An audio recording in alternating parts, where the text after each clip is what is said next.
Miles and Chance. Wow, hometown heroes indeed, Chance. We're ready to rock and roll in our Winners Bracket 1 matchup, and I tell you what, that was a lot of fun. That was a great deal of fun, just looking at the four guys at Mass. I'm going through, the heights almost lined up, and I was like, hold on, Awakening is definitely not in the mix. So they got some tricks up their sleeve, and maybe we'll see if they bring it out in this series as well, because we do have some interesting maps in the mix. I think Boston might have set themselves up for a bit of a tough time. Have a look at the maps and modes in a moment, but for now, an exciting start to the tournament here in Boston. The weather hasn't quite kicked in yet, but things are already icy on the stage. Of course, Rock, a big win from that first. Do we have space for another upset chance? Now, a fun one for me, Breach and FaZe, two teams coming in this very, very strong. Boston looking a little stronger, I think, so far, but FaZe are no pushover. I mean, that's my question. What's the upset? Actually, Boston have been stronger throughout the stage. They've looked like at least the slightly more dominant team, admittedly incredibly close, incredibly comparable, but they have the higher seed coming into this one, so we'll see if they get good use out of it. And I would definitely say for Boston, if I'm looking at this series, I just want anything other than a Game 5. I want the domination early. I want the series done quick. I wouldn't be too surprised. The fans want that as well. A lot of fun so far here in this tournament as our players get ready on stage, and man, it's been crazy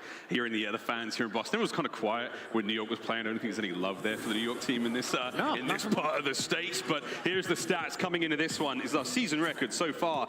Still very early days here in Modern Warfare 2, Chance. And the two biggest things that stand out for me is Boston legitimately has an edge in the hard point, admittedly not a crazy one, but that S&D record for Boston does not tell the entire story. They are 0-5 in Game 5s, 8-3 in the map too. So again, this team is very capable when they get off to a strong start of winning these series. They just do not like the distance. And obviously for Atlanta FaZe, how many Game 5s have they had throughout stage 2? They've basically made that their home, their playground, and even guys like Abizi, the First Blood King, really seems like he's starting to hit that form rather. So again, if I'm Boston, I'm avoiding that at all costs. Well, the craziest thing, you're talking about Abizi being the First Blood Master, Sim, like how close behind him is he? Well, that's the funny thing, Abizi, I think he's like 23-15 in those opening engagements, so he lives to be the first one to get the kill or the first one to die. Sim, though, 15-5 on those opening duels. So if it's Sim getting the mix, I mean, statistically, his record is even better. So the Tears and Search and Destroy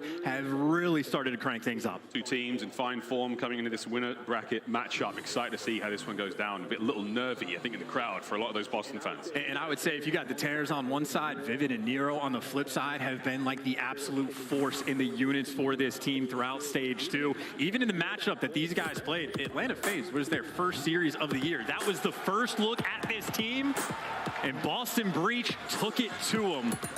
Running back, if they can do it once, they can do it again. But these SMGs all across the board, they need to be at their very best. Here we go. Gearing up for map number 1, Greenberg Hotel Hardpoint to start the series off. And it is going to be a bloodbath, a real contest between these two teams. An early dip for the New York Subliners to the lower bracket. No one wants to join them. Again, one of the most incredibly closely contested tournaments we have seen in CDL history. We'll find out who walks away with it all on Sunday, but until then, strap in, kids. It's going to be crazy. And I am so excited to see Awakening in full health playing with this team. Obviously, the biggest reason in their mind where there was a bit of a falter at this last tournament, but you come back full speed ahead, ready to go, and I think Fortress is going to be the place to go. So again, on the show and for Boston, it's also about trying to breach these initial spawns, have a clean break, and never get started on the back foot. I see what you did there, brother. Here we go, ladies and gents. Map number 1. To start things off here, Boston Breach, Atlanta FaZe. We go to Fortress to kick things off. Let's get it. You got Awakening breaking out on the right side of the map by himself. Everybody else trying to pierce through mid. Opening salvo can mean so much and can set the stage for it. Nero already jumping on it. Has a little flank, and hey, if you get someone out, you're already feeling good. Getting a couple of shots into Slasher as well. Good map awareness currently from Boston. Nice opener there from Nero. 2 kills and a hard point, all his. And you got number 2, Methods is out as well. So Boston, they have coverage all over the map right now. They flipped the spawns already. This is as good good as it gets. It could get better, though. It could be a force spree for Awakening right here. And Sim is on the hunt, looking around for him. Selim on the inside of Fortress now. Demon Joe haunting the halls. Can he catch any more? Well, his teammates have lost the battle for the point. Here comes Slasher. It's 4 now for Awakening. Yeah, he's got to back up, though. That's the force spree. Lucky for him, Nero still spawns in the back, so his teammates are set up towards P2. Whoa. And so there to shut him down, and these fights for the back are incredibly important. Vivid, though, lines them up there to try to take him down. Eventually connects with the second, and Methods in the hill is winning the fight. Oh, wait a minute. Nero straight on the point. That was the most important gunfight to win right there. You've got full hard point control now for Boston Breach. Eyes on the minimap. Here comes the counterattack from FaZe. But wait, Nero, a good defense is a great offense. Dude, those are beautiful tags as well. Getting out of dodge, playing smart, and with the gunny. Two different players, Abizi and Cell, yet to find their first kill. You finally get on board, but does it make a difference? Boston starting their game off right. All right, Nero, 5-1. Another one there would have been absurd. Great coverage from the ARs of Boston Breach. Even Number hard point 3, safe. by the way, they're trying to chain this into new. Talk about really setting the scene. Sim caught unaware, caught off guard. And if you can transition this to New Hill, Awakening is trying to put in absolute work. Slash is up next. He gets them all. The whole team for Demon Joe. Awakening versus the world, and he's coming up with the dub, but now his teammates got to pick up the scraps. Methods with a nice little turnaround kill. Abizi, the next one in line to fall. This is a 65-6 game right now. Breach are playing perfect. One way you look at it, Breach full control of this hard point. A tough one though, Chance. You can get trapped here. This is a huge lead though from Boston Breach. Even if they get trapped in this hard point, they're still sitting pretty. Yeah, who cares about the trap? Just go collect this time. Someone do your job. Stand on the point. Next one in line, just grab that time. Slide on over and make it happen. Selim's in a pinch. Vivid looking to pounce. And Cell should just get traded. Methods there to catch him. And this is every single hill, as good as it gets. And it's not just Awakening that's popping off. Methods, he just got the cruise. And they got the cruise. You got spawns now. Left-hand side of the minimap, Boston Breach. They got a free ticket out of there. It's a big win from Sim. 15 seconds you sorely need. But looking at that minimap, that's going to be the battle now. Vivid, unfortunately, cut down unaware. This could be a moment for FaZe. This is the moment right now for FaZe to try to get back in the game, but that is not the start they wanted to have. Abizi's going to have to tuck himself and play in the corner. This is the last man. I don't know if Boston have counted. Abizi in this moment going to be the guy to make the play. He's made his strike, trying to break the setup by himself. Got to be special stuff from here on out for Atlanta FaZe. They want to get themselves back into this game. And quickly, Nero once again, big kills, Vivid 2. Nero again joins him in the feed. Boston Breach dominate early on. I mean, how good is that? Abizi with the opportunity to deliver for his team. Can't get the spawns, can't get the time, can't get any clearance to actually move towards the point. Boston Breach, they are piecing up Atlanta FaZe. Smooth sailing, quite literally. Here comes Slasher, though, trying to get his boys back into the fight. 105 points now crossed from Boston Breach. They have turned up in a magnificent way. FaZe still 20 seconds on this hard point. They need it. And this is a fight for two different things. You also see how far back both Selim and Slasher are looking towards those spawns. They're trying to get the left side. But, I mean, Boston, they started on the unpreferred side right from P1, and they've turned this into a gargantuan lead. I think for Atlanta FaZe, their only hope of getting back in is setting up the spawn trap, and so far, that's the start they have. Perfect from FaZe. Slow and steady. Nothing crazy. You just build them up, kill by kill, hill by hill, and into the point we now go once again. The Blacksmith Hill. A tough one to hold on to. Simp now battles his way out of the negative KD. And still, though, it's Breach at the time. And he's just trying to stay alive because you got Abizi doing the flank. So that's actually locking down the, quote, unpreferred spawns for his team. That's a nice little piece of the ARs for Atlanta FaZe showing up. But showing up is one thing. Getting up to make the break is another. 30 seconds left on this hill. Vivid looking to take it. Again, it's slow and steady. Slasher climbing his way forward. A force spree from him. 17 and 13, trying to get his boys into the hill. Those submachine guns of FaZe, deadly if you can get them going. But right now, Breach, they have gotten to pump the brakes, and Sim, whoa, takes care of business on the point. And you got spawns all over the map now. Nero, the only one that is even potential to be behind enemy lines. He's able to pick up one. Abizi there looking to shut him down, but Nero now the thorn in their side is finally Atlanta FaZe. Some semblance of control on the map, trying to make it happen, but also still trying to find Nero. Nero is so hard to deal with. Another kill for Nero. It's a 3 spree, 16 and 10 overall. Here comes the investment from Methods. That kill streak garnered very early on. Will it catch most? Slasher safe there. Trophy takes care of Nero, unfortunately, so that's some time for FaZe. And that is the worst streak use possible, too, because Simp actually gets the kill and clears out the left side of the map. So this is a 113 to 80-point game right now. Atlanta FaZe have already been working on a comeback. If you can chain it here, you're great, but Nero Spawn picks up 2, trying to do everything for his team to get him out. He is unkillable right now, and he's helping the boys now get back into the point. The drought has ended. Breach are back into the hard point. FaZe have done an exceptional job of keeping this game manageable for themselves after that rough start, but here we go. Rotations are on, and it's Selim in position. Oh, he can snake his ass off, too. He is ready for the first. Vivid's still in the back, and the stun doesn't connect, but Cell's going to be able to check everything in this moment, hit him with the bob and weave, and he's got some reinforcements as well. So Selim doing a nice job of staying alive, but as soon as the hill pops, it's his teammate that takes him down. Busy, though. Oh, trying to stay alive. That's a great bit of work. Boston have now flipped this over. Hard point, all theirs now. Can they take on the attack now from FaZe? Eyes are up. Vivid finding kills. Slasher on the flank. Slow and steady. One. Punto squad. ¿Por qué es el éxito de estos cerotes?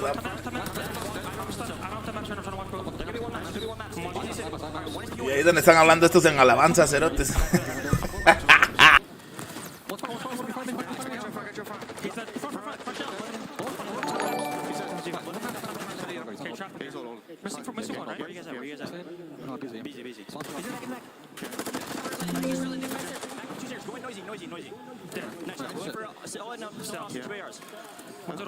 I'm holding stage, I'm holding stage. P1.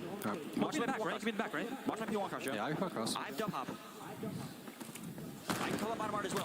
This one, I can single jump, once close to top map, dub, 100% dub. I need top map. Bueno, estamos echando aquí la plática, muchacha, la banda que se quiera unir, estamos en el Twitch. Por aquí anda Luis, anda su servidor, estamos echando el chat ahí, había Mara y en Facebook también ahí viendo, pues se quiere meter al Twitch. www.twitch.tv/bunkergt cerotes, que voy a estar ahí, echamos la casaca ahí para ver cómo va el torneo. Día 1, ojo muchacha, buena onda el Facebook, pero si tienen abierto el Twitch y tienen ubicado su cuenta de Call of Duty, les van a dar skins gratis, experience gratis, la chiva gratis, buena onda. Trying to lead the show, Simp's there to shut him down, but you expect the trades to come through. Maybe just eventually, as Simp right now causing a lot of problems, collecting the final bit of scrap, but that is so many arrows on the left side of the map. This is all about control right now. Closing the gap right now for FaZe. The race is not over just yet as they are right back in this one. Can we get over to the Blacksmith now? Far more preferable for Boston Breach the first go around. Now here in the second set. Let's see how things go. Boston with the time, clearing up the streets. Going to be methods. Big shots on a Slasher. His teammates in the feed now. FaZe, their attack has mostly been stopped. A big win from Abizi. Can Zinni get into the fight? Can he get FaZe off the point alone? The answer is now, yeah. I mean, just big wins. This is Boston just trying to keep control again. Even just those left side spawns. Breach have just had at least 1 or 2 players live on this side of the map. They're just trying to keep Atlanta FaZe contained. And obviously, keeping them contained is not an easy ordeal because this is only a 10-point game. Oh, smooth moves out of Slasher, stays alive. You're looking at the lead change if FaZe can hold on to this one. Rotations down. Boston Breach, no. This is a serious turnaround moment for them. The momentum from the start of the game starting to dwindle. I just can't believe that Atlanta FaZe, for the first time this entire time, now have the lead. 2 players have made it into bottom green as well. So Awakening has players underneath them. Got to make sure you're keeping them contained. I think Awakening knows it, but this is a very tight setup on the bottom of the map. A delicate moment for Breach. Strong looking P1. Here comes Viv in the 5 spree. Can't get any more. His teammates are clearing house. Can he get a BZ off the point and get himself a cruise? Big wins. Does it? Oh my! That was Sim. Takes care of business. One more here. Slasher wins it. Mid-map wide open. Hey, look at number 8 though. Someone for Atlanta FaZe either spawned up or was able to get out. So this is Selim. Needs to stay alive and get the kills for his team. And Methods is there to Talter lo que hay que poner atención, que estos cerotes van de una vez a la cabeza, cerotes, no andan con rodeo los pisados. Y están en paranoia los cerotes, están así como que estuvieran bloqueados los pisados. Keep FaZe trapped on this side of the map. That's the game plan. You can't win it here. You have to go to P2, and FaZe know that. They're fighting forward. Nero gets dropped. Numbers now working out for FaZe, but the spawns for Breach. Casi no he visto la técnica de tirarse y disparar. Estos cerotes de una vez van del pecho para arriba. No se tiran ni mierda de esos cerotes. The battle on the point. Nero's got the cuts. Boston Breach can win this here. Vivid and Nero holding the back line down. Slasher opens up a window, finds his way in. You gotta go now, FaZe. 10 seconds for the win. Boston holding the line. Here comes Celium, taken care of. Nero gets 2. That is it. That's game. Throw in the towel. Boston Breach have done it. What an opener to the series. They take the first hard point, no problem. Bueno, ya los de última ya los tenían de los huevos los cerotes, ¿verdad? Boston Breach. A mí lo que me da risa que el cerote cansado. Tomándose su agüita el cerote. Started it off perfectly. And we saw how close that game ended up developing. If you do not have the perfect opening break. Ahorita empieza el 1 a ver qué termina el torneo el día domingo, pero bueno. Va 1-0, cerote, vamos a ver. Ahí están los kills, mucha, los assistant average de 17, 21, 23, 28. Estuvo muy pareja esa mierda, cerote, contra Atlanta FaZe.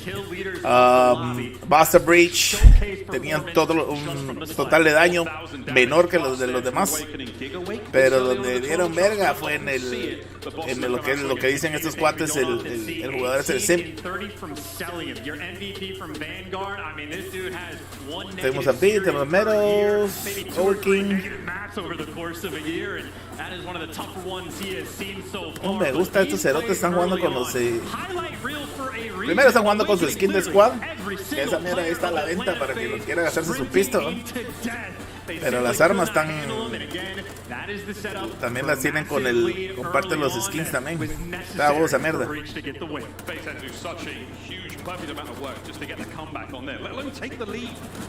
Mira eso. Pura verga, 1, 2, 1, 2, 1, 2, a la cabeza, Esa técnica me gusta, de tirarte, reload, tirarte, reload, tirarte, reload, tirarte, reload, tirarte, reload. Obviously awakening Nero, lighting up the entire time, but it was the other two, Methods and Vivid, who because they had so much pressure on the map from their teammates, able to get cruises at different portions of the map and go on those streaks. So just a very well-rounded game. Breach taking care of business, but as you pointed out, Mixie for the map too. Boston Breach, more confident than I am. They let Embassy search and destroy through in this series, where Atlanta FaZe a perfect 6-0, and it's not like they're squeaking by with round 11 wins. They have been dominating teams. They've won, I think it's literally like 78% of the rounds.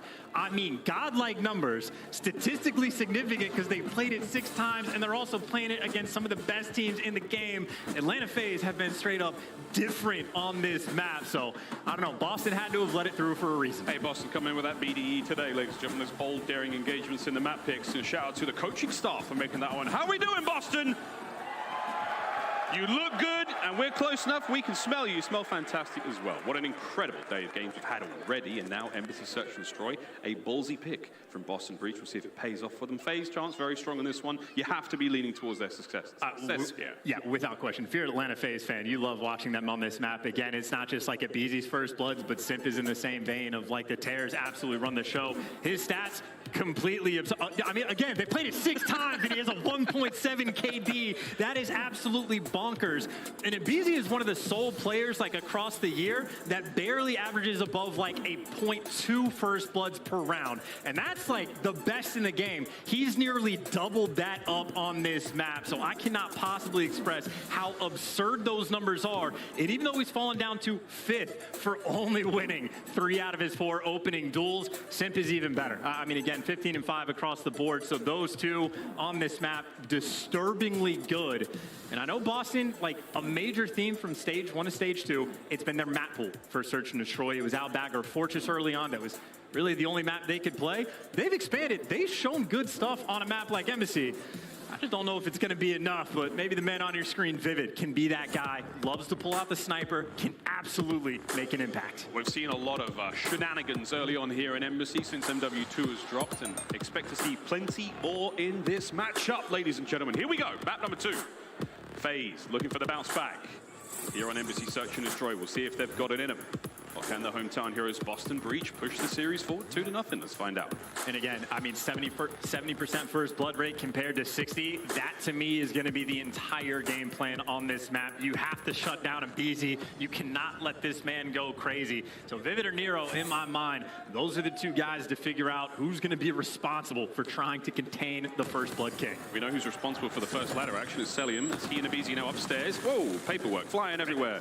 Checking now mid-map, and I think you might have the drop on these players. Simp with the comms. Here comes the kill team. Oh, Vivid catches one out, so trades abound. 3v3 early on. This is hot action, too, because number one, getting underneath, finally gets traded, but you have Boston so much pressure through the middle of the map. But now it's your 2 ARs for Boston that are left alive, and Slasher and Simp on the flip side. Simp maybe thinking about an ace, thinking about the bomb plan as well. And the flank pressure is there, but a little bit too late. The bomb does go down. Advantage now for FaZe with the bomb planted. Simp already got dead silence. What a crazy round for him. He might be able to make some moves here. Eyes on the bomb. Slasher's going to have to be the eyes for him because he's running around looking for any sort of potential attackers here. So out! Taken care of. Methods makes it a 2v1. Well, the question is, how clutch can you be? It is a 1v2, but you have the bomb down, so Slasher has a few things going his way. It's all about the timing, and for the moment, no one's checking him. He knows it's wide out in the open, and this is it. It's got to be Awakening. Has to check everything. Wait a minute. He's checked it. He's got it. That's the round. Boston Breach. Methods on the defuse, ample time to get it done, and again, it was all on Awakening, the single point of failure there for Boston, and he does not. And that's kind of a wild strat call from Breach as well, because they, like, you know, round one, there's no trophies, so it's hard on offense to make the breakout towards B, because normally you just have nades pelted on you. Boston Breach don't throw any of their attacks to stop that cross. They let Atlanta phase out, but they basically had all 4 players guns up, ready to go through that middle lane, and at least got enough trades in the mix to clutch in the 2v2. So a dicey first round, but already well executed. And keep in mind, the first blood was for Boston, and they took down Abizi. Oh, yeah. Sim had the nice rebuttal there again, the dead he earned. So expect to see that creep out earlier on here. I do believe Slasher has his still. Whether he swaps out to a trophy on defense, we'll find out in a moment. But for now, we'll slower look on the defense here for FaZe. Oh, that stun grenade, I think, just landed on top of 2 players. That was a green one, so Nero knows he's going for the chow, but wasn't ready for 2. First blood, no surprise to Abizi. That's the frag grenade, bounce right in, catches it on Simp. Methods there with a pinch looking towards the A-bomb site now. Going toe-to-toe with Slasher at that range. Not an easy fight for either player. But for now, the rest of some machine guns now making the roaming around the map. This big wake with Deddy. And they know they have Abizi trapped through the middle lane. I think this is what number 1 and number 3 have spent so much time looking for him. So they're waiting to try to get the thorn in their side, or maybe making a dead silence play. They have bolted. Awakening got to the back, but Slasher somehow reads it, shuts him down. And Cell wins his gunfight as well. Methods get cleaned up, and a comfortable, easy round right there for Atlanta FaZe. Yeah, strong work out of FaZe. The equalizer found nearly immediately. And a much slower look again. Is that Abizi first blood? He finishes the round as well for FaZe. They're so strong on this map, Chance. Embassy's their playground. And that's sort of that dual threat from Atlanta FaZe as well. We talk about the first bloods all the time, but even Slasher is like the lover of playing for picks and keeping things slow. So I don't know what his instincts told him that that middle lane was open and Awakening was coming through, but he makes the read, gets the timing perfect. And whether they want to be aggressive or play for picks, Atlanta FaZe can do it all.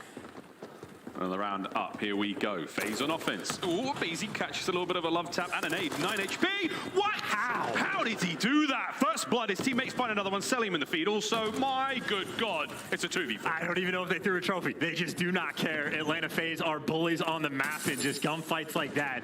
That is a team playing with confidence. That is Abizi at his very best. And I mean, hey, he can kick open the door. Methods, good luck with this one. All right, Methods, he's got his back turned. Will Abizi get it? He does. Okay. That is disgusting work out of FaZe. Disgusting work out of Abizi. They take the lead. And again, even for the first round, I was surprised Boston Breach aren't just chucking every single nade to stop that cross. Even this one, they chucked the first one, and 9 HP is 8 more than Abizi needed to get that first blood. 5-1 through 3 rounds. I mean, he got first blood in round 1, so he has been a force in the next 2. That boy's scary. He's very nice out of game, in-game terrifying. Here we go, another round. Boston offense this time. Let's see what they can do. Nab that bomb. Be a very popular choice on this map, Chance.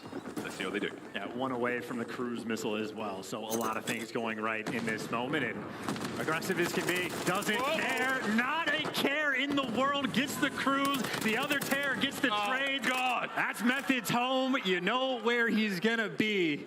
And you don't even have to make it difficult for him. Let's just speed run that round. 3-1. There's nothing slow and steady about this whatsoever. We're not exactly setting a record, but FaZe. You see why the map count is so good? This was their pick, surely. Having a great time. I mean, that's twice now that they've like tried to like break out of those doors and just challenge the Terrors like around that Xbox area. I think if your game plan is to fight the Terrors head on, just good luck with that one. It's not always easy, and obviously you're feeling it right now. Nero 0-4. Hey, crazier things have happened. We see these players go on exceptional sprees. Embassy in particular, we see a lot of players individually hitting those high digits. This is where it typically happens. But let's see how it goes now. Defending now for Boston Breach once again. 2-2 split between A and B. Great map control right now for Boston, around where we are truly going to be playing for picks. But if you got the cruise missile in the back pocket and you are controlling a main building, that might be the play call for Atlanta. Here it comes. Right on time. Somebody ordered a cruise missile. Who's going to get it? As Boston now scramble to take what they are right into the jaws of Celium. The top deck of the A-bomb site blown wide open. Awakening straight back onto the defense. And they're taking it straight to him as well. I think at least that bomb was leaning over towards A, or maybe number 6 wants to start making plays, but it is Simp with the bomb, a BZ popping dead silence, and it is Vivid that's out in the mix, and that's the bomb carrier that gets shut down. You know what, BZ is gonna get this trade, though. You still have the man advantage. BB3, FaZe with the numbers now. Methods is in the position to maybe make something happen if they go towards B, but once again up top, a BZ wins the fight. That's a big one. 25 seconds on the clock. Yeah, 25 seconds. The time is ticking. Methods is back down, but this is Operation. Don't give him the bomb plant, and Celium somehow wins the gunny. And Celium might have just secured the round. He can play with Methods all day. And this is just a nearly impossible situation to clutch. We'll see if Methods has it in him. He's going for the off angle. Will he check it? There's one. Immediate snap. And Celium knows he can hold this position all day. He can dance all day like this, and he will. So fast. Yeah, the Snake Master. That is a pixel and a half, and that's all Celium's ever going to give you to try to play with. Look at this. What can he do? Catches a glimpse, going to hit him in the foot. I mean, it's just free. Big round out of Atlanta FaZe, perfectly executed. You get the cruise missile, you stack up inside the building, you play off the information perfectly, and you force those players inside, and Celium catches the first one, and then obviously catches Awakening, trying to make the play up top, wins the gunny towards the end, and now he's thinking about a cruise missile too. See if he gets it. 5-1 for Celium after that round. Lovely work from him as we watch his smooth form running up the ladder now straight towards B. You can get there in time. You might be able to catch a kill, but his teammates there. Trophies are in position. Yeah. The first blood over to the 1v1 against Awakening top window. Tags are in, and that trophy's going to help out quite a lot. Nero, though, chance makes it a 3v3. Gets on the board. I mean, big news. The guy that's on the donut just to get a little bit of confidence, get in the mix, and unfortunately ends up getting shot in the back. That is bomb down. That is Atlanta FaZe with all the information. And this is Simp able to fly. He still has the dead silence sort of reactivated, and I mean, he has just put himself in the perfect position. So fast, so quiet. Let's see if Awakening can make the read. The timing is very unfortunate. A lot of damage dealt. Nice comms, and he gets involved. 2v1, all on Cell. And that is actually perfect because they're able to play the spread. But keep in mind, Celium, at least for information, he knows he has the bomb down, and if you're a kill away, you can just let the plant go in and shao the guy off bomb or try to make some read. But I guess if you know you're going against both ARs, that should tell you something. Expect the unexpected. Here comes Celium now, waiting for a moment to make the dive. There's one. Trades through. Boston stay alive. And I think Celium is actually happy with that for the 1v2. Obviously a decent attempt, but I think he can hear them going towards the bomb, says, I will take the freebie, I will take the cruise, and try to carry that advantage into the next round. But big moment there for Boston. Nero gets on the board, he gets off the donut, you're able to clutch in that situation, and just for the fact that Awakening barely gets out with his life and sets Simp up for the easy trade from Methods. Nice round to try to keep some life in it. It's a 3 spree from Methods. Can he get himself the second set of freaks he's had in the series so far? Now back to the defense for Boston Breach. And here's one, Nate. I don't know if that's going to be enough, but number 3 is watching the cross here. But again, players are just getting out towards the B site effectively for free. So Atlanta FaZe, they get the control they want, but now it's all about the flank. Boston are flying, trying to work their way through PD. Here we go. Oh, around the tree we have it. Abizi wins the fight. First blood once again. The rest of the squad's in position for it. No, Vivid doesn't read the player on the stairs. And it's Slasher Nero's coming in to try to find something, but he's just shooting his teammates' bodies. Now he's in trouble. There's the quick stun check. Nobody home. Celium up top as well. We're looking a lot like map point. Yeah, I mean, what are you supposed to do? You're giving up B-side control. You're only having one player hit the nade at least over the wall, and I think the tags are coming through, but players just able to get out every single time. I mean, Abizi's doing it with 9 HP, still collecting those first bloods, and just a tough one right now for Boston, squaring up on a map like this. Atlanta FaZe cruising right along. Yeah, we're going to forget all about that first map and tie the series up in a single round unless Boston Breach can find their footing here on Embassy. And so far, it's not been easy. Yeah, let's go, Boston. Let them know. Let them know. They're smoking you boys. Map point FaZe. Yeah, playing for picks as well. Boston do this consistently, but Abizi, this is also what he does. Getting the stuns out, and it's actually Sim. Yeah, the tear number 2 that collects the first bloods. Either one of them can do it. You know, someone's in the back and Sim looking for the quickest ace maybe of the year. Well, no. Denied. Can Awakening do it, though? 1 minute on the clock. Celium lines it up. Here comes the trade. Abizi dives for safety. Not going to happen. FaZe clean them up on Search and Destroy. A 6-2 victory and a decisive one at that. But hey, no major surprises there. FaZe incredibly strong on the map and mode. Yeah, and the crowd goes wild. I mean, what are you supposed to... It's not against the rules to play Atlanta on Embassy. You're not, like, legally required to ban it against them. I just don't know why you wouldn't. They have literally smoked every single team that they played. That is basically the stat line you get to see every time. 4 first bloods for a beat. Dude, Vivid had 1 first blood, and it was in round 1. And after that, Atlanta FaZe did literally whatever they wanted. Even in the other round that FaZe lost, Celium got a cruise missile. So, yeah, that is Embassy Search and Destroy. Highly recommend to not play Atlanta on it. Next question. Next question. What map's up next? I can't quite remember. We do have a control coming up soon. Search and Destroy Embassy, though, just under 7 minutes as the boys from FaZe sped run through that one. We are tied up now, 1-1 in the series after what has been a crazy run of events. Speaking of crazy, Chance, we go to LSilo next. And LSU is going to be a fun one. Again, for Boston, obviously the S&D for the Embassy did not go well. I don't think these guys want to see a Game 5 at all. So these next 2 respawns where they have a great deal of potential, that's where these guys need to execute. See how things go. We're going to take a quick commercial break on the other side of this one. LSilo Control, find out who takes the lead here in the series. Wonderful stuff coming at you live from the MGM Hall here in Boston. We've got a banger coming up after the break.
Bueno, seguimos viendo Boston contra Atlanta, cerotes.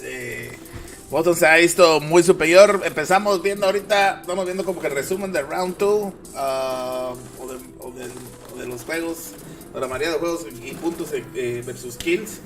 Y estamos viendo casi un 50% un 25% de diferencia. 247 ahorita, 199. Entre los puntos en el Fast Page Game que están jugando estos cerotes. Llegar al límite de 250 versus 199 del Atlanta, el equipo de FaZe. Entonces, este es el evento del día de hoy. Mucha la banda que esté viendo estas transmisiones, les están dando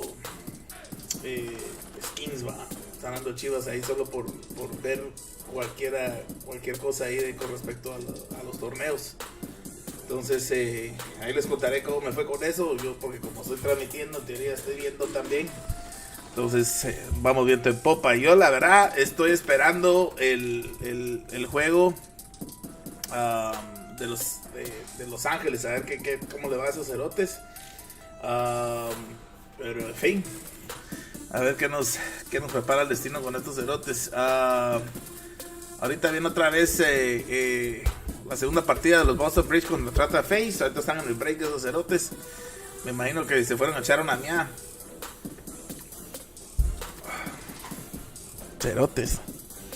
Pues andaba el Wii, saludos a The Player. Había Mara que entraba y salía de Facebook, entraba y salía de Facebook, entraba y salía de Facebook.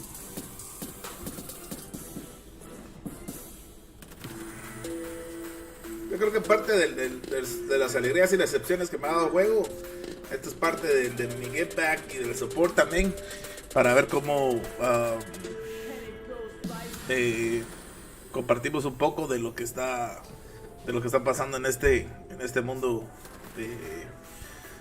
del Call of Duty, cerotes. O sea, muy pocos juegos tienen este fast-paced game que la verdad que lo divierte a uno. Obviamente, pues siempre lo he dicho, todos son el hijo bastardo del Counter Striker, cerotes. O sea, no hay vuelta de hoja. El Counter Striker es el papá de los pollitos.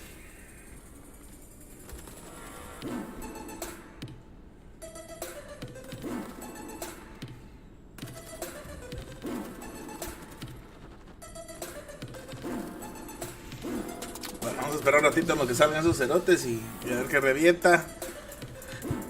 Yo por mientras le estaba dando al cerote el player y se me va el cerote.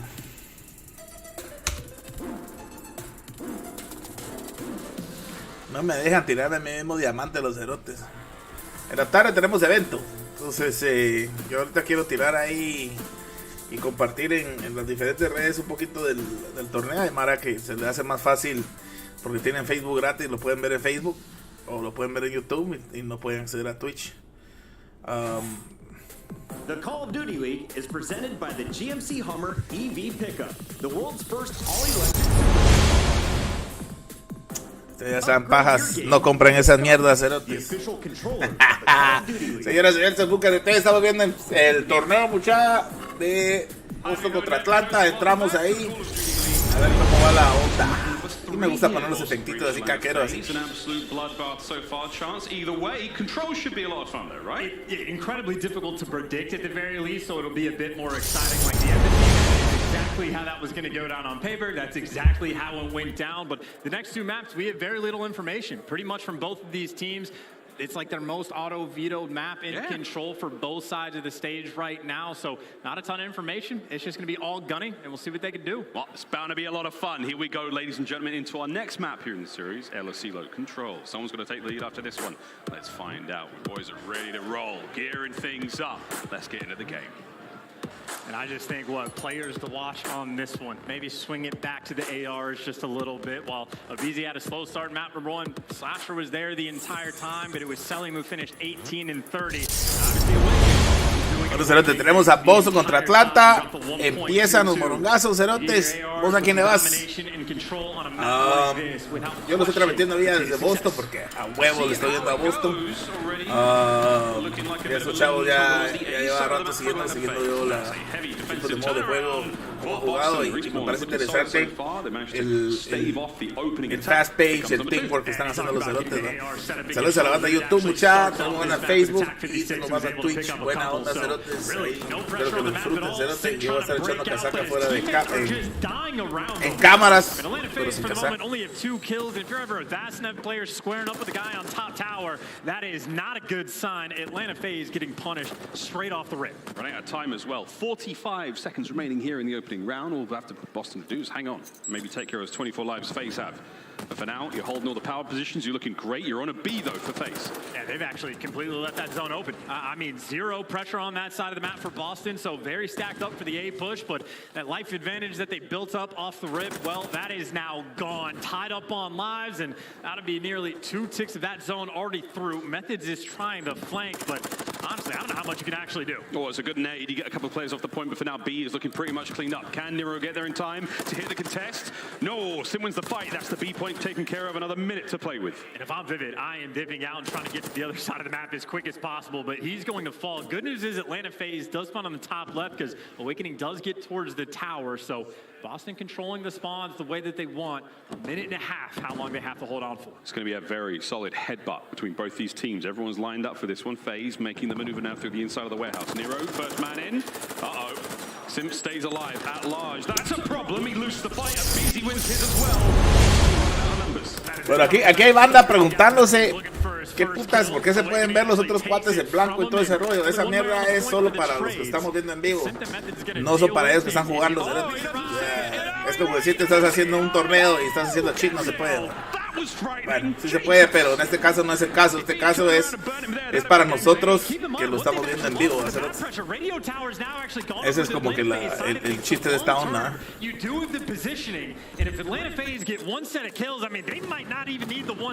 One tick's already through. They're watching the flanks. They're getting the kills, and they're looking to get this done. He's just eating them alive. Sims on a 3. Big nade from Methods. You've managed to get him off him for a second, but now BZ's there. Can Nero win it? No! That should be the A zone done. And LSilo just as crazy as we'd hoped. I'll be honest, man, that is just too easy. I mean, Boston Breach effectively had the perfect opening break. You get the spawn trap set up, you get all the map control you want, and then they just left the zone completely out in the open. Atlanta FaZe walk over towards it, take it for free, and then as soon as they got the positioning back over on the A side of the map, it was just instantaneous. It didn't take much effort, didn't really have to outslay super hard. Round kind of just fell into their lap. It's a low kill game so far for both teams.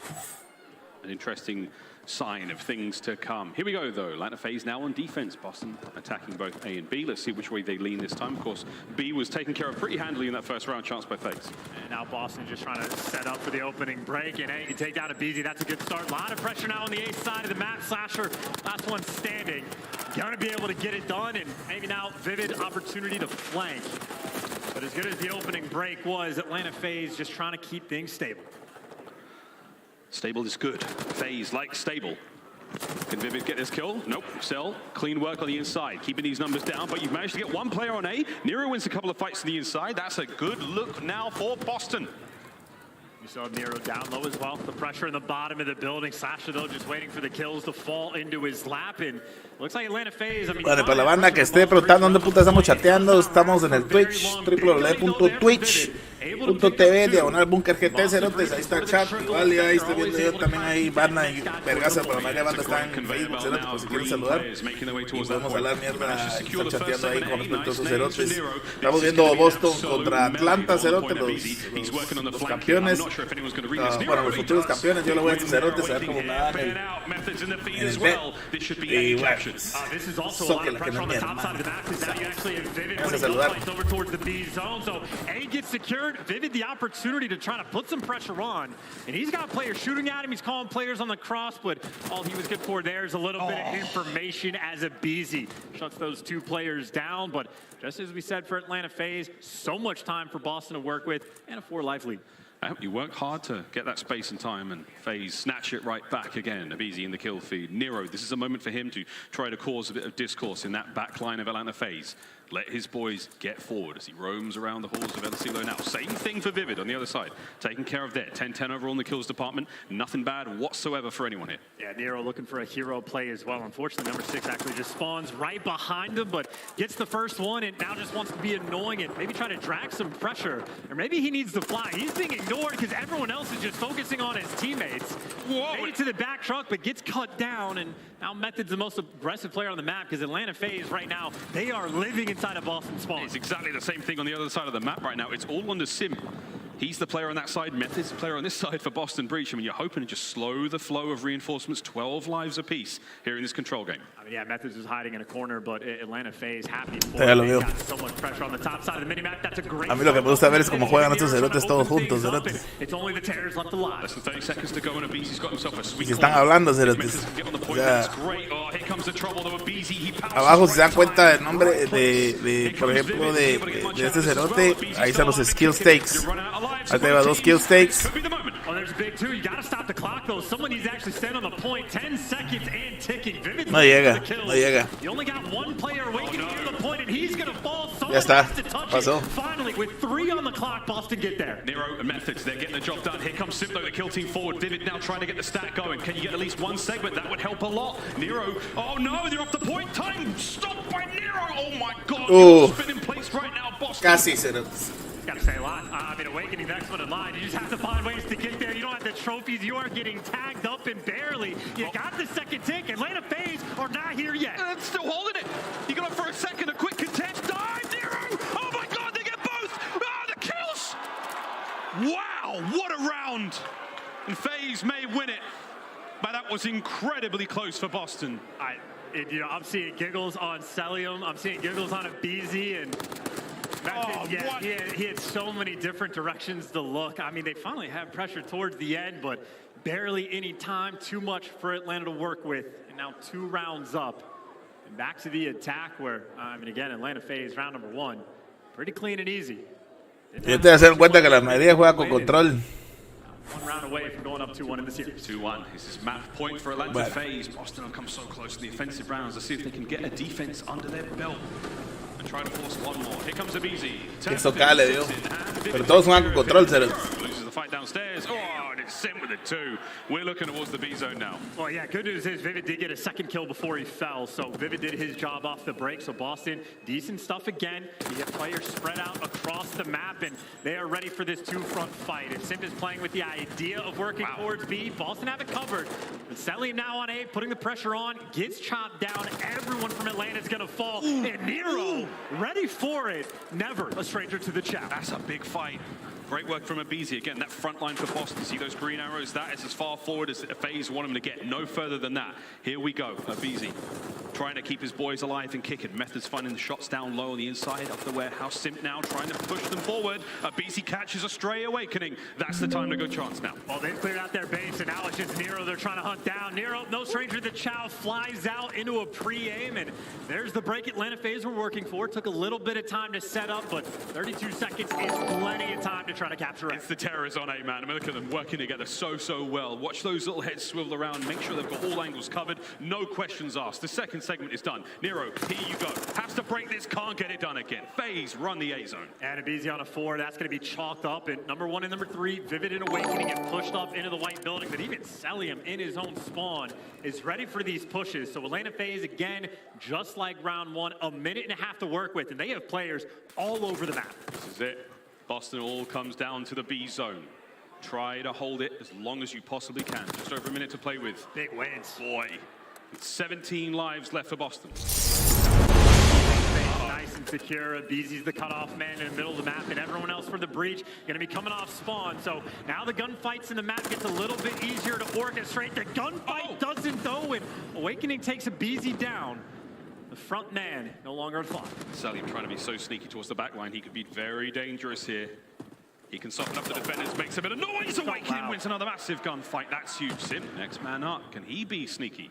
Third time, potentially the charm now. Maybe, baby. Guns are still up though. Boston not letting anyone get close. And it's just everything is covered for Boston. This is so much better than the first go round. Nero's down low, putting on the pressure. You got the ARs posted up, but Slasher and Celium again find ways to deliver. Simp just doing a dance, trying to stay alive. He's playing with Awakening. Hello. You bought the pressure out towards the B point. At least Atlanta had that opening. They're on it. 21.1 seconds and slowly but surely climbing. Here comes Awakening. Another for him. Oh my God, he gets 2. It's a 5 spree. Demon Joe looking for a few more. Simp finally stops him up. Close and personal goes Vivid. Clock's ticking. Can Boston stay alive? The final 10 seconds. Well, desperation right now for Atlanta. Simp the front man, but Vivid spots him the entire way coming. Simpto's still able to pick up 1. Vivid looking for the 2-piece. He gets shot in the back, and now it's Simp on point. Only 3 seconds left on the clock. Shades of the last round. Yeah, not over yet. We've seen how close this one could come down a bit. Nero, can he clean up both? No, he can't. One more to go on the point. That's it. An open field. Run for it. It's going to be a BZ dives in. 0.9. That's the round. Boston breach. They get on the board. Little bit of life and much better on defense. Again, the first round, they basically let the B zone just wide open for a free capture. Much more well orchestrated, spreading the map so much more in this round. Because you see Atlanta FaZe, it's constant. Someone always working the top side of the map. They are just looking for any opportunity. They don't care about what zone they capture first. They just want the opening. FaZe keep you guessing on this map in nearly every single engagement.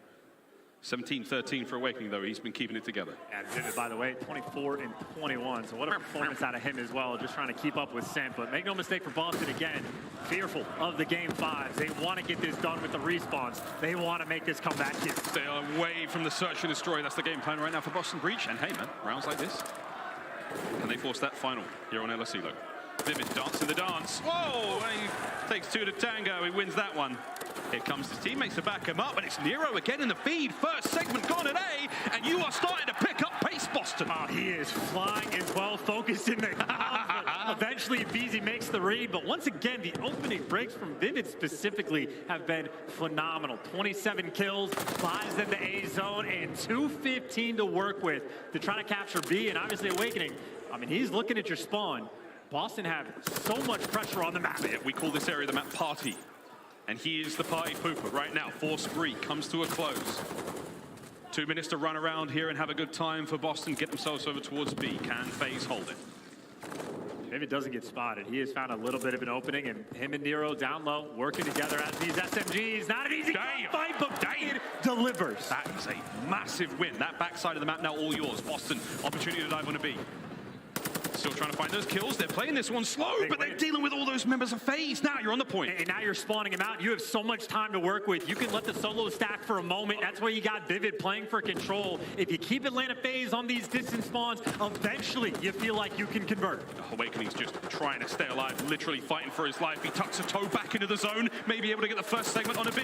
That's nice work. Again, another big kill for Awakening. Over to the point immediately, though. Go FaZe. Can Vivid answer back? He does. Back and forth we go. And he has been alive for so long, working this map and running in circles. And you still have bought so much time. You still have a life advantage as well. And now, for the first time, you have a stack. A lot of time. Bit of a stack here. 2 players now. Vivid, good timing. Oh, Sim, great coverage.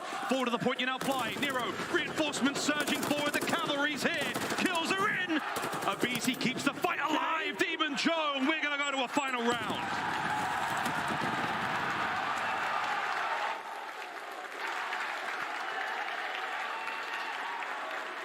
That is shades of the Empire right there in Vivid. Working the map, you got Awakening spinning in circles on the point.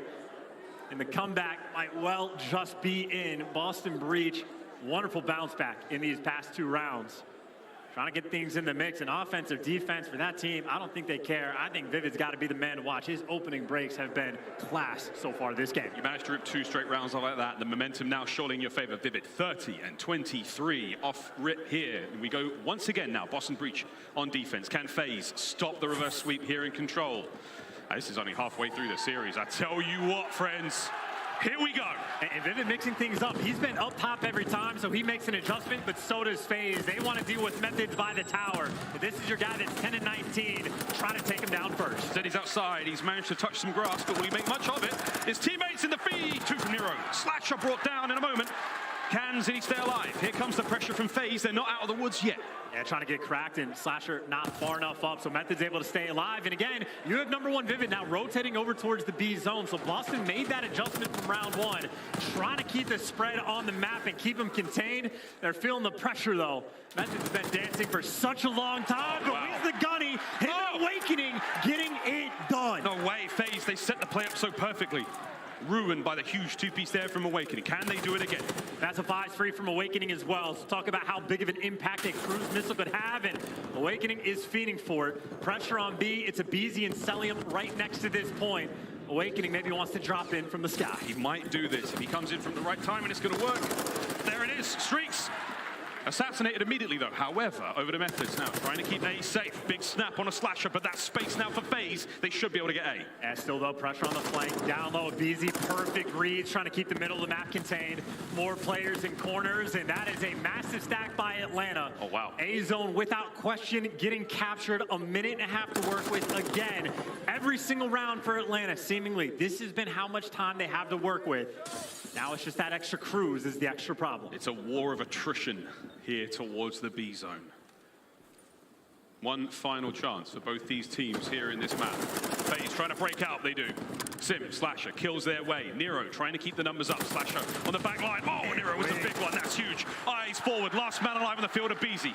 And FaZe have to go back to the drawing board. The reaction time on Nero is second to none. BZ right now waiting for the play to fall in his lap, but the two players he's dealing with an Awakening, making the chow so difficult. You got Vivid on flanks as well. You got Atlanta FaZe trying to pierce through the middle of the map, but they're getting cut down along the way. Awakening finding kills. Vivid can't quite get the next one, but there is just barely any pressure that FaZe can work with. A single bullet either way between Methods and Slasher there in that fight. And it changes to look Sim, though. He's managed to pierce the firewall. He's now in. On to the point. Here we go. FaZe starting to heat things up. Awakening once again on the defense. Cellium on the front line. Keeps it going. You're running out of numbers, FaZe, and you're running out of time. You got Vivid pulling out the tack as well. The X-ray AR for this site. Clean so far. It is only a BZ. Pressed up and aggressive with 17 seconds. Never a bad time to call in a cruise. Yeah, cruise time, surely. Awakening 31-16. Here we go. Letting it rain in from above. I'm not sure if there's any trophies on the B zone, but this is going to be it. This cruise perfectly timed. The skies are no longer a safe place. Slasher out there. It's done. Whoa, here we go. Sim, last possible second. And the reverse sweep is complete. Control goes to Boston Breach.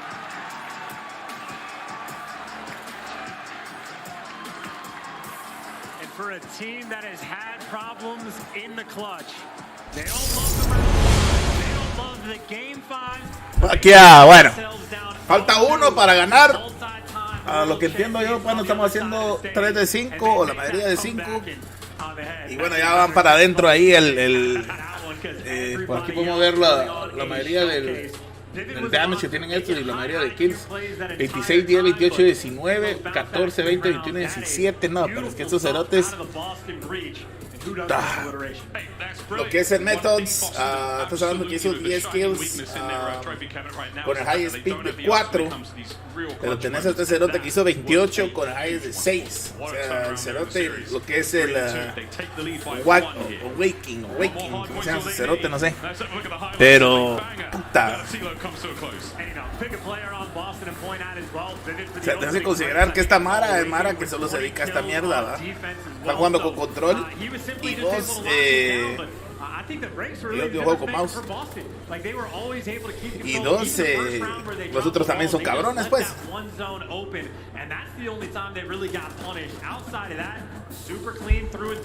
Porque me gusta que estos cerotes de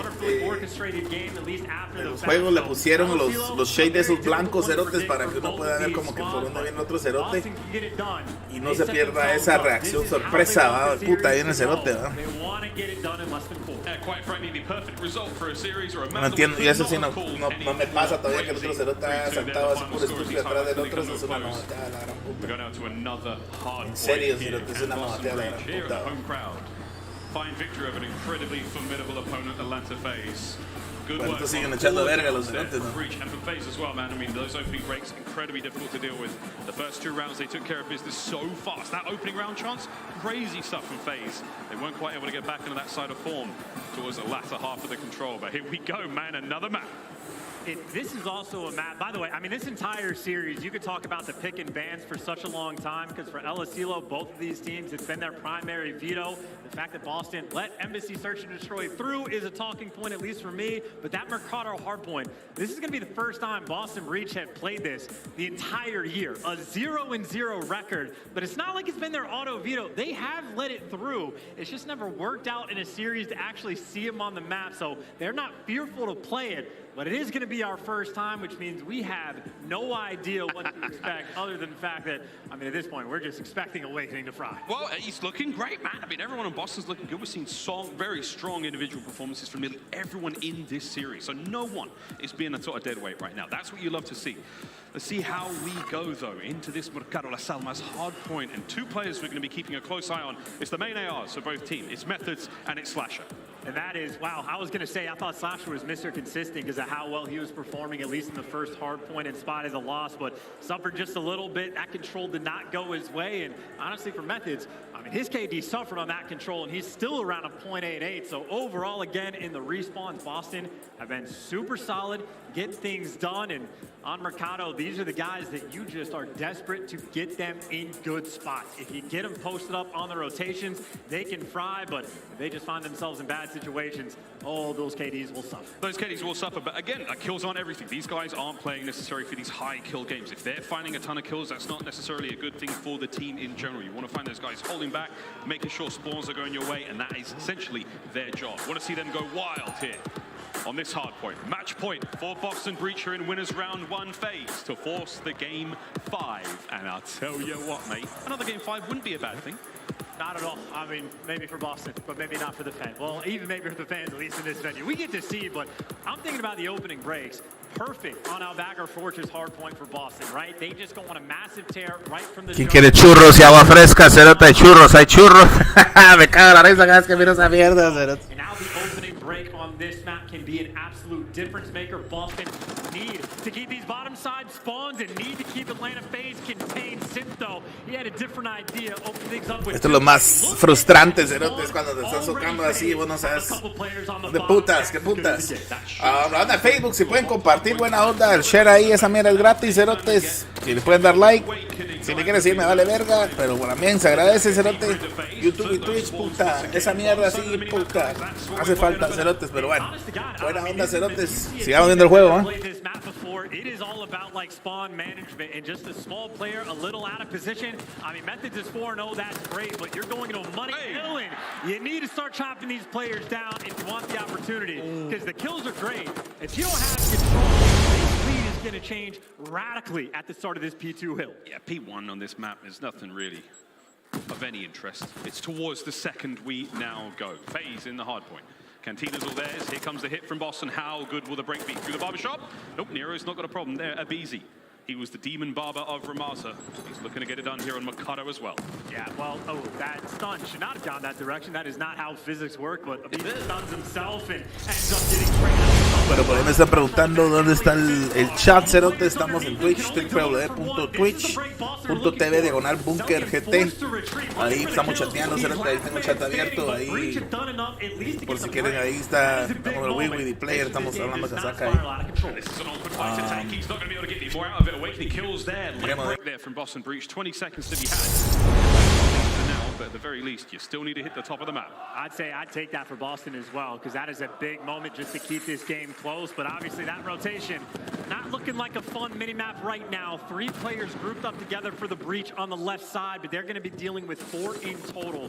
Trades have to be on point. The entry has to be on point. And Abizi, head on a swivel. He's ready for everything. So he's got the top window covered. Here comes the hit, and it's not looking great. Oh, okay, this is awkward, real awkward indeed. Final kills come through, and it is a bloody mess there on the hard point. Well, they got the break, though. I mean, this is Cellian last man standing. He's got 2 players underneath him, so Breach have already done enough. The trades were clean enough, and now Cell, the last one standing. So many players to deal with. My God. Hasn't gotten taken down yet, because him and Simp doing enough. Talk about the main AR staying alive to help your team secure that hill. Just when you think it was all going so well for Breach, FaZe break right on back. Here we go, though.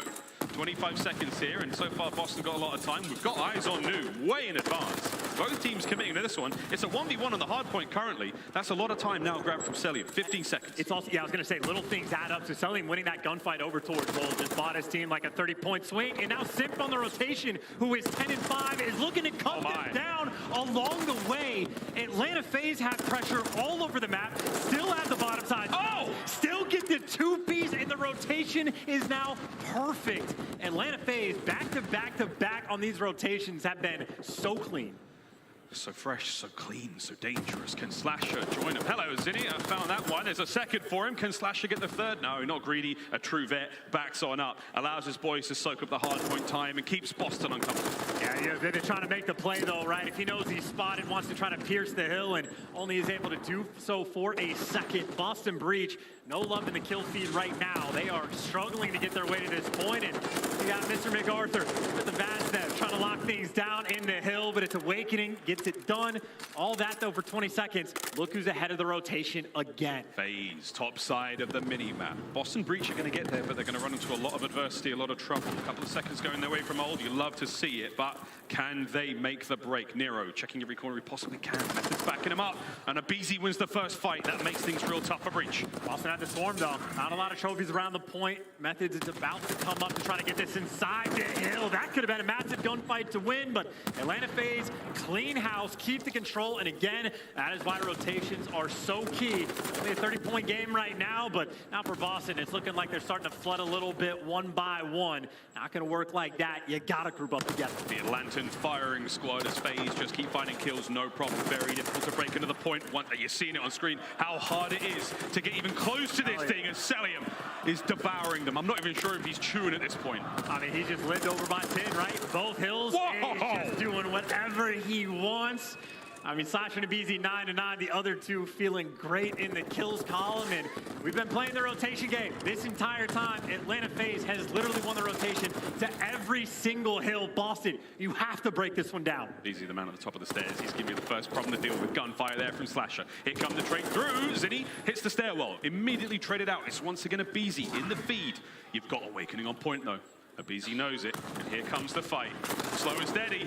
Awakening wins. Rotations won. I mean, finally able to get at least a little bit of pressure. Now you clean up the feed. So literally the first time in the entire game, Boston win a rotation and try to buy themselves a little bit of life. And this is a money hill. One good full 60. You will be right back in this game. Now, long-term selling does have the cruise missile. Not fun to deal with, but so far you are handling the top of canteen. He's starting to heat up, and Celium is alive and kicking. You've seen him in this position so many times. Good work out of Boston, though, keeping these players at bay. Up to Methods now. Beautiful work. Nice timing, but FaZe, late break, 20-plus seconds to be had. You wanted it if you were Boston Breach, but for now for FaZe, push the lead forward. And this might also be cruise missile time as well. Very open hill. Selin can play around the timing, and Atlanta FaZe can take the slow approach through this back alley. Awakening spots him out, but that's a lot of FaZe players flying. They are looking to dominate this alley. Easy reads for the moment. They got that control. Yeah, whether you want to break the hard point, win the rotation, that streak's going to help out a lot. There it is. Celium takes care of Awakening. Methods still alive. Trophies here. How many fights can Zinni win? Oh, Simp does get involved. Gets the kills. Nero on the flank. Should be able to catch both these players out. Eyes up. Gets one. Beautiful work onto the second. No! One more bullet! There it is. Awakening card. Slasher there. Teamwork from FaZe on point. I mean, hey, you dealt with the cruise, though, and you still get the break, and hopefully maybe get Nero on the hot hand, but it only lasts for so long. FaZe right now, I mean, they're just on point. Clean 4 down in the feed. Look at the coverage they have on the map. Atlanta FaZe are everywhere. Wow, Atlanta FaZe, they are fiending for the Game 5. Gameplay looks hot. Let's go for a quick listen in. See how the comms sound. I'm just trying to stay up. I don't see any bottom. Bottom. One gate. I was on the other side. Gate? Gate, yeah, just gate. One shot. Back one shot. Long still. Long still. One's pocket. Like hitting home. It's just like one still. Gate. Long. Gate. He's like I'll see P3. Also, one's behind me. long, I think. I think he's out. P3 now. I hear him. Oh, big cut. Nice. They're spawning 10. I'm trying to open deep. They can be dark. I'm getting in the corner. Here's the time they can be dark. Let me know. I'm in the corner. I heard dark. I think they go gate. Nice, try your gate. I'm looking gate. Gate jumped out. Gate. Nice, missing Reese. Dark on me. Weak. Last guy. He's at Still there, yellow. Nice. Push out your dark. I hit one mid-cut. Mid-cut at mid-roof. Roof. Watch out. Another one mid-roof. I think. I'll team it. Could be dark. It's good high. That. Stay down. I got nade. I'm getting nade. Give me. Ivory yellow side. We can win up this game. Have all that. One RB. It's a little bit of smack talk from Celium at 23 and 8 chances. A disgusting performance, and FaZe are looking forward to that Game 5 now. I mean, good news for Boston. You didn't get 100-point club. They got at least a 102, but again on rotation. Atlanta FaZe, no surprise. First one's in. Simp, no surprise. Able to get the 2-piece and Celium 23 and 8. You just expected Atlanta to end this game here, and honestly did so without breaking a sweat. Oh man, Celium has just gone insane. 25 and 8. Looking for a few more. His boys are in, and that will be Game 5. Let's go, Boston. Get involved, baby. What a series it's been, but it ain't over yet. One last chance now. for these two teams here in the series. And winners bracket round 1 here at this tournament has already proven to be the most incredibly closely contested we've seen in a major so far. And Atlanta FaZe are just straight up sucking the life out of the crowd as well. I mean, it is dead in here. There was nothing optimistic about Boston that entire map. Literally, as soon as they gave up the spawns for P2 off the opening break, it was the collapse after the fact. They got out-rotated to nearly every single hill. Nero just went, what is that, like triple negative 9 and 27 as well. So that might be an example as why Boston have only played this map a total of 0 times this year. That is their first, not a good look in. Shades of the Embassy, Atlanta FaZe, a cakewalk to victory. Yeah, when it's easy for FaZe, it's super easy. But for now, we go to another search and destroy, the last one. Back to El Asilo. We'll see how easy this one goes, as this series has been so back and forth. Incredibly close there on the control. But again, when it's easy for FaZe, squeaky clean. 6 and 2 on the Embassy. 250 to 105 there on Mercado Las Almas. And now once more to Asilo. Chance, which way we leaning, brother? I mean, look, Asilo is not the worst map in the world for Boston. They've made improvements on it throughout stage 2, but it is just game 5 in general. It is the ice that has been a problem. 0-5 record on this map, and here's where they need it most. Well, we'll see if Boston can find the ice here. They've struggled in these clutch moments, and an important one to win right here, right now. When we come back after this quick commercial break, game 5, El Asilo, search and destroy.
The Call of Duty League is presented by the GMC Hummer EV Pickup, the world's first all-electric super truck. Upgrade your game with the Scuff, the official controller of the Call of Duty League. And here we go into Game 5. Boston Breach, Atlanta FaZe. Let's go in the distance after a very, very decisive victory there for FaZe. Chance surely going into this LSC though, Search and Destroy, they're feeling fantastic.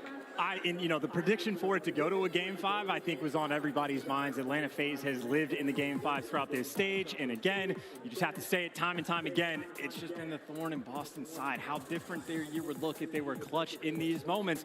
I mean, talk about just an extra like 50 CDL points. They'd be like top 3 in the game right now. It is the clutch that has been the problem. It is the clutch that is now required to get this win. And I just got to imagine, I mean, your KDs, I know, like 35% of rounds that you have in map 5s. We're talking about collapses that have happened to this team. And we've seen in Game 5 on this map, literally how they ended their split against LA Thieves. You had Vivid clutching 1v3s. You had Nero dropping bombs and going on tears, and it was not enough to get it done. Boston needs something extra. Here we go. That little special something. Can Boston Breach summon it here? Can they conjure up a victory here in this Game 5 and prove all the haters wrong? In towards the A-bomb site we go. That's a fast pump for Nero. This is perfect. I mean, you get the bomb down for free. You get out with your life and at least able to stay alive for a moment. Now, Beezy is on the fullest of flanks for the moment. There's no dead silence in this round just yet, so he has to take his time. This is great right now for Breach. Nero buys a little bit of time with a stun. Clock's a ticking. Selling with the first blood there. Beezy on the flank now makes the entry to the bomb site that bit more safe. Look to the top side of the minimap, 25 seconds left to go here on the round. Here comes the check. Corners found. Slasher in on the kills. Nero taken care of. Zinni the last man left alive. Less than 20 on the clock. And he's got attack 56. He's trying to pray for this one gunfight to fall on his lap. Chow the next guy on bomb and get it done. Wait a minute. You don't check it all, and Slasher gets the defuse off in the nick of time. And dead silence not needed. Atlanta FaZe just pounce on that retake. Happy to give up the bomb plant for free. 3 kills in that round. Celium, Mr. Do-It-All. Helps open up the flank, helps save the bomb defuse there, secure the round. Great stuff from him. We'll swap sides now. Boston Breach will now be on defense. FaZe. Let's see what they've got on an attacking round. Either way, Chance, good looks from both teams early on. Yeah, I'm just thinking about the confidence game. That map 4 ends, the crowd dead silence around their team. Players got to take their headsets off. Atlanta FaZe probably cracking smiles. Boston not so much. Celium just went 25-8. Hasn't slowed down a single bit. And now all these players down low. It's going to be an A-stack for sure. Atlanta FaZe. Happy to take their time. You got a player like Nero ready to flank, though. Can only get one. You get the trade. And you get out with your life, but obviously that bomb down in a tough spot. Methods has eyes down the lane. One's good enough. I'm pretty sure he could spot the bomb on the floor as well. So in this 3v3, the FaZe reinforcing the point here. And they're waiting on Slasher. I think Methods can feel that pressure. He's going back and forth, but Slasher right now, the man trying to play for picks. Beezy and Celium waiting for that play call. And look at Beezy drawing him out as soon as Slasher's trying to move in a position. Methods reads it, but doesn't gun him down. Advantage now back to Atlanta. So close, not enough. Here comes Vivid. Tags, can't catch the second dive there from Abizi. Awakening, though, does make it a 2v2. Por eso seguro que vamos a ir para el desempate, ¿será? Let's just square up. It's a big win from Vivid. Now what a freebie on the rotation wraparound, and Abizi now for the 1v2. Not a lot of time to work with because Boston Breach have bailed themselves out of this. Ahorita le están apretando porque van. He wants to take it to him. Do you hear him down low? Do you go for the plant? Do you go for the Mira, mira, mira. Le va a salir hace 3, 2, 1. Se fue. The timing trade for Abizi, but you don't know the next location. You get to the bomb in the nick of time, and look at where Awakening's going, away from the bomb. Away from the bomb. It's been planted. It's a 1v1. Can Abizi somehow pull out the clutch? What a moment this would be. We're running out of fingernails to bite here in this venue. Queda 1-1 con respecto a kills, pero este ya evitaron la bomba, entonces están en el juego de segundos de más. Ahí está, se puede ganar. And that is a decisive round for Atlanta FaZe. Ese Cerante está que le da un derrame, Cerante al gordo. Killer in a round like that. Abizi had, what, 12 seconds left on the clock in the 1v2. Granted, the Call of Duty timing was fantastic, but, I mean, I guess Vivid was left responsible for both sites. Or Awakening, it seemed like, was looking over A. Vivid wrap backs, gives up an opening, and Abizi just breaks it down. Awakening can't even reach out because Hey, no dead silence active, and that is a painful round for Boston to have to swallow. It's not over yet, though. Boston offensive round, here we go. Nero with the bomb in hand, first time round. It was a quick hit towards A. BZ, he's moving. Won't find anyone on this side of the map. You might be able to get into the site, as is tradition. And BZ, he can hear a whole lot. He won't hear this bomb get planted, though. Well, Atlanta FaZe trusting the retakes once again. Not a lot of pressure, allowing it to go down on the A site. They were perfect last time, but it took a three-piece effectively for MC. Now it's up to a BZ to find the intro. He delivers. First one Atlanta. He's popping doors, or he's trying to at least. Nero, oh, he's feeling it. He goes out for the second, doesn't quite get it. 2v3, down a Vivid and Awakening here, trying to defend that bomb. Here come FaZe. They've overwhelmed the site. They might be able to dive on it straight away, and they may just do that. Vivid, this timing is outstanding. If he can get in there quick enough, he's got it. There it is, the Fuser goes down. Back over to Awakening now. 1v2. And again, it's the exact same as round one, just a different player. We'll see if he's got the angle. Can't get it done. Deja vu all over again. That is the exact same situation. Celium holding the exact same angle in Atlanta FaZe winning in the exact same way. I mean, it's just how you write it down. It is clinical, it is efficient, and it is now Atlanta FaZe 9-2 in round count in this series against Boston. It's tough to make these reads, man. You're showing a lot of respect to FaZe, rightfully so. A 3-0 lead thus far here in Game 5. No kills yet for Sim, no problem. The Slasher and Celium doing the heavy lifting of BZ there as well. 4 kills for all of them. Here we go, another attacking round for FaZe. Got to work on the muscle up. Celium can do everything but jump, or actually maybe this is exactly what he's going for. A lot of people hate him for a good reason, because playing like that, it is so annoying to deal with. He's not easy to deal with, indeed. That's all with the left hand, too. That is ridiculous. And boys, that forearm is something. What a BZ. Another big first blood there from a BZ. Second blood Slasher. Taking care of business, FaZe. And there, on the side of the wall, hanging off with a pistol. Celium's down so much damage, doesn't seem to slow Vivid down at all. Gets 2. What in the name of all things sacred? The bomb is down on the inside of the A site now, and FaZe, they were trolling this one, but they paid for it. That's a bit too cheeky right there. I mean, I think it was, what, Simp down low that just has to go for the trade when Vivid assuredly getting called out, but now 2 players behind enemy lines. These Boston players are laser focused on where Celium was, not where he is now. Well, they'll find him soon enough. He's behind the bar here on the inside of the rec room. Less than 30 to go in the round. And Boston will get their first round win. Can they deal with Celium? Can they deal with Slasher? A BZ clutch the nail biter. Oh, I thought Slasher knew. Uh-oh. The intel and Vivid able to deliver. Does get traded out. 15 seconds left. Again, it is a clutch for Awakening with no time on the clock at the A site.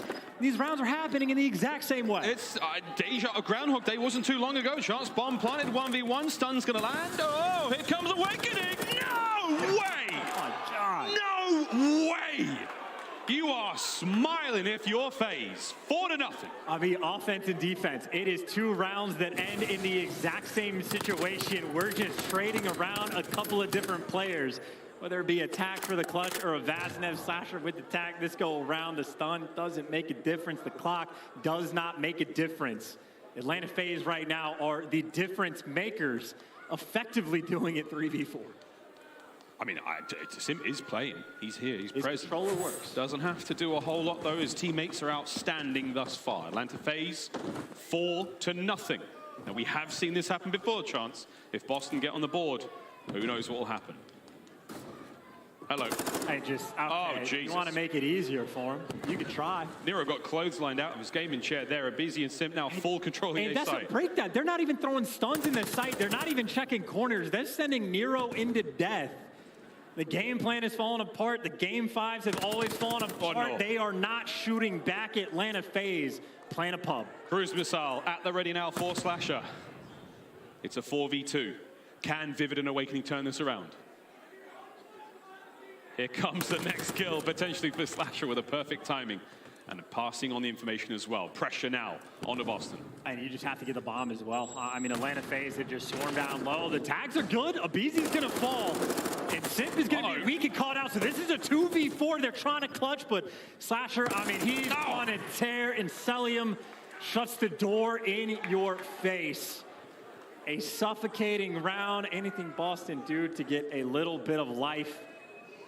I mean, they need so much more than CPR in this moment.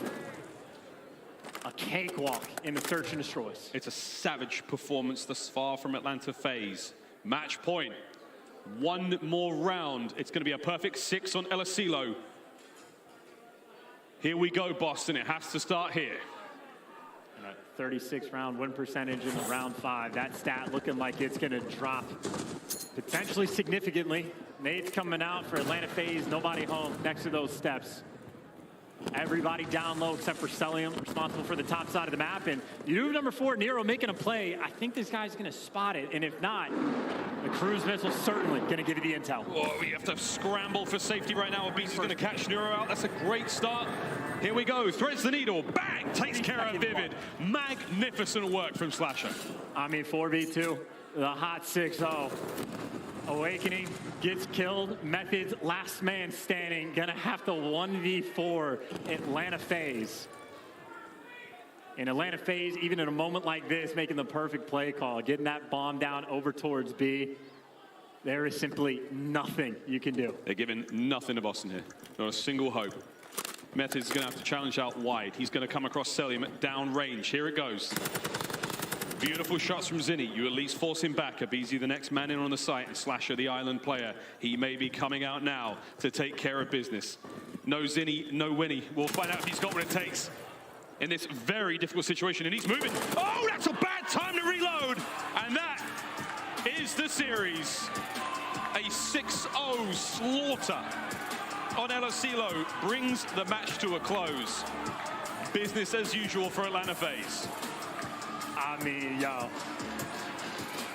if we did a vibe check in the building or like a poll of who we thought was going to win that map 5, I don't know if there was a soul in this building that would have picked Boston. Ese fue un bye Boston, muchacha, ganó FaZe. Y bueno, se armó lo que se tenía que armar, cerotes. Hay unos que ya se van a empezar a cambiar las playeras, ¿verdad? Y las camisetas ahí. Pero pasó FaZe, cerotes, pasó Atlanta. Y bueno, ellos se van la victoria ahorita. Boston en la nuca, papá. 2-3, puta, de último, del principio era como que la nuca, encima Boston, pero ya, el team play que estaba jugando los otros cerotes, no, hombre, y hay un cerote, este cerote del Slasher, creo que era el Slasher, no, hombre, puta, solo ese cerote se llevó todo encima, o sea, los otros 3 ni sumando llegan los 9 kills que hizo ese cerote ahí, llegan a los mismos kills, 5-3 y 1-9, sí, llegan a los mismos kills, no jodas, y Nero que solo entró a pasear, ahorita en la última ronda, muy bueno, supuestamente se viene... Series comes to a close in a whimper and definitely not a bang for Boston Breach there. But hey, they will go to the losers bracket. We'll see them later on tomorrow. Bueno, día 1 no ha terminado. Todavía queda más equipos por jugar. Pero tenemos la final el día domingo. It's over the guy Blaze on stage with the one and only First Blood Wizard Abizi. Thank you so much, Miles and Chance. Give it all one more time for Atlanta FaZe as they come out on top. Abizi, you guys played the villain here, okay? Yeah. But you are a hero to some of the fans out here in the crowd.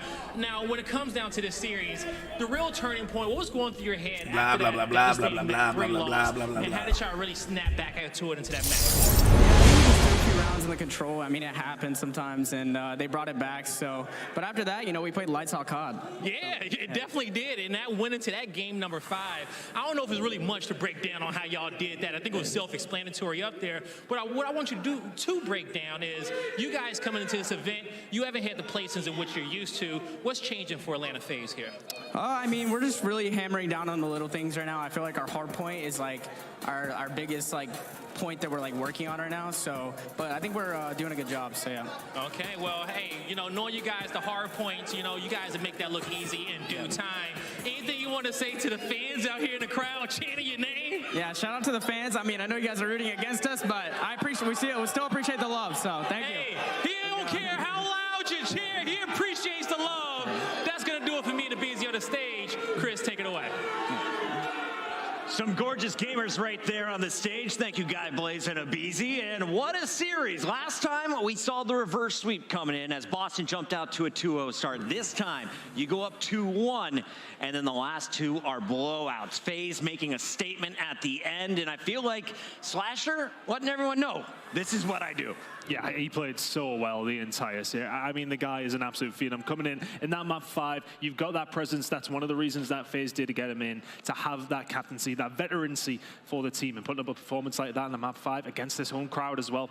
Tippable. Let's take a look at the bracket and how things are shaking up already. We have the subliners dropping down. Now it's Boston with the 3 seed who will be dropping down to face off against the Seattle Surge. Do you like this draw for Boston, Allie, or could the Surge cause problems here in the lower bracket? Oh yeah, no, this is probably one of the worst draws you could have got when it came to the lower bracket. I mean, you're talking about Seattle Surge that made it to finals in that Major 1. They did have a struggling qualifier, but near the tail end of it, they looked like the Surge of old. Look for Boston to make that run. It starts tomorrow at 3 p.m., but we got to talk about this Game 5 because this was a blowout, Joe, and you said it. Boston, well, there might be some sorcerers here in the building. Dude, this might be the new curse of the Bambino, dude. I'm just telling you, these Game 5s getting away from them. It might be 86 years till they win one. It's going to be a long time. I don't know what it is with their search to destroy, but they got to get it figured out. I mean, you got what you wanted if you are Boston Breach. You win that map number 1. You got stunned that pick. Slasher. I mean, you had everything under control. You were able to clutch up in that control. I mean, down 0-2. It just felt like all the momentum was riding their way, but that Mercado hardpoint, Atlanta FaZe, they're able to, play their hardpoint, their style. Into this Game 5, you had to feel like they had something cooked up, but Atlanta FaZe just didn't care. I used to look at Atlanta and think, oh, if it's Respawn, this team is going to walk away with the W's. Now it feels like this may be one of the most dangerous search teams. Allie, when you're looking at FaZe and the future of their bracket, they don't have an easy road. They'll be playing Toronto or the LA Gorillas. How do you feel they'll be able to match up against those squads moving forward? I think they'll match up against both those squads incredibly well. Those are also 2 really good Respawn teams, and Atlanta FaZe, their woe last year was they were actually so good at Respawn, but they couldn't figure out search and destroy. So now they flipped, now they figured out search and destroy, and it's Atlanta FaZe. You give them 3 opportunities in a Respawn, you gotta think maybe one goes their way, and that's what happened in this series. What was more impressive for you, Ton, in this series? Was it the Mercado Game 4 or that Game 5 with the 6-0? I think the Game 5, you got to think, as I said, it comes in those tense moments, but for me, it's the kind of the vetoes. Why are they playing them on Search and Destroy? Why are they playing them on Mercado Hardpoint? Questions to be asked. All right, coaches, try and get your bands right next time, but we know something that might be consistent throughout this weekend. It's Abizi and the team clutching up. This is our scuff play of the game. Abizi was the one who turned it around against Boston last time. He started in a Game 3. Tonight, pulls off the 1v2, Allie. I think this is one of the more tougher rounds if you're the Boston Breach. This is a situation that they should have had in the bag, but it's Abizi that comes out on top. He gets the kill, he gets that palm plant down, and then it's just playing the angles, playing the sound cues. He wins the big one against Big Wake, and that was all the momentum Atlanta FaZe needed. Strong finish from the young gun as he sends Awakening packing once again. A 6-0 finish puts Atlanta into winner's bracket round 2, but winner's round 1 continues on the other side of the break. Before we go there, quick reminder, pick up your team packs today. Support the pros, look like the pros, play like the pros. Your team packs are incredible, and you can pick them up right now. The new 2023 CDL packs with home and away styles, male and female variants, weapon camos, emblems, calling cards of your favorite squads. It's all at CallOfDutyLeague.com. Keep going, Puck. It's been hot fire right now, man. I had a Dunkin' Donuts, baby, and I'm about to re-up. Don't go anywhere. When we come back, we got the 3rd match of the day. Can Joe Deceives get some revenge against Scrappy? We'll find out after this.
Hey, what's up? Yeah, free. Hey, you're saying hi to you, man. Most of the streaming is into Spanish, but just today I'm just sharing a little bit of what's going on in the Call of Duty tournament. So we just saw Boston versus Atlanta, but coming up, we got Seattle. Let's see if these guys can do something against another team. But just stay tuned, man. Later on, we're gonna do our live. So we're gonna be playing some Call of Duty. If you want to join, man, you got it.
Call of Duty League Pick'em is back. Bottom defend, a few more points, and this will be it. Pick the winning team.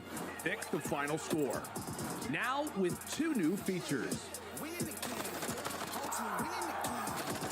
Fan Insights are here to give you real-time intel. Feeling good about a pick? We now have double boost points and point matches. Bonus picks, extra points to rank you up on the leaderboard. So as you get hyped for the weekend, pick, watch, win. Ooh, it's getting good.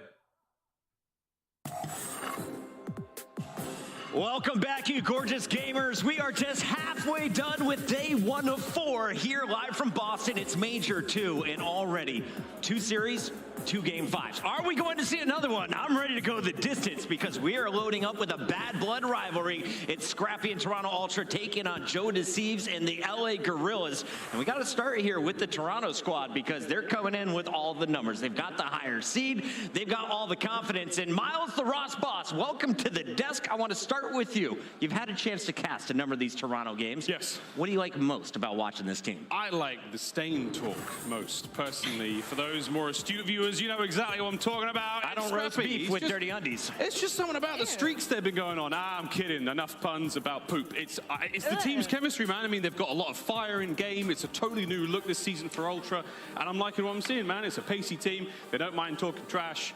The sky's the limit.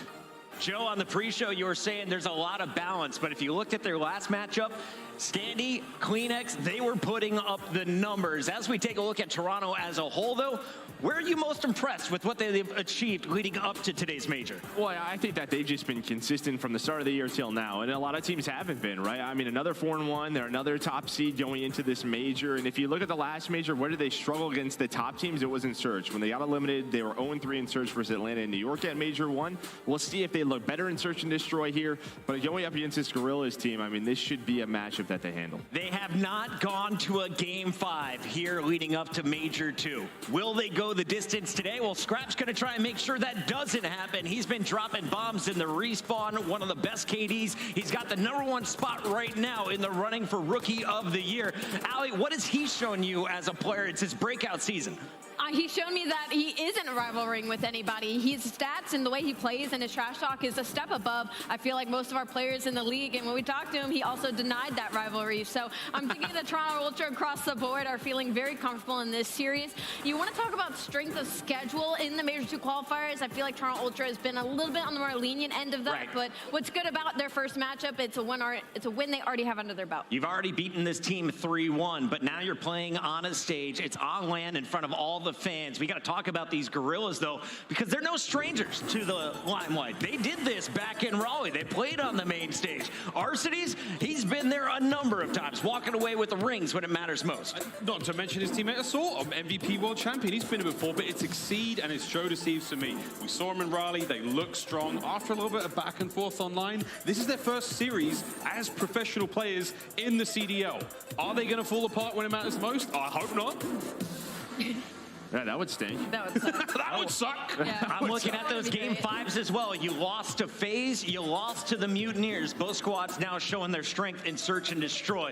But really, it's that last one. You want revenge over Ultra. You're going to have to get it done in some of the respawns. Are you expecting Hardpoint, Control? What's going to be their strength, Joe? I mean, they're 8-2 in Hardpoint, you know, throughout the qualifiers. One of the best teams at Hardpoint, but 0-5 in Control. And on the other side, you have an Ultra team who's 5-0 in Control throughout Stage 2 qualifiers. So you look at that Game 3. Listen, when you're 0-5, you know it's something that's circled during practice, right? We have to focus on this. What's going wrong? What do we need to do? I will say the fact that they're 8-2 in Hardpoint, I think that's a good thing, right? Because going up against some of these teams, that's where you're sort of competing against firepower versus firepower. They seem to have it. They all just have to get on the same page in those other two modes. Now, Allie, we just showed some highlights of Exceed, and he was the guy who played his best match after Drazah talked some smack to him on Twitter. Do you think Exceed is going to be feeding off of that trash talk that Scrappy sent their way? Maybe a little bit, for sure. I think Exceed definitely matches in energy when it comes to Scrappy. And again, this is a franchise win, right? Last year they won the Major 2. They're hoping to do it a second time. But the biggest issue here when it comes to LAG is usually you talk about a team that's good at respawn. You include Control in that conversation. Unfortunately for LAG, you cannot include Control in that conversation. GM Ricky making sure the trophy from last season making its way. He was coaching back then. Do you think he might have the team pull out a weapon that we haven't seen yet today, Joe? Is there a secret sauce they can be pulling out? I don't think so. Like, maybe they pull out a third Vaznev, right? Like, you know, when is that going to happen? But I don't think so. I will say, though, that started in Losers Round 1, so maybe that's the key, the magic for them. All right, here's a look at our maps and modes. We got 3 fortresses from Control, Hardpoint, and Search and Destroy, but let's talk about this series as a whole. Allie, you've got the numbers in front of you. Who's got the edge? Who do you like here in our first 3? Weirdly enough, Insight's going to be a good player to watch in this series, but LEG's not mad at these hard points either. They're sitting at some of the top KDs in that maps 1 and 4, but again, it's that Control that really worries me in this series. All right, well, it's time for some predictions, I'm told, and I want to start first because I'm going with Toronto. I like higher seeds. They've been consistent. I like the trash talk. Gorillas, they can bounce back, but it's going to have to take a Game 5 to do it, in my opinion. I think that Game 5 could happen, Chris, and I love an underdog story, and I love just, quite frankly, keeping everyone on their toes. So I'm going to go with LEG. I appreciate that take. Yeah. Usually I would have to agree with them, but I think Toronto Ultra just look too good right now. I'm going to have to go with them. Allie, what the hell? 2 Torontos. I'm sorry. We've got an LAG. Joe, Oh, I'm an Ultra boy. I mean, come on now. I mean, listen, I like what I'm seeing at LAG. I like that they brought up the Challengers core. I think it's going to take some time. But the fact that their search and their control is really struggling, I just think Ultra is too strong as a team. Well, remember, winner of this will be playing FaZe tomorrow. It's a big match right now, though, and it is ready to go. So let's send it to the stage with my guy, Blaze. Thank you so much, Chris. Boston, we are 2 for 2 in Game 5s.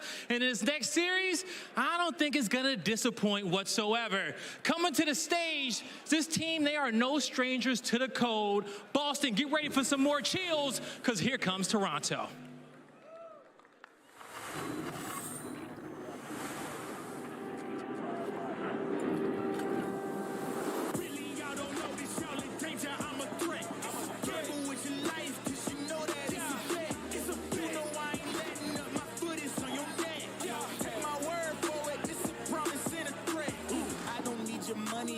Pay me in respect, cause once I do it big, what's to follow is a check. I need 100 days, nothing more, nothing less. And the ops feel away, cause I'm next, I'm a threat. Oh yeah, really, y'all don't know this, y'all in danger, I'm a threat. It's a gamble with your life, cause you know that it's a bet. Gotta one up the next, point to the sky with the one up, I'm blessed. I'm young, rich, and black, so you know I'm a threat.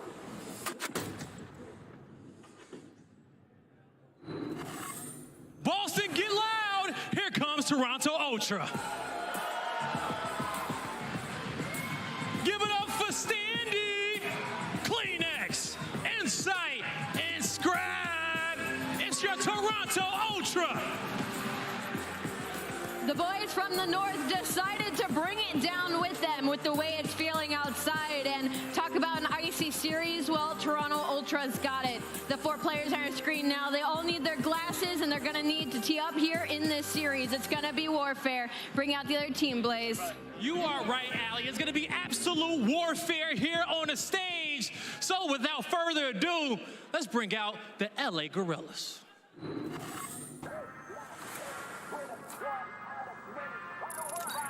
All shadows, ground team is mobile. Keep them covered. Eyes watching for the opposition. How they crushing any competition. Long range, yeah, I got the vision. When I'm in the trenches, anyone can get me. I'm with the team when they need me. Or out on a dolo mission. Nigga rocky riding on this road of riches. If I catch you slipping, then it's over finished. War, ready, crew, coming through, heavy. Aim steady, lights out, it's the gorillas. Not any winner, one out of many. Side talents empty, lights out, it's the gorillas.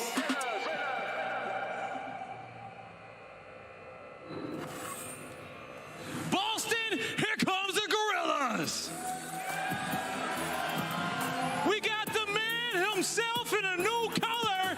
It's Arsenes. Where's the squad? Uh-oh, it's a new team. Here comes Assault, Seed, and Joe Deceives. Give it up one more time for the LA Gorillas.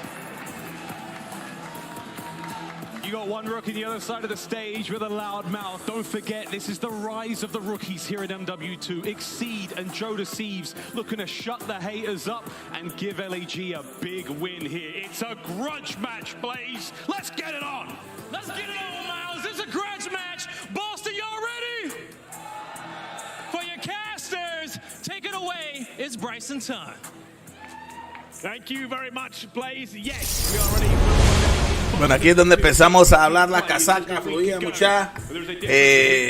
Eso me está entrando por ahí. Bueno, empieza Toronto con Los Ángeles, puta, que empiecen los bets. Lo interesante de esto es que van a entrar contra Atlanta, es lo que entiendo yo. Entonces, el favorito a huevo Los Ángeles, obviamente no hay, porque pero la mayoría le va a Los Ángeles, no sé, hay un clavito con Toronto ahí. Pero bueno, vamos a ver qué pasa, a ver qué revienta. Son matches de Warzone, de Warfare 2, perdón. Y a ver a quién me toca la chibola, cerotes. Yo por ahorita, yo estoy dividido. Yo le voy ahorita a la vuelta. Sigue entrándole Seattle, cerotes. Le voy a Seattle, ¿no? A ver cómo revienta con esos cerotes. stage, but the first 2 maps in particular, both these maps were played in that series that they played online against each other and were very, very tight. But the next 3, of course, if we do need to see 4 and 5, are all fortresses. So yeah, interested to see how they go. But first 2 maps, it's a really hard decision to make. The S&D, when we get there, we'll divulge into the stats maybe a little bit more, but it was very, very close. Some clutch rounds from Ultra that got them the win. LAG were dominant for the majority of the hard point, but let it slip towards the end and things got scary. So it's very, very tantalizing heading in these first 2 maps. Very unsure which way they're going to go. It certainly is. For me, realistically, I feel like LAG need to come out strong here. We know what happened in that last series when they played in the qualifiers. They've lent on their hard point in a very, very big way as they've made their entry into the league. The control, I'm fairly certain that Ultra's all locked up. They're one of the best control teams. LAG are one of the worst. Hardpoint has to be where LAG make the difference. S&D, well, S&D, as we know, can be a little bit magical. It can be, and Mikado was really interesting last time, as we mentioned, so let's see how that one goes down. But it's nice to be able to be great at hardpoint, but you need to lock it up on some of these other maps as well. That has been LAG's biggest problem.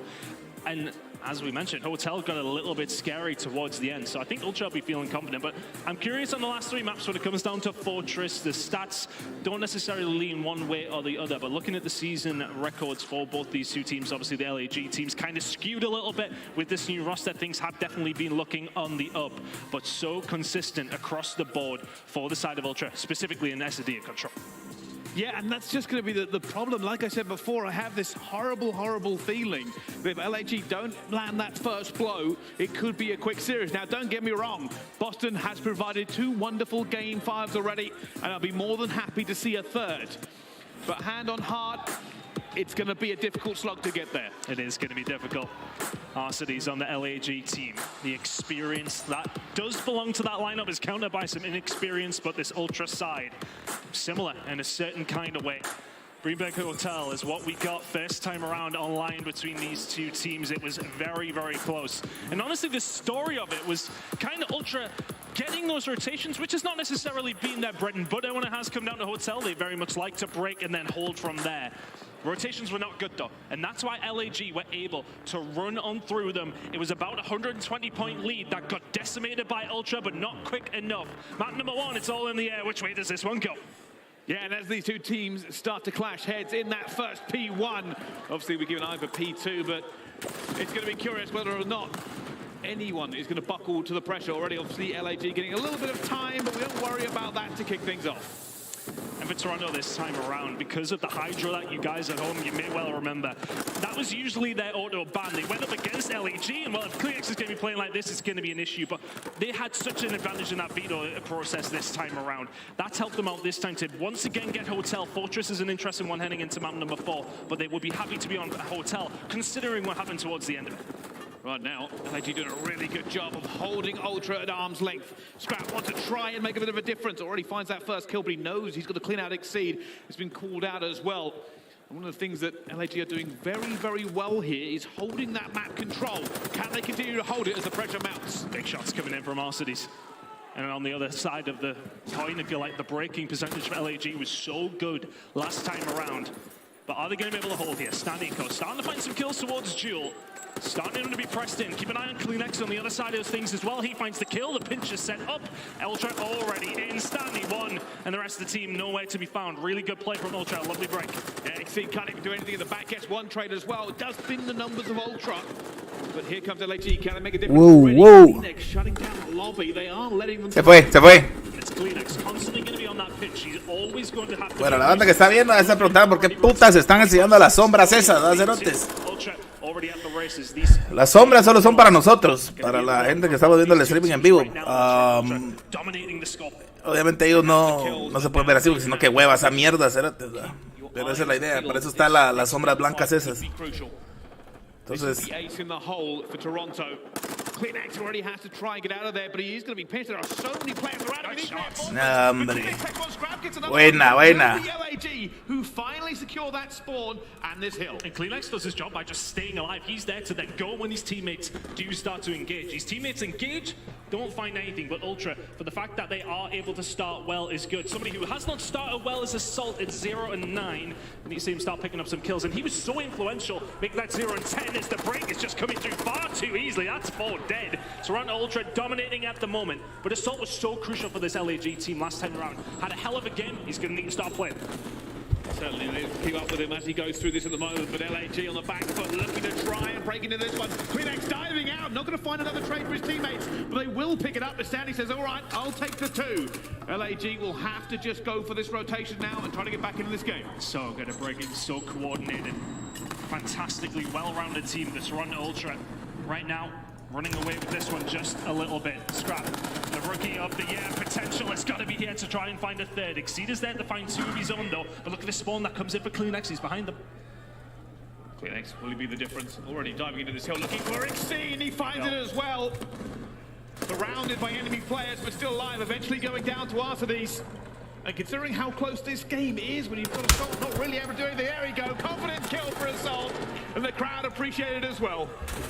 It's one of those that you just can't think about. The longer it goes on though, the worse it gets. I've been in those moments, has to be said. Anyway, Assault back onto the board, 1 and 13 from him. Ultra now, finding from Bedroom, but this has actually been pretty decent from Gorillas, considering where Kleenex is. Gets a bit of a jammy spawn, doesn't this time, finds 2-3 from Kleenex. Arcades is only the one who can shut him down. And that break comes through from Ultra. 15 seconds to go.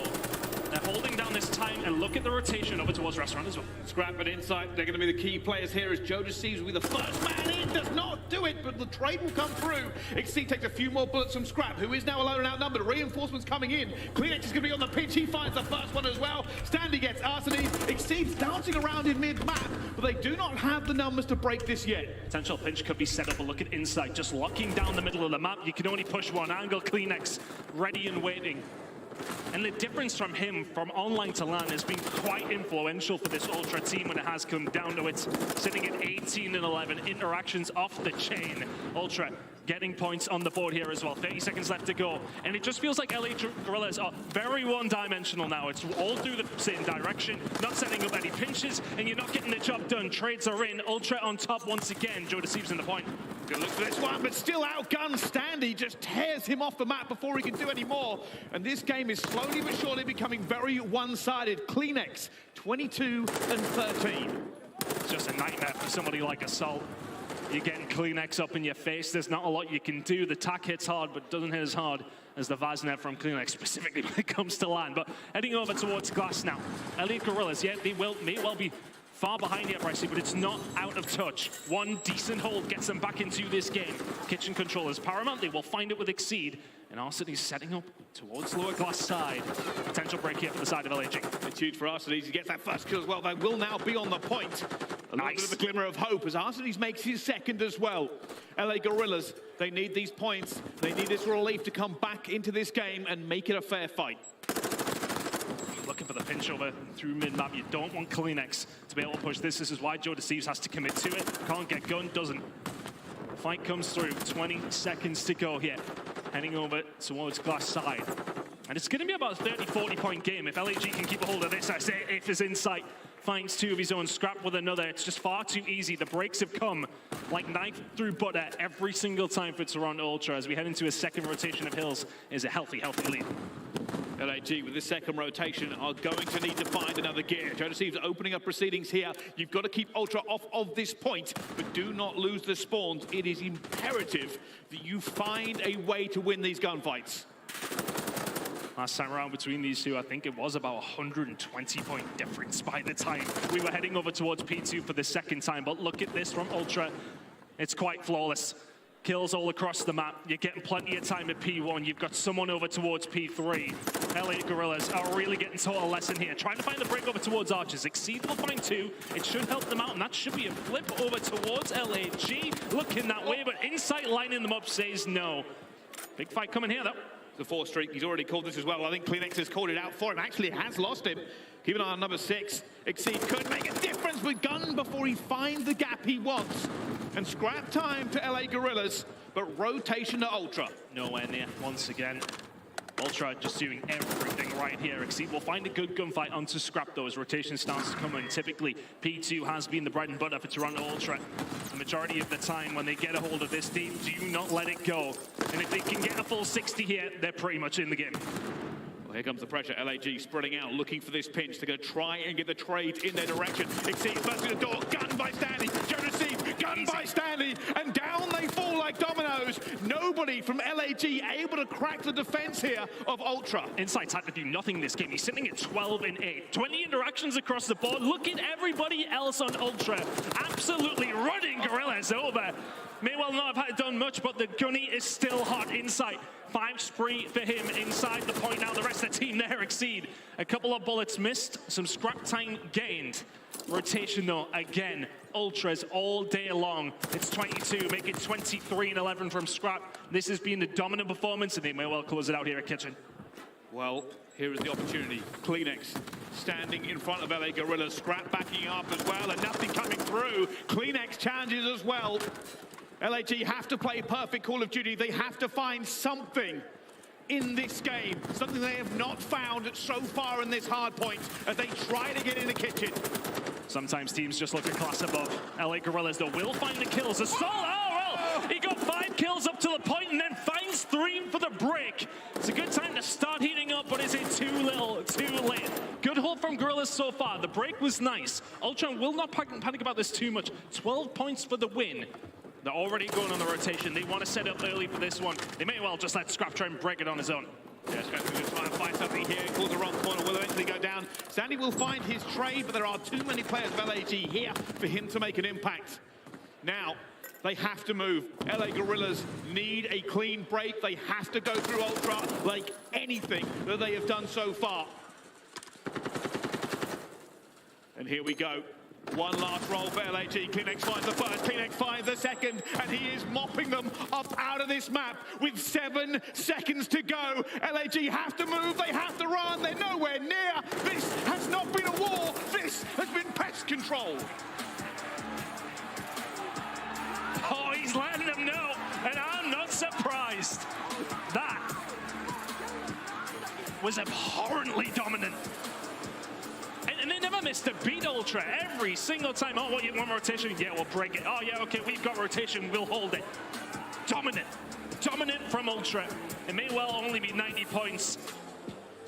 But it never felt like they were going to lose that from the word go. Looking at the scoreboard, I mean, there's one that's going to stand out to everybody at home. It's one that was mentioned throughout, a 9 and 26 from Assault. And bearing in mind, you got a 3-piece to break up in Kitchen. That could have been a lot worse. But when you're heading over towards the second to last hill, and one of your main ARs has only got 5 kills, it's never going to help you out. We try not to go on KD too much, but when it's that bad, you can't not comment. No, you're 100% right. That is an issue. There's no way around it. There's no way to break it down differently. Insight only had 25 interactions, and Assault died more than that. It's one of those games that you need to just be locking down when you can. He wasn't necessarily in a hell of a lot of interactions like we've seen from Kleenex, who's constantly in the face. But you've got to win some of those gunnies. I know Insight's a hard player to go up against, as is Scrap on the AR department. But honestly, it was just kind of night and day from what we see in the line between these two. The breaks were so easy for LA Gorillas in that series. The rotations were not working for Ultra. Everything worked for Ultra there. Yeah, it did. I mean, you got to kind of throw you back to that last series as well. Realistically, the only shining point of that last series was the first hard point. The rest of it was pretty one-sided. The issue being is that we come through to LAN, you can't really afford to continue the same vein as you set off with. You know Scrap is now extra confident. All of Ultra are playing confident, and it is a blow to the LA Gorillas. The S&D is critical. They have to find their feet in this mode. And we'll touch on Mikado in just a second, but I think you're right. When it is coming down to your crutch game mode that you are winning over and over again, you go into a map number 1 and get beaten around just a little bit like that. It does not set you up for what is the next potential 4 maps. Mikado, Search and Destroy coming up next. Fortress Control. And what we've talked about Control, it's a 6-loss spree for LA Gorillas. It's like a 7-win spree for the side of Ultra, something like that. Either way, it's not good looks for the side of LA Gorillas when we do get to that Control. So, of course, the S&D then becomes just that bit more vital. And this was played between these two teams, and it was a close game.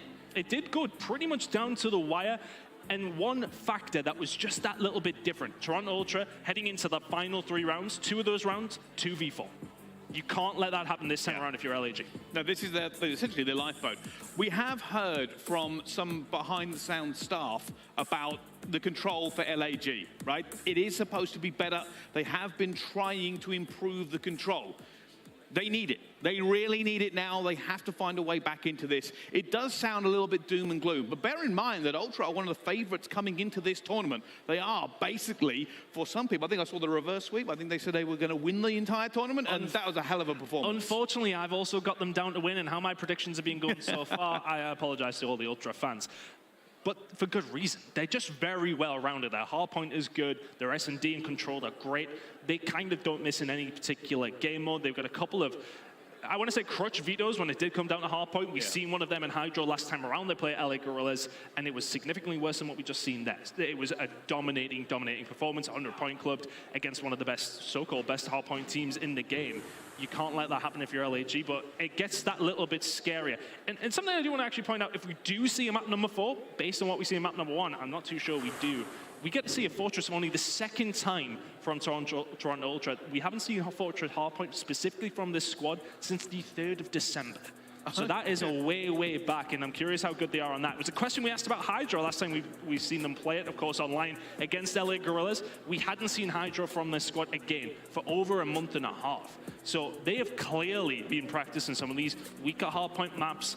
They are well-rounded in every single mode. They're rounding out their hardpoint just a little bit better at the moment as well. Yeah, and also to kind of add on to that point as well, one of the reasons we may not see maps from teams sometimes is just due to the veto process. They may not have had the opportunity to play it. It may have been banned away from them. It doesn't mean that they are bad, that they haven't played it a lot. They may actually be very, very good. It just means that it's usually taken away from them.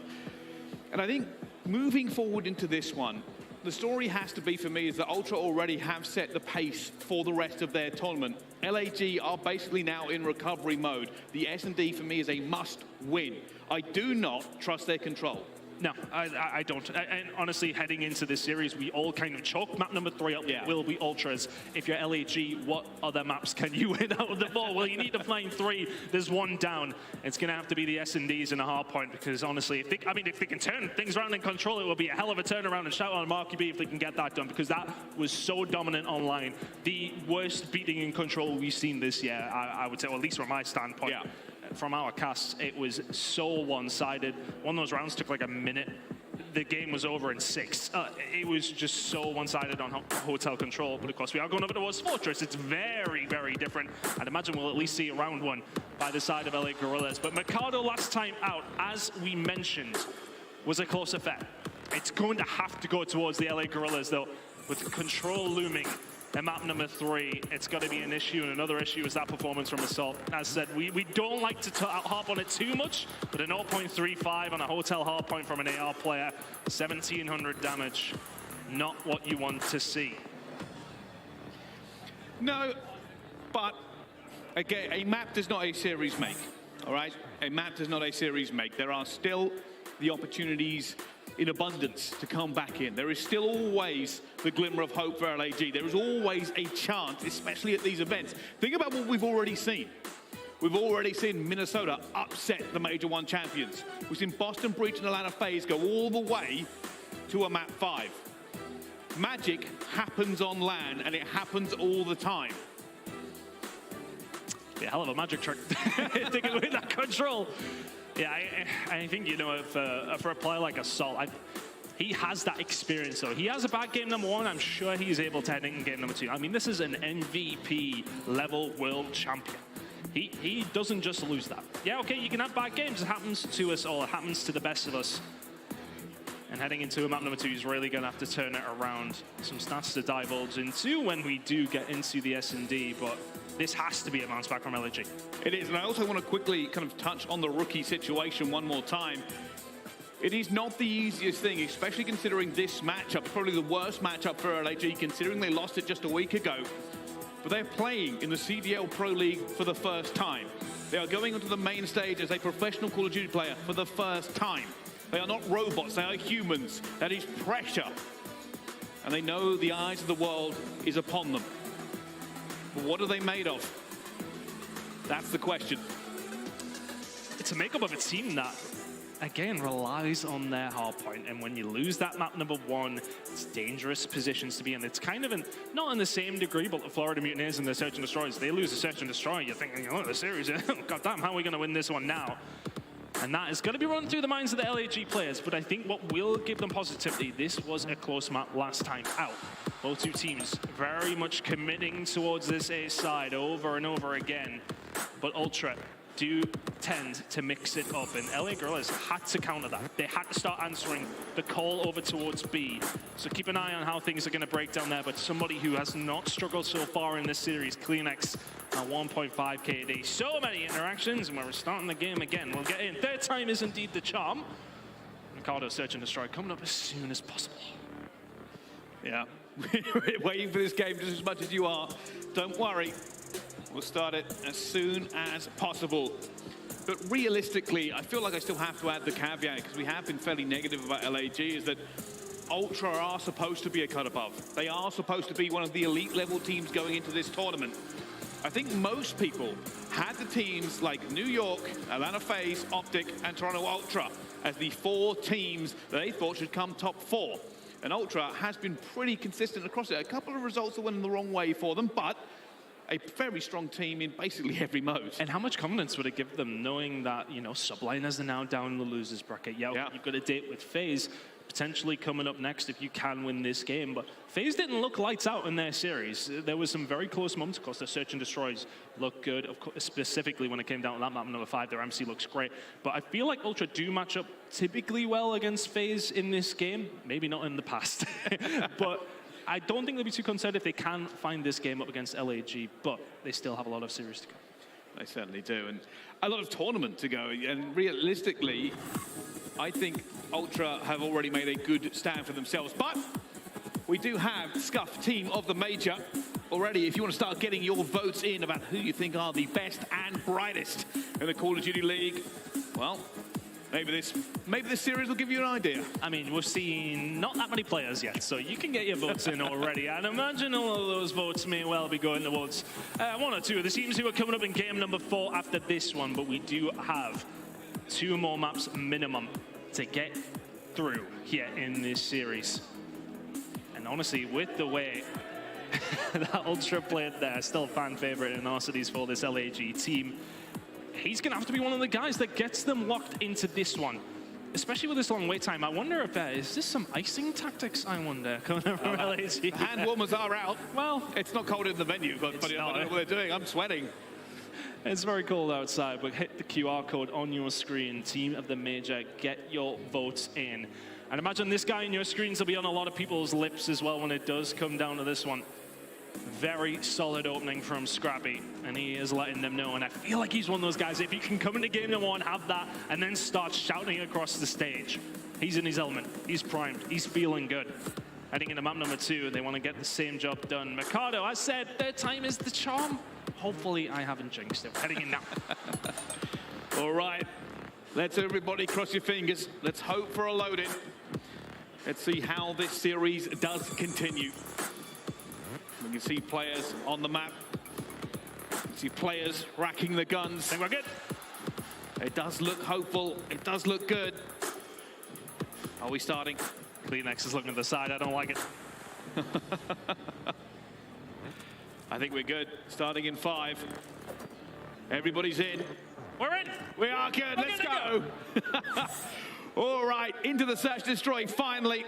Let's find out who walks away the winner of this one. Already on board with Kleenex, the MVP from the hard point. And this is one of those bomb sites where we do often see quite a lot of first bloods coming on through. But look at this setup actually from LAG. Quite happy to give over control and then go for the retake. Still a 4 versus 4. Bomb going down. LAG spread themselves across the map to run Ultra. Set up and ready with. Usually this is a little bit more contested here. It's a difficult retake, but it will be inside as the first bulwark against any pressure from LAG. Last time, neither team found a retake when that bomb went down over towards A, so this will have to break the mold if you're LAG, and it's not going to start now. Kleenex finds 2, Assault finds 1. And it's a pinch still, but they are outnumbered. Can they find their way in? Standy waiting. Arcides looking in the right direction. He wins the gunfight, but inside takes down Assault. Arcides in a 1 versus 2, but no magic in round 1. Ultra take first blood. Prime example of how good Ultra look on the attack, and we've seen a little bit of a switch up from LAG. Last time out, they were very much 4v4, head towards this bomb site. Let's just headbutt and see who comes out on top. That time around, they were quite happy to give them control. But based on the stats that we have, there wasn't a single retake. Last time around that a bomb got put down, Not one of these teams managed to find the break back into that site. LA Guerrillas kind of went against that. They sat back and go, okay, we'll retake. We didn't do it once last time, but hey, it might work this time. Nope, didn't. Now, this is something that we did see a lot from Ultra. Are we seeing it from the LA Guerrillas? B hit come through. Well, Arsenal is already making a little bit of noise over towards A, but the pressure is going to go towards B, and Insight's going to see them as well. Already gets that first blood backing off because he knows the players are looking for this trade as well. Reinforcements flooding in from Ultra at the same time. Scrap gets the second. And LAG have to give this one up. They are outnumbered again. As soon as Insight in that position, having to back on down, does find a kill. And the rest of the Ultra comes screaming over. And look at this, we've read it so easily. Standing, playing on an island, knows the A hit is coming in after the B site dominance from Ultra. Joe deceives 1v4. First one up. Can he find Standy? Oh, it's the worst timing I've ever seen. He heard something, but he's seen nothing. And with 35 seconds left on the clock, he has to hope for a lot of 1v1s and an incredible amount of luck. Tough moment. 25 seconds. No movement over towards B, so CleanX is over. Here come the cavalry. Joe deceives. Still yet to be found. Standy will see him. Standy will win the gunfight. Easy so far for Toronto Ultra. 2 to the good. And I feel like now the game for LAG is about a bounce back. It is about a regain. They need a round, they need a win. The old roll your shoulders, lean forward and concentrate. You've got to lock into this game before Ultra continue to just lay the hurt. We had a little conversation before this, didn't we? And we sort of said this is either going to go one of two ways. It'll be super close, or Ultra may well run through them. Well, the latter does seem to be the way that things are going now. LA Guerrillas do typically, well, yeah, look, they're actually sending players over towards it. It's going to be a big hit over towards A. Keep an eye on Standy on the flank, though. Banks finds the first, which is in a lot of trouble. It will go down to Joe Deceive. It's a fight all over, and it goes down to a 2 versus 2. But it's now going to be a 2 versus 1. Standy was not there for the trade, but he's got the dead silence. He's got the hot feet. Already finds the first.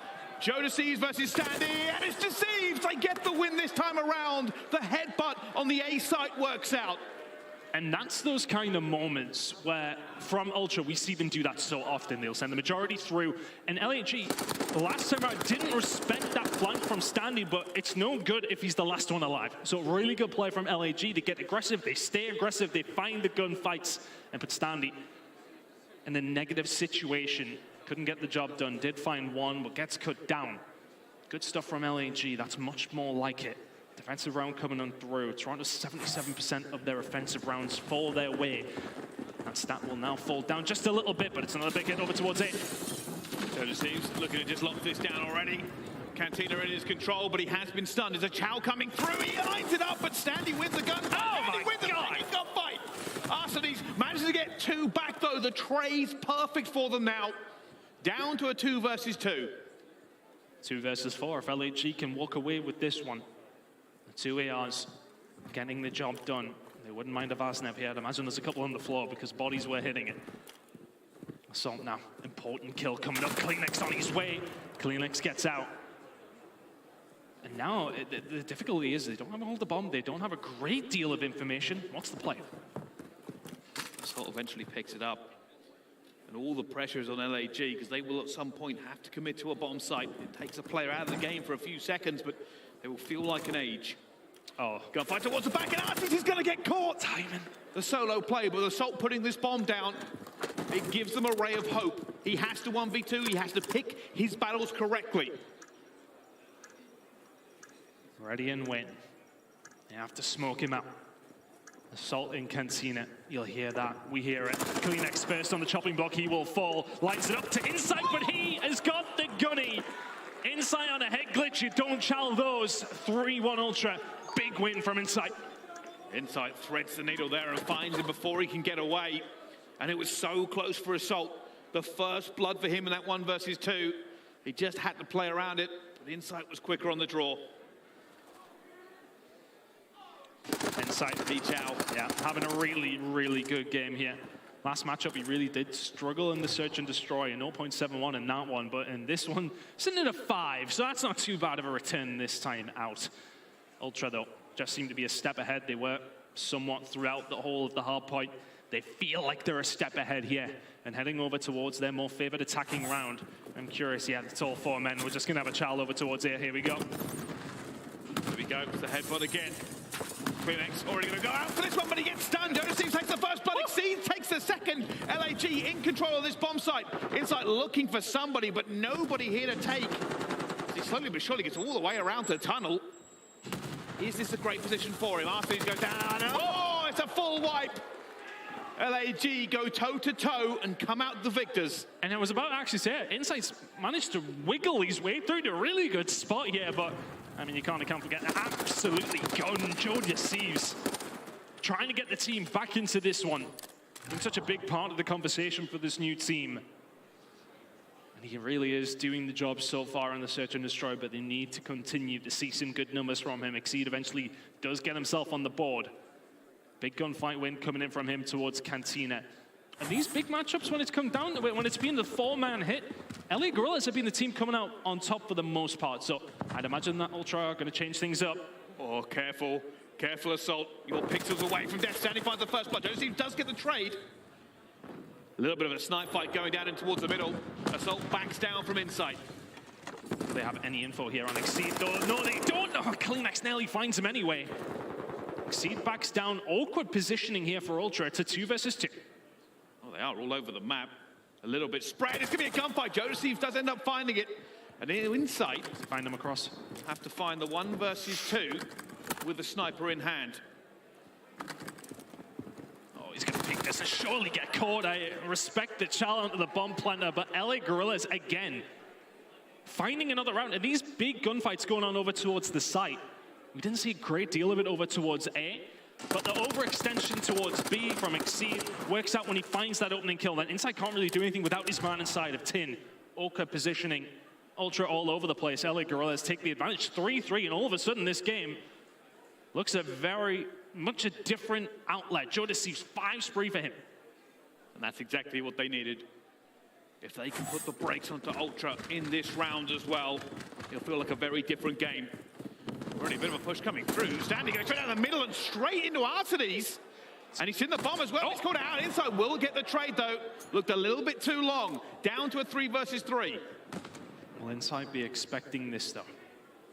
The pressure unrelenting towards him. He's getting the Overwatch again. Scrap finds one inside the site. Exceed, though, does find that flank. A 2v2 again. There has been chaos in these rounds so far. The battle lines will be redrawn. Ultra looking for a more stereotypical A hit at this point, but there is a lot of players from LAG who could play spoiler. Bomb down. Kleenex needs to get out and does. Now, LA Gorillas nowhere to be seen when this bomb went down. No information at all. Scrap playing a little bit of an awkward angle here. I don't think they'll be expecting it. Kleenex inside of Cantina is just going to cause distraction. Scrap is there to clean up the pieces. Kleenex playing peekaboo over and over again. Pressure coming through. Exceed has gone down as well. Assault trying to 1 versus 2, but he's taking bullets and down he goes. The reach out will not work out. Ultra hold it down, and the teamwork between the two of them and put the difference in. Very well played. As I said, Kleenex up top, throwing shoulders, a couple of bullets out here and there. Yeah, boys, we're both in top Cantina. No problem. Scrap. Easy first gunfight. Second one, bit of a silly child, but not much else Assault could have done in that position. Ultra 4-3 to the good. These attacking rounds have been so good from them. I think that's the majority of them. Going over towards Ultra, not really finding many defenses. LA Gorillas now with an attacking round of their own. And again, when you're struggling in search and destroy against a team, just start flying towards bomb sites and see what happens. It's another first blood for LA Gorillas. It's a 4v3. Arcades has made Ultra reevaluate this now. And look at this, they've given up an awful lot of control. Can they get anything going before they lock it in? Scrap going for the gunfight. The wall bang doesn't work out. It's still LAG in control of this one. Exceed finds a second kill as well. A 2 versus now for Ultra. This was something they found a lot of last time around against LA Gorillas. There was 2v4s towards the end of the game, which gave Ultra the win. Insight makes it a 2 versus 3. Assault, you don't want to offer this to Scrap, though, do you? Insight with the sniper, though, that's such a disadvantage for Ultra, you would think. But can he make it work? Insight's looking over the top here with the sniper rifle. He's trying to get in that position we have seen a few times, but nobody is showing. LAG being patient and almost gets it. Well, there's a second. And it's now a 1 versus 2. They're going to know this sniper is going to be here. It is difficult for Insight. Scrap picking the angle as Insight is finding info. Gets a bit overzealous, nearly found 2, but this would be difficult, a 1v2 with the sniper from Insight. They've already checked the bomb again, 7.5 seconds. I'll try it one more time. Insight finds a better gun, a bit of a better option, but he is going to be picked apart. He has to check too many angles. LAG fire back into it. 4-4. And I wonder what the answer is here from Ultra. There's been a lot of these attacking rounds where LAG will just kind of go for it, send everybody over towards this safe site. 4 men here, let's just win the trade. And it has been working out for them. It's that kind of trump card you can go towards if things aren't working out for you to search and destroy. A 4-man head towards a site. It may not necessarily take the biggest tactical awareness. You just head towards it and see what happens. Ultra didn't really have an answer for it, or haven't so far. I think it's the first bloods. Ultra keeps failing with these first bloods so far. I think Arsenal's has been picking them up left, right, and center. And they're losing the trade. It's another headbutt. It's all 4 flying in for this one as well. Jonas team's going to go down the Kleenex as well. Oh, it takes the second one. Looks for the third. Not going to work out for them. And now Arsenal's in a 1 versus 3. Finds a second, but not the third. And that was a fast round, but Ultra put themselves in lethal range. And what's strange about that one is that Kleenex finds 2 with the attack, and he's just sprinting onto the bomb site. Like he doesn't usually have the God Gunner lad in his hands. Here with the attack gets the gunfight win, and Ultra say, yeah, that's how we counter the headbutt. We just smoke them off the point. Things get done very, very well for them there. Now over towards the defensive side. LA Gorillas need 2 in a row to keep the series tenable for them here. They'll be looking for that first blood they so desperately need. A call has been made. It's an A throwdown. Both teams looking to get into this one early already. Stuns, tacticals, nades coming through. Scrap gets first blood though. Kleenex looking at the second that he has. Now continue on going. The knife is out of the back. Oh, and that's a second kill. And Assault left alone against a sea of Ultra. Oh, potential 1v4, but it's no good. And Ultra go up 2-0 in this series.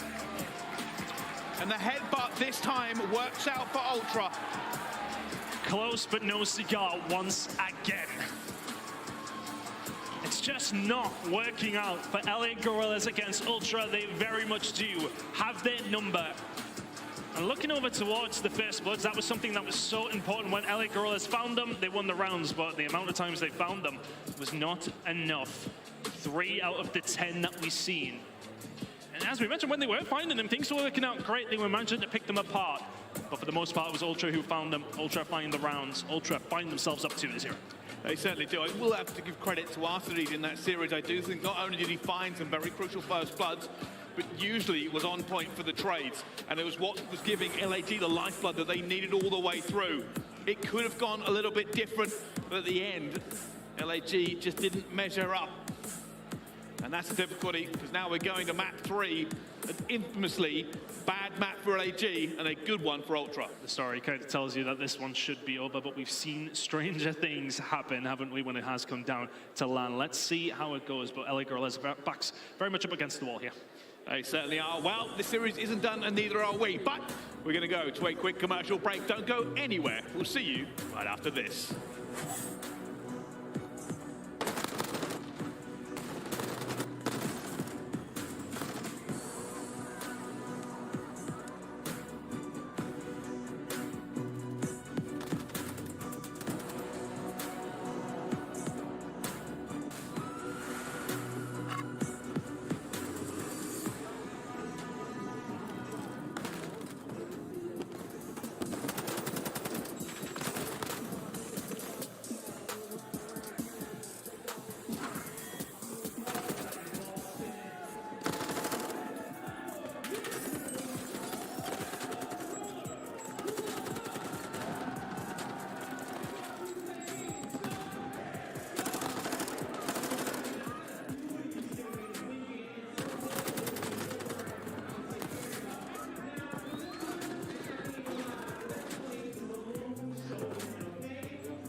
The Call of Duty League is presented by the GMC Hummer EV Pickup, the world's first all-electric super truck.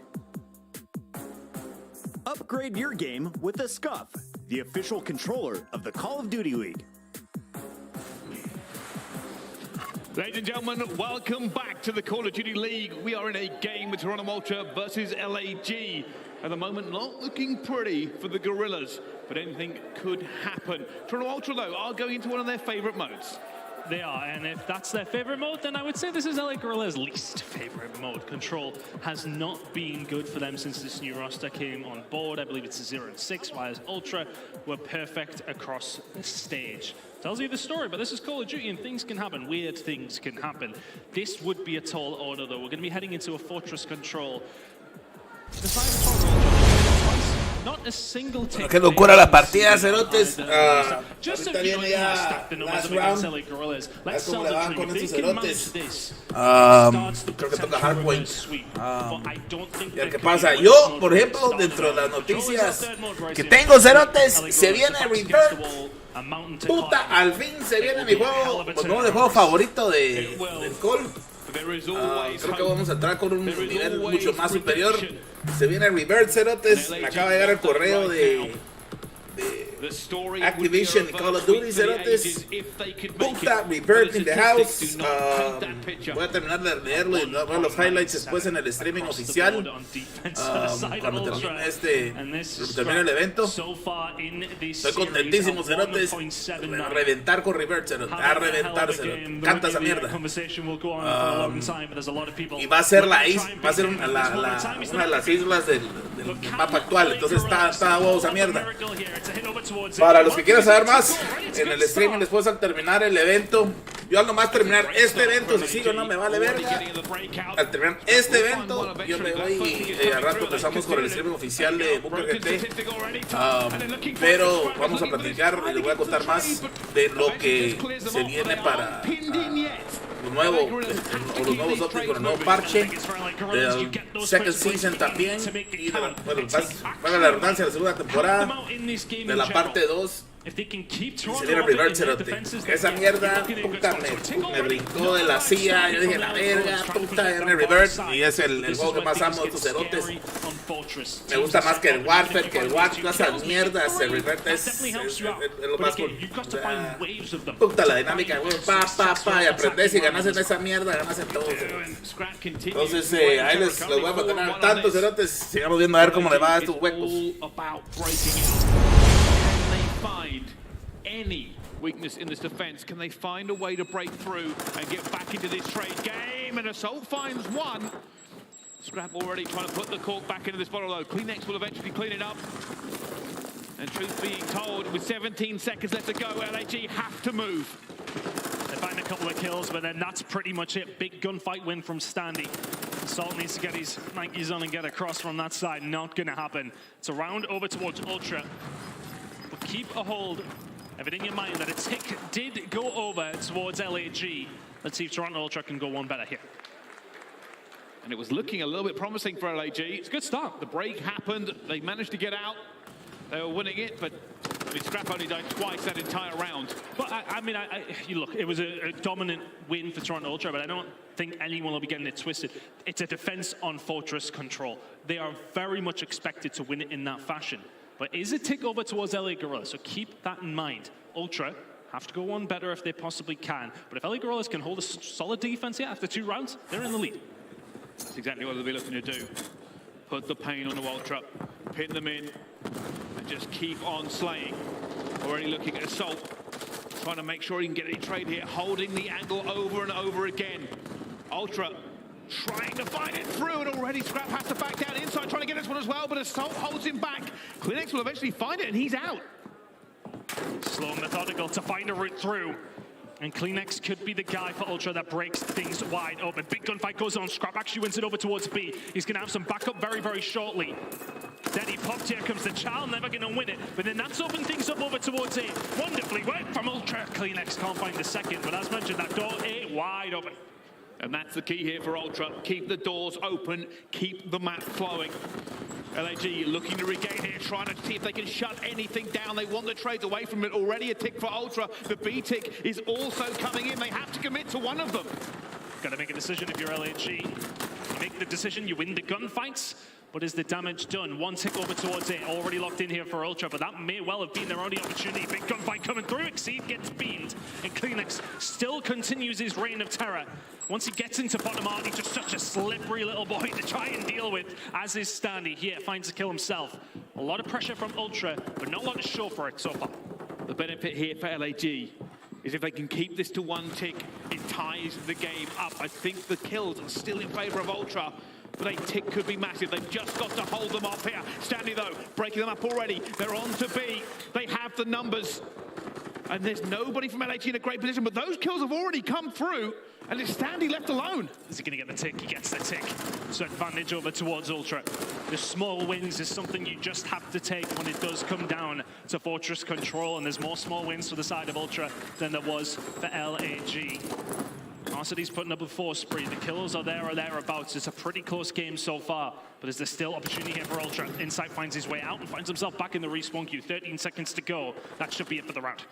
Ultra, I think, are going to hold fire here. They have the tick, and they also have the lives. They don't really want to give anything away. Scrap will get a kill, but they're nowhere near a point. And the story of this so far is 2 ticks to 1. Keep that in your mind. It may prove crucial. So LA Gorillas, not too bad, because that was looking really dangerous. And we weren't just thinking about ticks, we were thinking about a potential round for Ultra, who maybe, if anything, spread themselves a little bit too thin, I want to say. When you get a little bit of pressure over towards B, and then you try and send a distraction over towards A, they won all their gunfights there, but then as soon as they start to break back, you're kind of at 6s and 7s. You would rather have 3 and 1, and it was more of a 2 and 2. So a good split from LAG to win your gunfights, but can you do a little bit better here on this attacking route? Yeah, Arcity had some really big kills in that defense. It kind of stopped Ultra in their tracks, stopped them from getting any sort of a round win. But another break here from LAG. It was good last time, it needs to be good again. Scrap already dominating up top art. Jonas sees to find Kleenex, but it's not going to be enough. Only Exceed outside the gates. And they got that first tick in the first round based off a really good opening break. They don't find that opening break this time, but Exceed, can he find it? Open Standy finds the gunfight. Exceed already weak, and now it's danger time for the side of LAG. Toronto Ultra getting aggressive further up the map. It's such a difficult spot to try and get yourself out of when Scrap and the boys are finding the fight. Standy and Kleenex inside of green. It's just the worst possible situation to be in. They want to break out. It's just going to be slogging against the guns of Ultra over and over again. They're looking to break it, but already 2 more of them fall. Standy dancing around it. It's a wipe completely. And the difference maker is here. If LA Gorillas cannot find a tick on this attacking round, it guarantees Ultra a round 5 defense if we do get there. Push out coming over towards Barnes. It needs to be good for LA Gorillas. This puts them in such a bad position. Scrap on an 8 spree. It's far too easy. Look at the streaks in the top left corner. Make that 9, 17 kills in a row for Ultra. LAG nowhere to be seen. Scrap looking for it, doesn't really have the ammo left in his tack. Trying to get out with a pistol. Kleenex is put straight up as well. And they knew they had that on lock. And Ultra will have the round 5 if we get that far. LAG will have to find a little bit of a miracle. That may be the little bit of a difference realistically. Ultra look a lot more solid on defense. And it's a free hit for them now. They head into this attacking round. They don't need to do anything specific. They already have round 5 locked in. So an opportunity here as that streak of, what was it in the end? It was a Gracias, 17, Julia Josephine. Gracias, buena onda, gracias por seguirme. Estoy en Twitch y también estamos en YouTube ahí por si querés meterte ahí también se vale. Ya por la tarde voy a tirar el live. Tipo 7 de la noche, horario Guatemala, hasta las 9, vamos a echar un par de partidas. Contento porque se va a aperturar y va a empezar a salir Revert, o la nueva versión de Revert. Ese es el juego que pasamos y después vamos a ampliar ese tema y vamos a platicar de. Por mientras vamos a seguir en el torneo. Yo la verdad estoy viendo a Ultra un poquito más sólido, Toronto Ultra más sólido que Los Ángeles. A ver qué pasa. Ustedes dirán, cerotes. Miremos.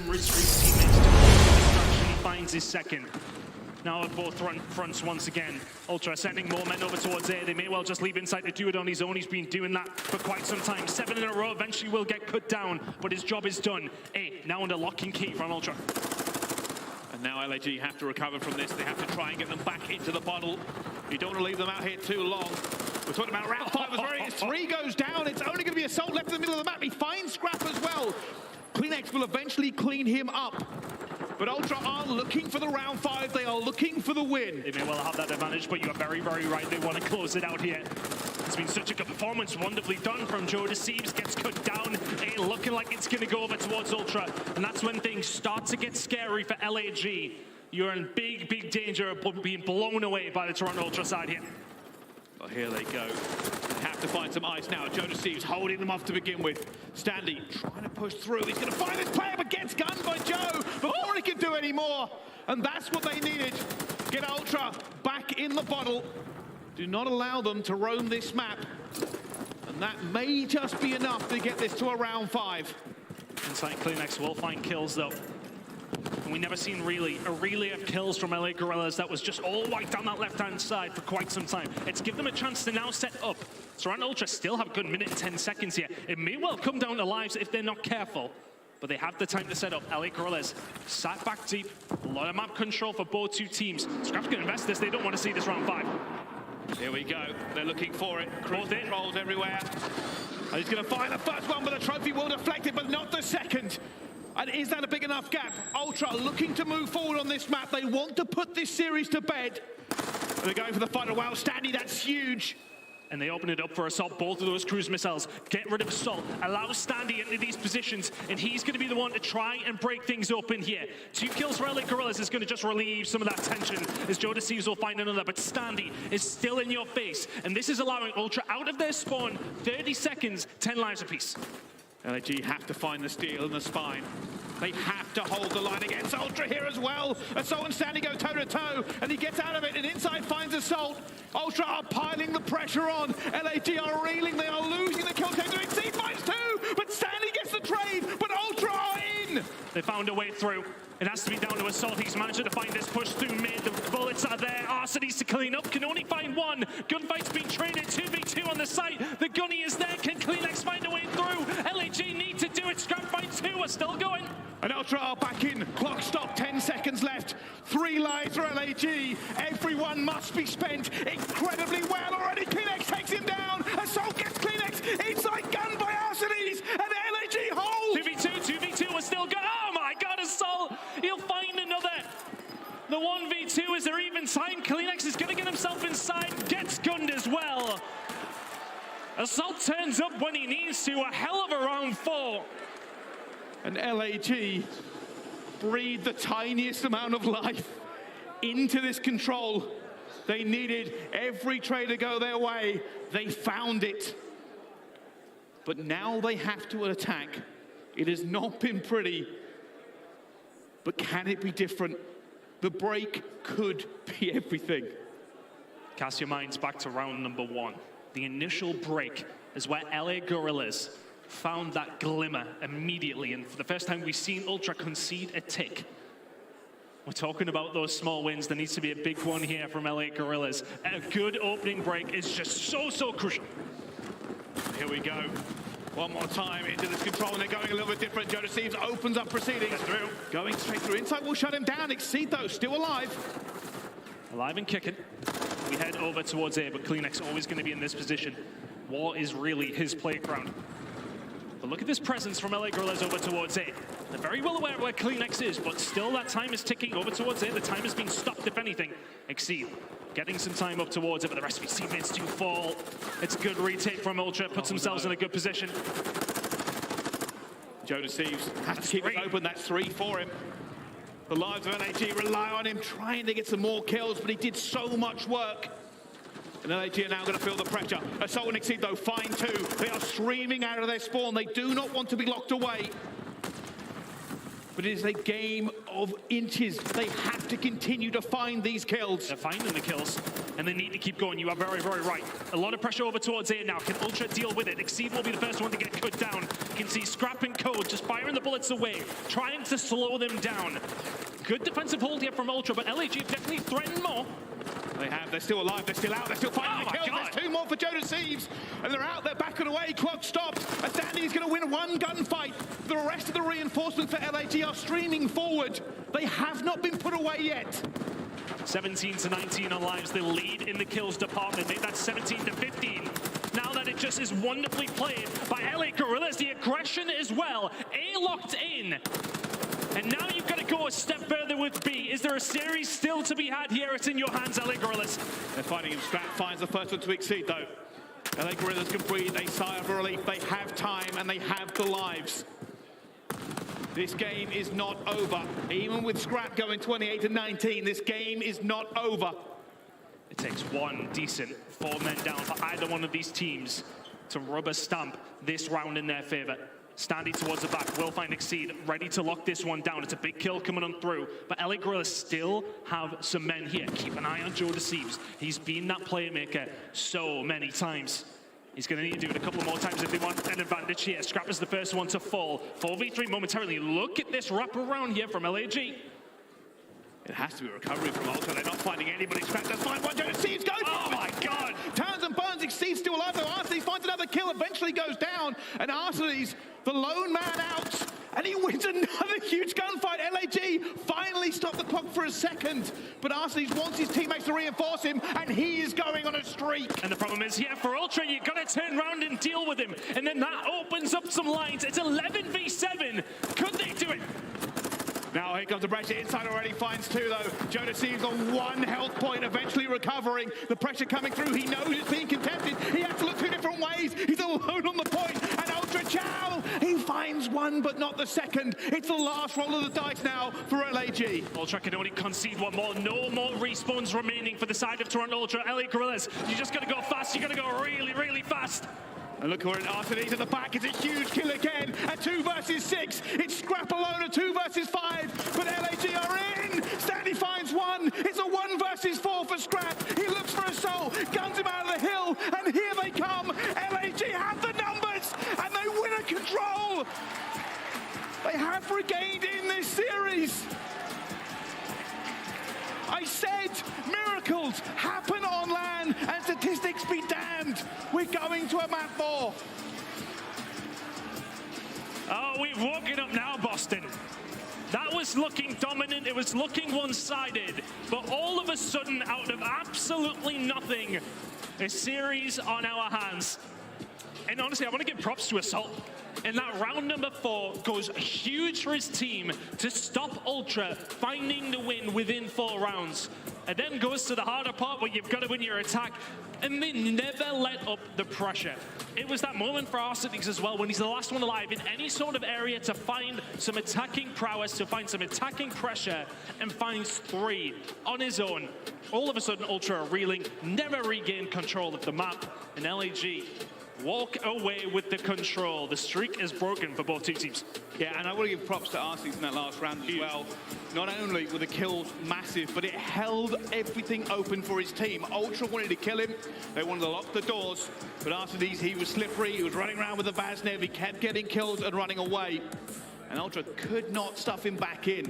And then they lost the kill battle. And now, all of a sudden, we head over towards a Fortress hardpoint, which is the pick for LAG, and we have a series on our hands. This has been surprising. Look, I mean, we went to maps 1 and 2. We knew that they were going to be tight.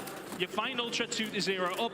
I think everybody else is kind of like, yeah, okay, well, the Optic series will be coming up very, very shortly. Nope. LAG out of nowhere. And bear in mind, backs against the wall. 2-1 down. Just about hold on to that round number 4. Yeah. I mean, just. Numbers were against them. They had the least lives, and somehow it was Assault and Arsenes who came up with like a 2v4. And then to go and win the attack as well. I would give credit to LAG for basically not hesitating. They had a game plan going in around 5. They got the break they wanted, and they kept piling the pressure on. They didn't try to split too much. They didn't worry too much about being sneaky. They kept the bodies on A over and over again, and it forced Ultra to react. You could see what Ultra were trying to do. They wanted to wipe them and stick them back in spawn. It's a very good tactic, but essentially LAG played for that. And that's a big problem when it does come down to fortress control. If you can get out of your spawn, if you can then just have somebody stay alive, you don't need to play super aggressive if you're the attacking team. Having somebody alive to stay there, a little bit of presence, you find one kill, it opens up some lanes, your teammates then start to follow through. And there was a lot of trash talk across that stage. After that win from LAG, it's interesting. It's very interesting. It's not over. It's not over. It's very much not over now. LAG, it wasn't a great first hardpoint, but they are known as hardpoint masters. Can they find this map 4? Send it to another map 5 here at the major. Fairly certain they're just waiting for Maven to get off his flight. They actually want to see him back in the venue, but unbelievable scenes already. And the statistics, none of it was on LAG's side. None of it told us that they were going to walk away with that map. Statistics to be damned. It's quite often the case. We come in, we got like a fire stat. It was straight away. It was like, oh, okay, yeah, you haven't conceded a single tick on this map. If you're Toronto Ultra on the defensive side, you go on to lose a defensive round 5 to elongate this series. And all of a sudden, what was looking like a comfortable 3-0, one of the tournament favorites, feeling good. First game of the major, and now you delve into somewhat an unknown. We haven't played Fortress Hardpoint if you're Toronto Ultra in quite some time. Both two teams, last time out, played up against Minnesota. And for the side of Ultra, that was a loss. We haven't seen Fortress since the 3rd of December from them. Whereas for LAG, last time out, who'd they beat? Minnesota, the team that put Ultra to bed back in December. Confidence after that map number 3 will well and truly be flowing, and Arcides leads the charge for this LA Gorillas team. Things are about to get very, very interesting because this one, we don't have a lot of stats from either two of these teams. We don't know what's going to happen, but Brycey, I'm sure it's going to be a good one. Hey, they want to control. Can they now win a hard point? Opening kills will go the way of Toronto Ultra, but a P1 does not a hard point make. Ready Assault looking to try and break out here as well. He knows what the plans are to come through, and Standy basically sold that one. And for Ultra, the positive for them is they start on the better of sides. They will get dealt with, though. That's 4 dead momentarily. I think Gorillas find themselves a way out over towards P1 and already stretching themselves over towards P2. You're thinking about that if you're Joe Deceives. Can't find any kills in the front. No, that's 4 men dead. Spawns should come over towards the gate side, and there they are. Ultra track back to make sure they keep a hold of the spawns for P2. And now they set themselves up to pin LA Gorillas back. Yeah, they're going to take the scrap time, and they're going to try and take the kill as well. Scrap almost gets caught and does. The reload and the trade does come through. Assault looking for it as well. Arcides trying to get out, reinforce his teammates as they try and slay their way through to this second hard point. And already they have broken out. Assault and Joe Deceives making a nuisance of themselves. A little bit of a break, and you can see a spawn coming in for Ultra over towards the stable side. You can see the cross being watched by Arcides. Will find one, won't find the second, but here comes the pressure from LAG. Really good play by Arcides just to stop that spawn that was coming in. He stops the players getting there. It's an easy retake from LA Gorillas. Some good time potentially on the board here. At the moment, Ultra are a little bit pinned. Arcides eventually giving up. They're trying to flip the spawns here, and they have. Arcides moving out, eventually gunned down by Standy. As Ultra look to regain, they have found nothing on this hill. It's pixel perfect from LA Gorillas. It's a really good hold so far. 20 seconds to go, and it's all based on the break. It's all based on getting P1 control. Arcides on Overwatch, but now heading over towards P3. We know how many points some teams can lock down on this one. Toronto Ultra, a good setup here. Keep an eye on Insight in the middle of the map as well to try and disrupt it, but here comes the break. All right, here's the first. Klinex looking for the second of the Vasnev spits. Still more pressure though. LAG do not want to give this away. They are stacking up towards the gate. Klinex looking for everything, and bodies just fly through, and he cannot hit everybody who goes for it in the end, but Standy will get his trade. Still spawns here for Ultra. LA Gorillas will not find a break. Great awareness from Standy. I think Klinex said I've probably put about 15 bullets into all of them, and Klinex still going after the respawn. Finds himself two really good hold here so far from Toronto Ultra. Both two teams, when they are getting the lock, they are finding a lot of points, but that's Fortress. You've got to make sure if you win that rotation It's mostly job done, but you need to make sure you're very, very tight on these holds. Now for LA Gorillas, they've got them pinned back here. Can they move over towards Cannons with Toronto Ultra, nowhere to be seen? Yeah, Ultra do so much work to hold it, and LG are like, all right, you can stay there.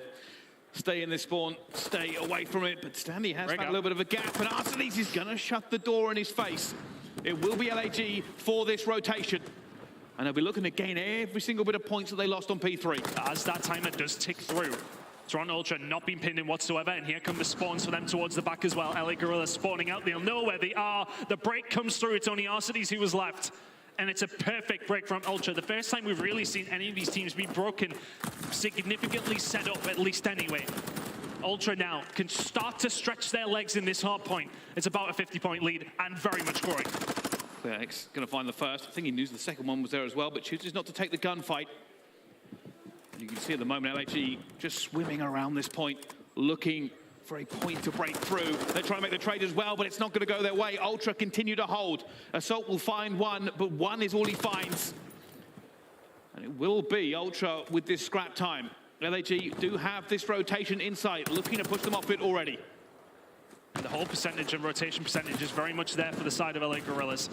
So you can see the spawn out there for them as well. The gunfights will have to go their way though, as the scrap time over towards Ul doesn't really count for anything for Assault. He's getting taken down. Really good hold so far. The spawns are still a little bit of all over the place here, Brycey. LA Gorillas holding towards back four, but still spawning out as well. Yeah, Chaos spawns. LAG continue to try and make it chaotic. They do not want to be pinned in at all. Ultra are basically playing whack-a-mole across the map. They're doing a very good job of it. Inside doesn't really have a safe place to go from. Nade's already hitting him. Sandy going for it. Assault calling this in, and he's going to take him down. LAG do not want to give away any more points. They are significantly behind already. It's about 90 points. It's a 5-kill spree for Scrap now. And the gunfights just all seem to be going Toronto Ultra's way. Exceed now. Not able to get things going, but can he here? 2 kills now found, and nobody's really had any control here whatsoever when it has come down towards P5, but a second rotation about to come on. For LA Gorillas, a big banker for them is P3. That's typically where they find a lot of their success, and while Exceed's finding success eventually, Vasnev in hand and starting to fry. Needs to step up here though for his team. Ultra still in the lead. A good P1, P2 though, could be the difference. But Ultra are in the lead. They are commanding this. Let's jump to a listening as this cruise missile comes down for Toronto Ultra. He's coming back there. These low pillars. Still there. Low pillars, Charlotte from green. He was still in P4. Single. Over top of you guys. Nice. There, let's go. There's one next to you guys. P2 is smart. Cannon. We should be. We can have one shot.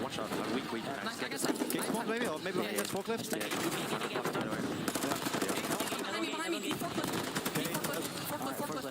One shot. And having P4. Look back, P-door. He's going single. I'm mopping up single forklift. Yeah, take your time, man. It's a big fucking door. Okay. And we can hold. One shot top hop. He's still top hop. Still in the hop. One thing left on the cage. Don't see one shot top hop. There's 2. I need hop. He's in ship now. I'm looking here as a pinch right now. Yep. He's still cages. Thing left mate. Still hop. I'm heading back to PT door. He's gonna be PT door. Child. Ready? I can get time. You have the time. I'm holding it. One shot top hop. Make sure you rotate to me. Back door me. Back door before me.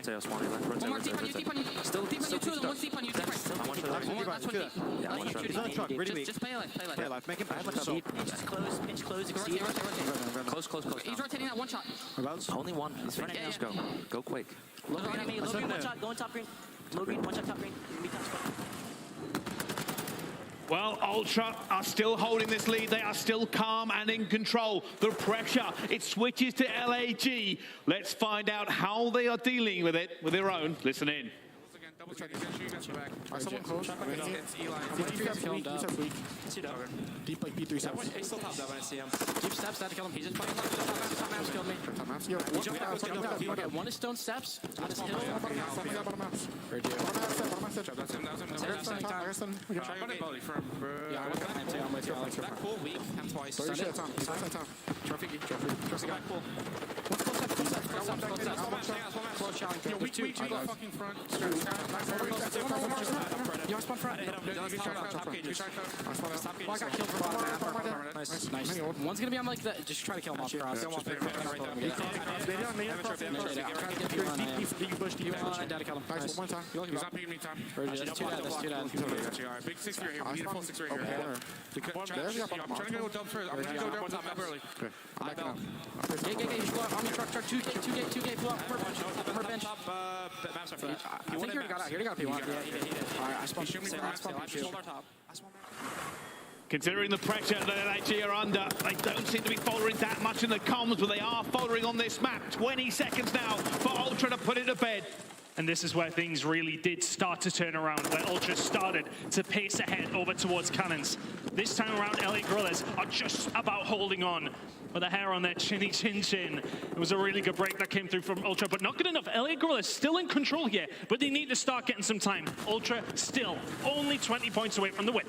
And that's the problem. LAG have to fight for every scrap time and win every rotation. Ultra are happy to sit in power positions and farm these players. They know the points will come. They can't quite win it here, but Toronto Ultra have chosen to go for the scrap time.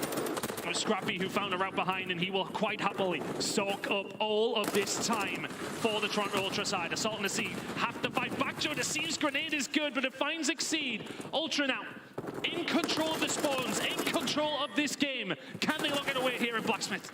Well, looking for it. 6 seconds left to go, and LAG has to swarm forward, but none of the kills, none of the action, and down they fall.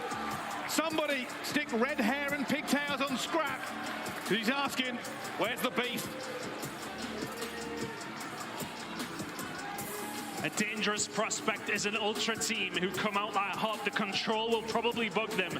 But other than that, a really, really nice performance from them. Oh, and it still continues on the stage. And that is a performance that will send the shiver up the spine of some of the fans of the other teams in this tournament. Big performance out of Ultra. They put LAG away quickly.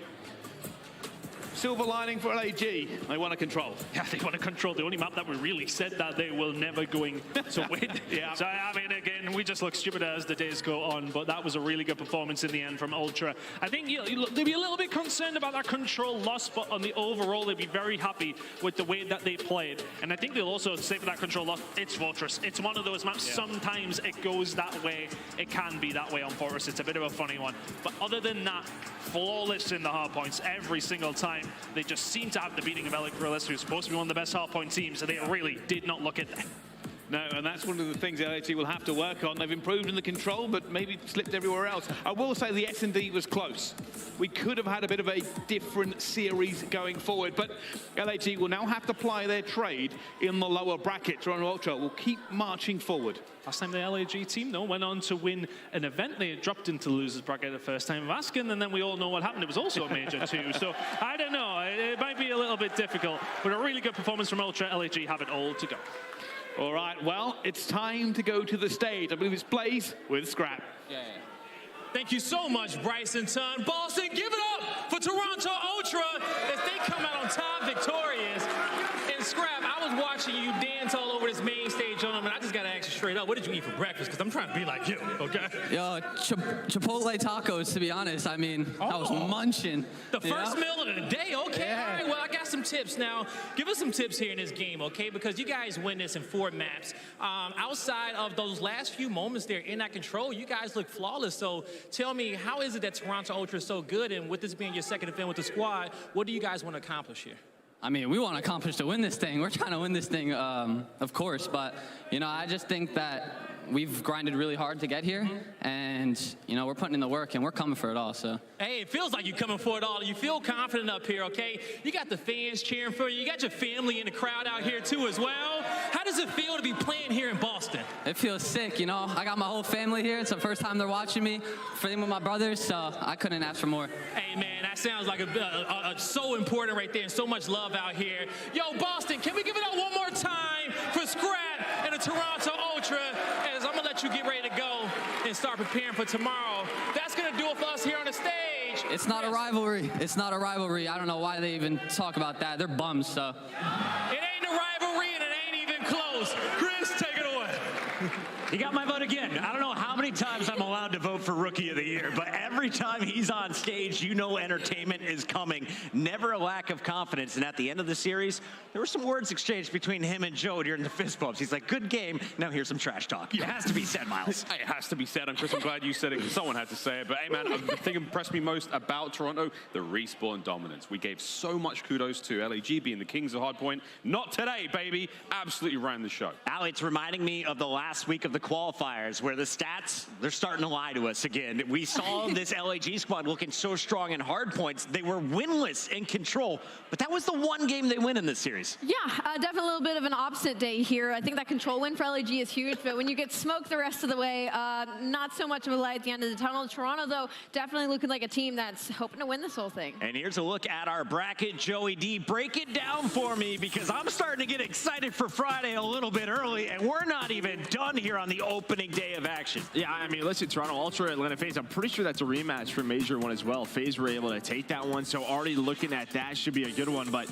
I mean, you can see down low, Breach versus Surge, that's crazy. LAG now has Vegas Legion, and, you know, Legion, they are just waiting to get on the stage. You know they're going to bring that energy. So we got one more winners match, though, Bucket. Yeah, Optic Texas taking on LA Thieves will be on the main stage next. But let's take a look back at this final game as Toronto Ultra bounces back after that control loss and threw some haymakers. It was close for the first minute and a half, 2 minutes of game. And then it was just a whole show, not just from Scrappy, Insight, Standy, Kleenex, all having a phenomenal performance throughout this series. Yeah, it's tough to get into the nitty-gritty about a series like this because, I mean, Toronto Ultra simply outclassed, I feel like, when it came to the hard points. They are looking solid across the board. The control, a little bit of a slip-up, but a lot of clutching on the side of LAG. And, you know, heading down to that losers bracket, it's going to be a battle over there against the Vegas Legion, but Toronto Ultra, again, I was really impressed by their Search and Destroy. Search and Destroy wins championships, and they were looking clean. On the other side for the Gorillas, I think we do have to call out Assault heated up a little bit too late in that series. If he comes out and plays like he did in Game 4, maybe we go the distance to a Game 5. But at the end, you see the numbers, 250 to 120 something as they put him out. Joe, let's take a look, though, at our scuff play of the game because you highlighted this man before the tournament. Kleenex, again, putting up some numbers for us. Yeah, I mean, listen, man, I think this Toronto Ultra team, this SMG duo with Kleenex and Standy, maybe one of the more underrated SMG duos that we have in the league. And when Kleenex is putting up numbers like this, when he finishes with 33 kills, I don't think anybody is beating them, honestly, because he is setting the pace. He's very similar to Abizi. He is going to go forward and run at you as many times as possible. And when he's finding multi-kills, that makes the game easy for their entire team. And, I mean, Kleenex, man, just so good this year. I love the reaction time. You see the knives were coming out it's there. quick. He's pre-firing almost 50% of the fights. Are gorgeous. I'm going to be honest. We were walking through the PBAs, the pro player area, and his settings are on point. I got to get that config. We're going to get dialed in like Kleenex, and you guys should stay dialed in right here to the Call of Duty League. When we come back, these fans behind me, they're about to get rowdy. It is Optic going up on the main stage against the LA Thieves. Stop booing my man J-Cap. Give him some love. We'll see him on the other side of this break.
Boston, welcome back to Beantown as we get geared up for our fourth and final match of the day. Welcome in, everybody. We are at the MGM Music Hall here attached to the Fenway Park, and it has been fantastic. I'm Chris Bucket alongside Brycey. We've got Alley Cat and Joe DeLuca, a.k.a. Merc, at the desk with us while Nameless heals up. This is a good one, Joe. We are closing out the day with our #1 seed, and Optic got this seed by taking down FaZe on that final day of the qualifier. Yeah, they did. I mean, you know, they were able to win that Game 5, a reverse sweep, and I think that gives them that confidence moving forward. They were able to steal that #1 seed, but ever since sort of the roster shuffle went down, Dashy comes back in, they add Hook, Chump retires. There's just a big question of, like, how's this team going to look? But the Zero trio in Search and Destroy, that has been their go-to. Relying on that search, it's a question of, has their hardpoint got a little bit better, right? More reps, the better. You're here at LAN. I'm sure they're working on some things, you know, some fans at home looking at the hard points in this matchup. Maybe not the happiest with the decisions, but we'll see what happens. LA Thieves, of course, got here by reverse sweeping Boston in their final qualifier match that jumped them up from 11th all the way up to 8, where they are now going up against our #1 seed. But let's start here with Optic Texas, because this squad, they started Major 2's qualifiers with Scump. They put Dashy on the back burner. They put him on the bench. Then we see them bring Hook into this lineup, and now the team is looking like they have all new energy with Scump doing the watch party. He's watching the young guns start to pop off. I just got very confused by the crowd for a second. Through the headset, it sounded like a boo, but I now know it was a very deep Hook call out, and that's going to be Kyler on your screen, who I feel like there was a lot of question marks, right? Optic Texas had gone through so many tribulations throughout Major 2 qualifiers, and even before then, and they came out, well, with a 4-1 lead, our first seed here into Major 2. So expectations are incredibly high. The only question mark I have about this team is the teamwork, is the leadership. Who is going to be the one to pull the reins for the squad? They've been able to clutch up in those Game 5s so far. You see 3 of their 4 wins went the distance. But I'm calling out this young man. He doesn't have the best stats, but he is definitely one of the most exciting players to watch in Call of Duty. And Brycey, tell me a little bit about him, because I know you got a chance to cast shots. What does he bring to this team? What should the fans expect if they haven't tuned in before? Poetry in motion. Truthfully, moving around the map, Shotzzy is always an issue, always a problem. He is a difficult kill. He will be in places you do not expect him to be. Shotzzy has been the MVP for Optic for quite some time, and he's always the player that other teams are afraid to get against. I want to talk to you about this, Merc. We were looking at the numbers. Shotzies weren't phenomenal. Dashy has the biggest ones, but who do you feel is going to be the key to success if Optic doesn't want to just beat LA Thieves here, but make a statement with maybe a 3-0? I mean, listen, I think Dashy always has his numbers. That's just what the guy does. So I'm not looking at him, because I think he's going to perform no matter what. That's just what he's always done for this team. So if I'm Optic, I'm looking at guys. I'm going to go Illy and Shotzzy. I think Illy is a guy that maybe falls under the radar a little bit, but he could be that leader. It feels like when his comms are hot, when he's confident in himself, making the play calls in Search and Destroy especially, that is when he's at his best. So I'm going to look at Illy. I love that call out. We will make sure to crank up our headphones for that a little bit later, but let's talk about the opponents on the other side of the stage. They haven't had the success that we're used to.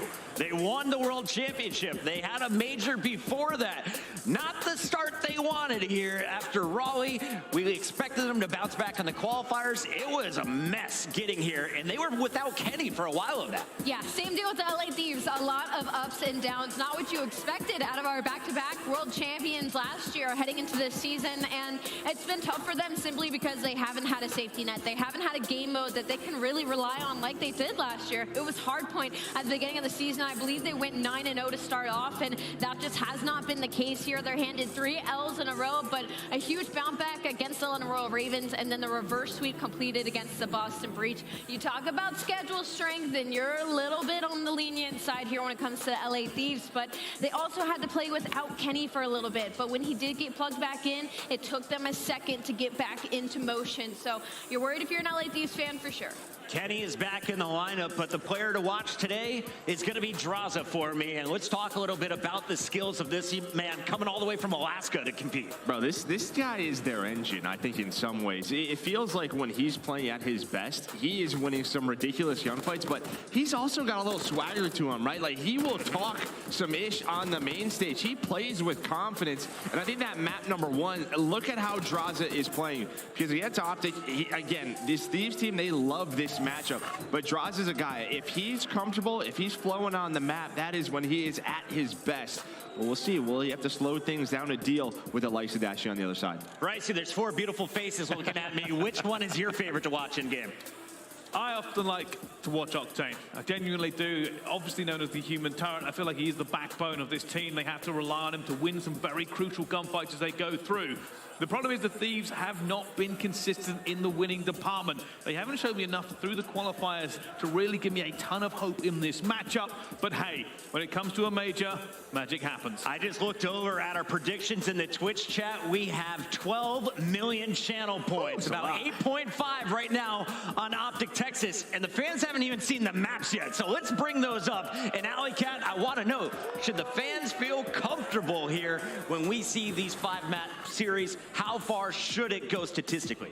I mean, both these teams, again, you're talking about both of them coming off a reverse sweep to even get in this situation. So longevity and conversation for sure here. I'm looking over at this hotel specifically for control. Optic Texas, one of the best defensive teams in the game when it comes to control. The issue is that's going to be hotel. It's going to favor the attacking side of things. So LA Thieves looking for an opportunity here in the middle of the series. Bryce, how far does it go? Let's get some predictions in here, my friend. Oh, I'm going to go 3-1. Realistically, I don't think Optic are a perfect team, but the horsepower they've shown gives me more confidence in them than LA Thieves. Senior Joe used to wear an Optic jersey once. How do you feel about the squad today? I mean, I feel pretty good, right? I mean, obviously the qualifiers went really well for them, but I think this does go the distance. I think Thieves play with a lot of confidence versus them. That Mercado hardpoint, I don't know if I like that. We saw the game versus Vegas Legion that they were going to drop, and both of these hardpoints very rotation heavy, very fundamentally, you know, that's where you look at the side of LA Thieves to take advantage of this.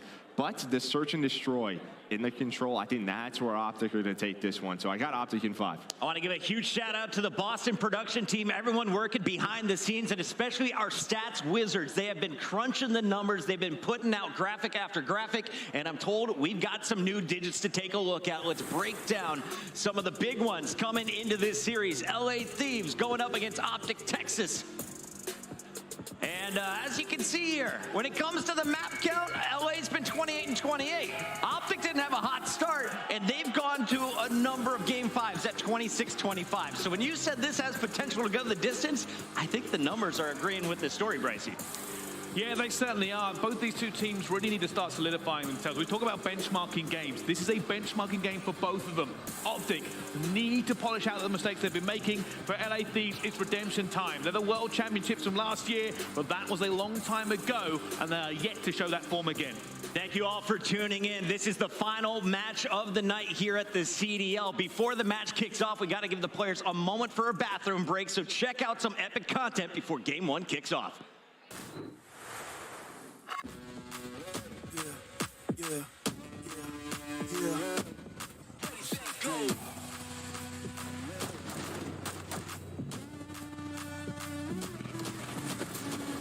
I'ma get up in it, we about to win it. Are you ready for the show? Now we caught up in the flow. We gon' give a little roll. Ready, set, go. Are you ready for the show? Now we caught up in the flow.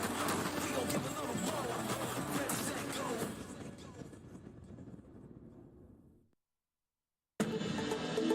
I'm a pro Call of Duty player. I just like being outside whenever I can be. But yeah, big fan of touching grass.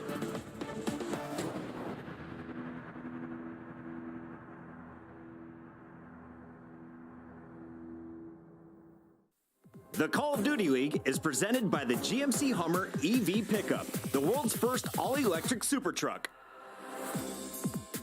Upgrade your game with the Scuff, the official controller of the Call of Duty League.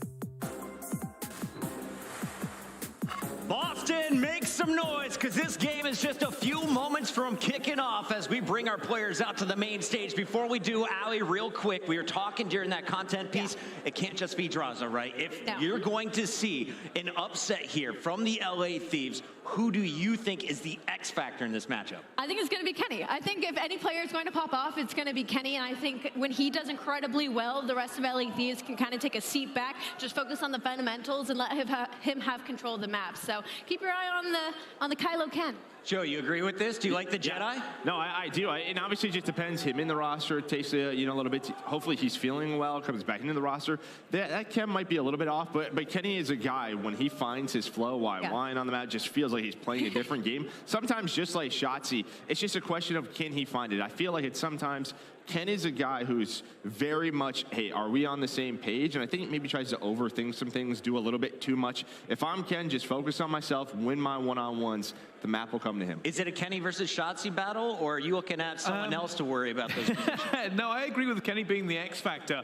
The truth is, last year it took him basically 4/5 of the season to find his role. That's the difference. It took him so long to finally become the player that LA Thieves needed him to be. With him not being in the roster, I'm a little bit worried that maybe he's going to be a step off. I agree with Merck on that. We need to see the chemistry. I'm ready for it. Kenny is going to be firing today. I feel it. We're going to another Game 5. Why not 19 of a possible 20 maps on opening day? A quick reminder, where are we at right now? Well, this is still the winner's bracket, baby. This is still day number 1. You can see the results earlier. The Rocker opened up the weekend with a shocking upset over the Subliners, our Raleigh champions. This match is ready, though, so take a screenshot. We'll talk about that bracket later. Let's get this series kicked off as we send it over to my man, Guy Blaze. Thank you so much, Chris. Call of Duty fans, we got one more series today and 2 historic teams throughout Call of Duty. Coming to the stage first, decked out in red, looking to snag another trophy for the compound. Get ready, because the heist starts now.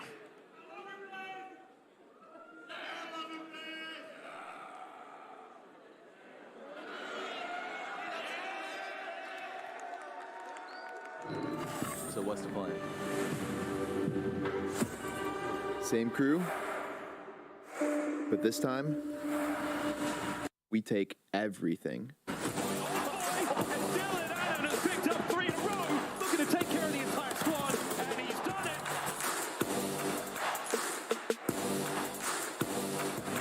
Here we go. Round number 6.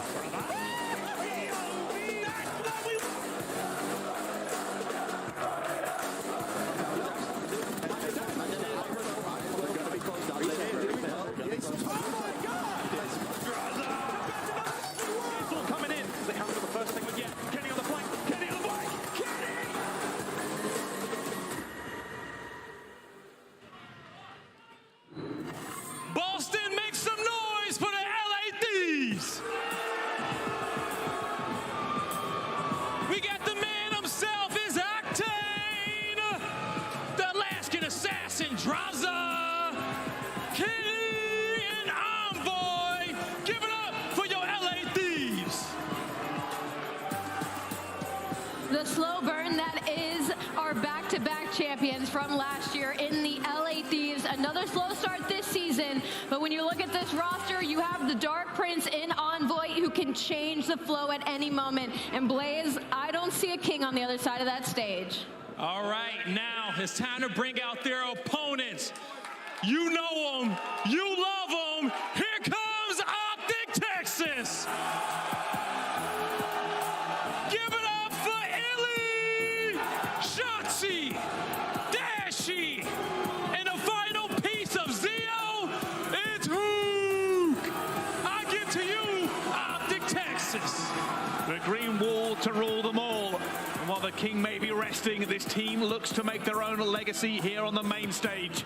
Horsepower in abundance and looking to start off the major in fantastic fashion. We'll see just how Optic Texas puts this game all the way. Blaze, it is time to get this game going. I agree with you, Ton. The time is now. Boston, y'all ready? It's time to get this one going. Lando, Study, take it away. Oh, let's do it, Blaze. I'll tell you what, man, Boston is already getting hyped for the final matchup of the day. Optic Texas, LA Thieves.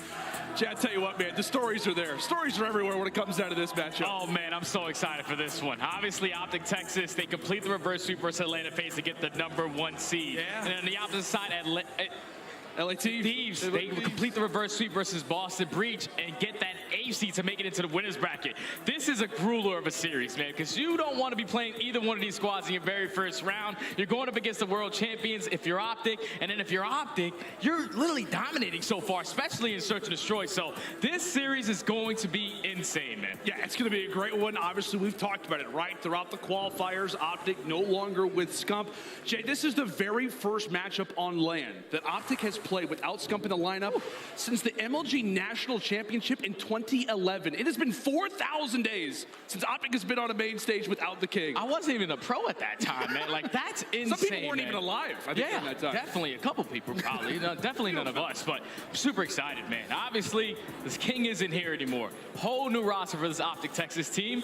And ever since they made this roster change, their hardpoint has gotten a lot better when it comes to that pacing. And I think a majority of that comes down to the damage that Dashi has been able to put. #1 in damage in 10 minutes all throughout stage 2. And then also the improvement in hardpoint. Throughout stage 1, he only averaged about 19 kills in hardpoint. Throughout stage 2, he's at 28. So Bruce has been a man on a mission ever since this squad has been formed.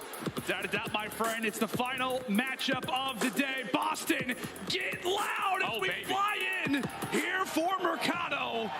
Optic Texas, LA Thieves, the #1 seed, taking on the #8.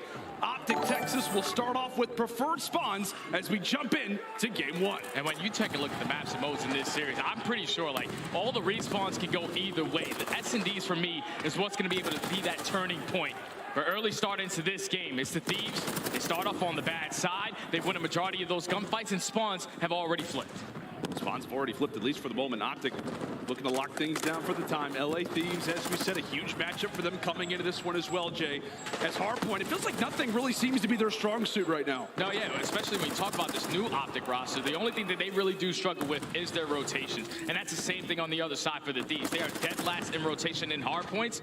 But if you are Optic Texas, I think it's all about the teamwork. For both of these squads, it's going to be all about teamwork, not any individual players. They're going to need that teamwork coming up. As we said, the hard point to look out for here on the Mercado is going to be those P2s. It's going to be a few different hard points played throughout this bad boy, but majority of the time, it's about Cantina as we ready up and prepare. It is Optic early Thieves trying to build up a push.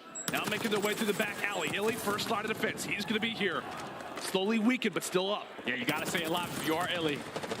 The only player watching towards back alley, so a lot of pressure coming in from both squads, but Optic, they're winning the trade battle. Now it's all left up to Shotzi in a 1v2. He gets taken care of, and the break is instantly there from the Thieves. And now this final 35 could potentially be there. And Jay, this has been the game plan, right, for the Thieves all season long. It's not been about the rotations. They're like number 12 in rotating, number 1 in breaking.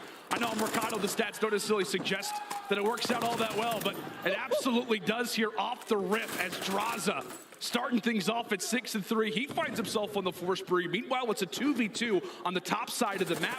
We're battling right now for 10, and the Thieves win both of those gun engagements. Combination of Envoy and Octane. Find both kills. Now they're set up inside 10. You allow the pinch to come in from Kenny.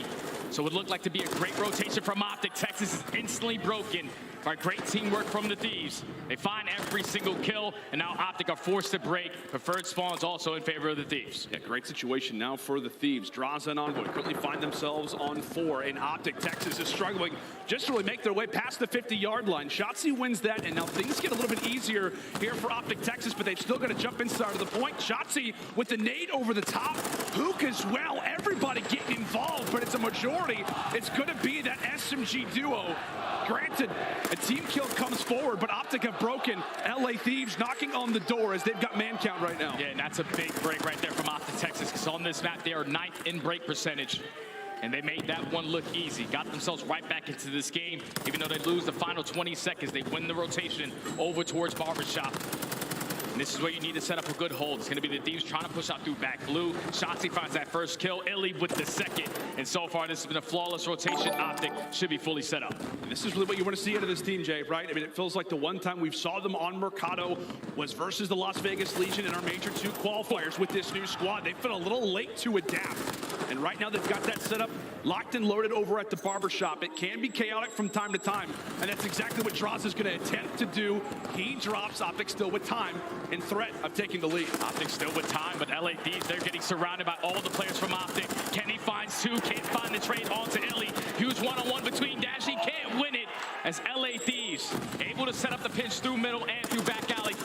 another break on towards P4. It's another one. It's another break. Thieves doing great work, still contesting for those final 20 seconds, a big 20 at that. As the Thieves win that 2v1 battle, and again, it's a war of the rotations. It's a war of making sure that you've got preferred spawns, a current 3v2. Still favored the boys in green, but as we said, Jay, Thieves, they typically are able to walk away with gunfights that they arguably shouldn't. Down by 30, we'll see how they look to adapt now. Yeah, these kills are gonna be big. It's Dashi and Shotzi. That's gonna be 3 dead in the feed. Last player up is gonna be Kenny towards Dark. He drops, and now you control the first push on the side of Optic Texas, but do you read these spawns? There's 3 players from LA Thieves who spawn out towards Cantinas. You have 1 player in LA who spawns out towards the middle of the map. They just have to read this player who's going for that late pitch. Octane finds the first, and now the pitch is gonna be in. Yeah, now all the pressure starts to fall in toward Dashi, brought down to 2 HP. He falls Hook with some solid shots, but he eventually does get dropped. Illy gets tossed out a nade. That one sticks to his chest. Nothing granting at all right now for Optic Texas. And Jay, same story. Another break for Thieves, and the lead still remains theirs. Oh, and the scary part is now Thieves have the potential to chain 2 hard points together as they're going to be fully set up for top Cantinas. That's one thing that the Thieves haven't been able to do all season long is chain 2 hard points on this map.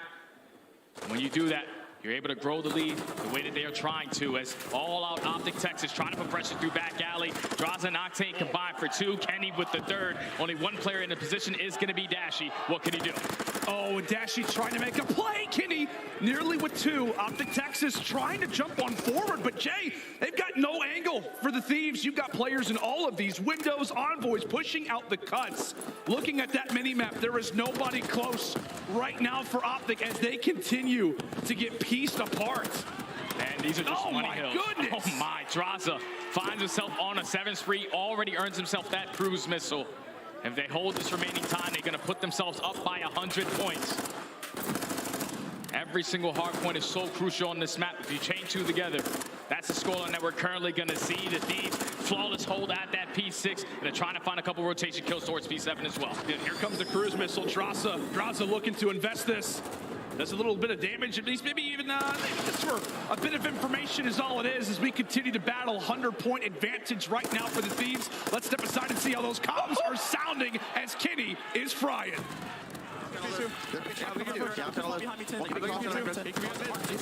Yo, gate out. On God, Heady. On God, Heady. Good job. Should be 10 spots here. Should be 10 spots. Should be 10 spots. I spawn behind. I spawn 10. I have your mid in 2 seconds. Okay, let me know. Now. I have mid. 0 mid. 0 mid. Back P2. Gate right now, Sam. Gate. 2P2. 2P2. No, another one. Gate. Go in. Jump up on me. There's no behind. All you. Oh my God. I think that's one shot on top. On RV. I saw RV. I'm Sean. Yeah, he's behind it. On top of the house. I hate you, Sam. Dark and yellow bit. I'll take out over. They can be dark and yellow bit. Reset. Everyone reset. I'm coming to you. I'm coming to you. Heavy played old, bro. One shot at old. Oh my God. Back half on Kyler Best. I'm coming. Want to be in dark or somewhere? Close to y'all. Yeah, dark. He's fucking behind us. 3 times. I'm one shot, bro. I'll chop bricks. That's all you got. Tom, big cut. Tom. We're gonna Tom. Sam. And hot dog. 2 big cut. 2 mid.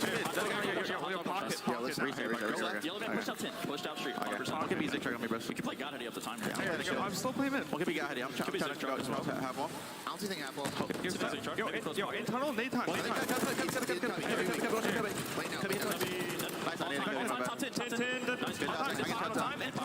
Yo, he's close right time.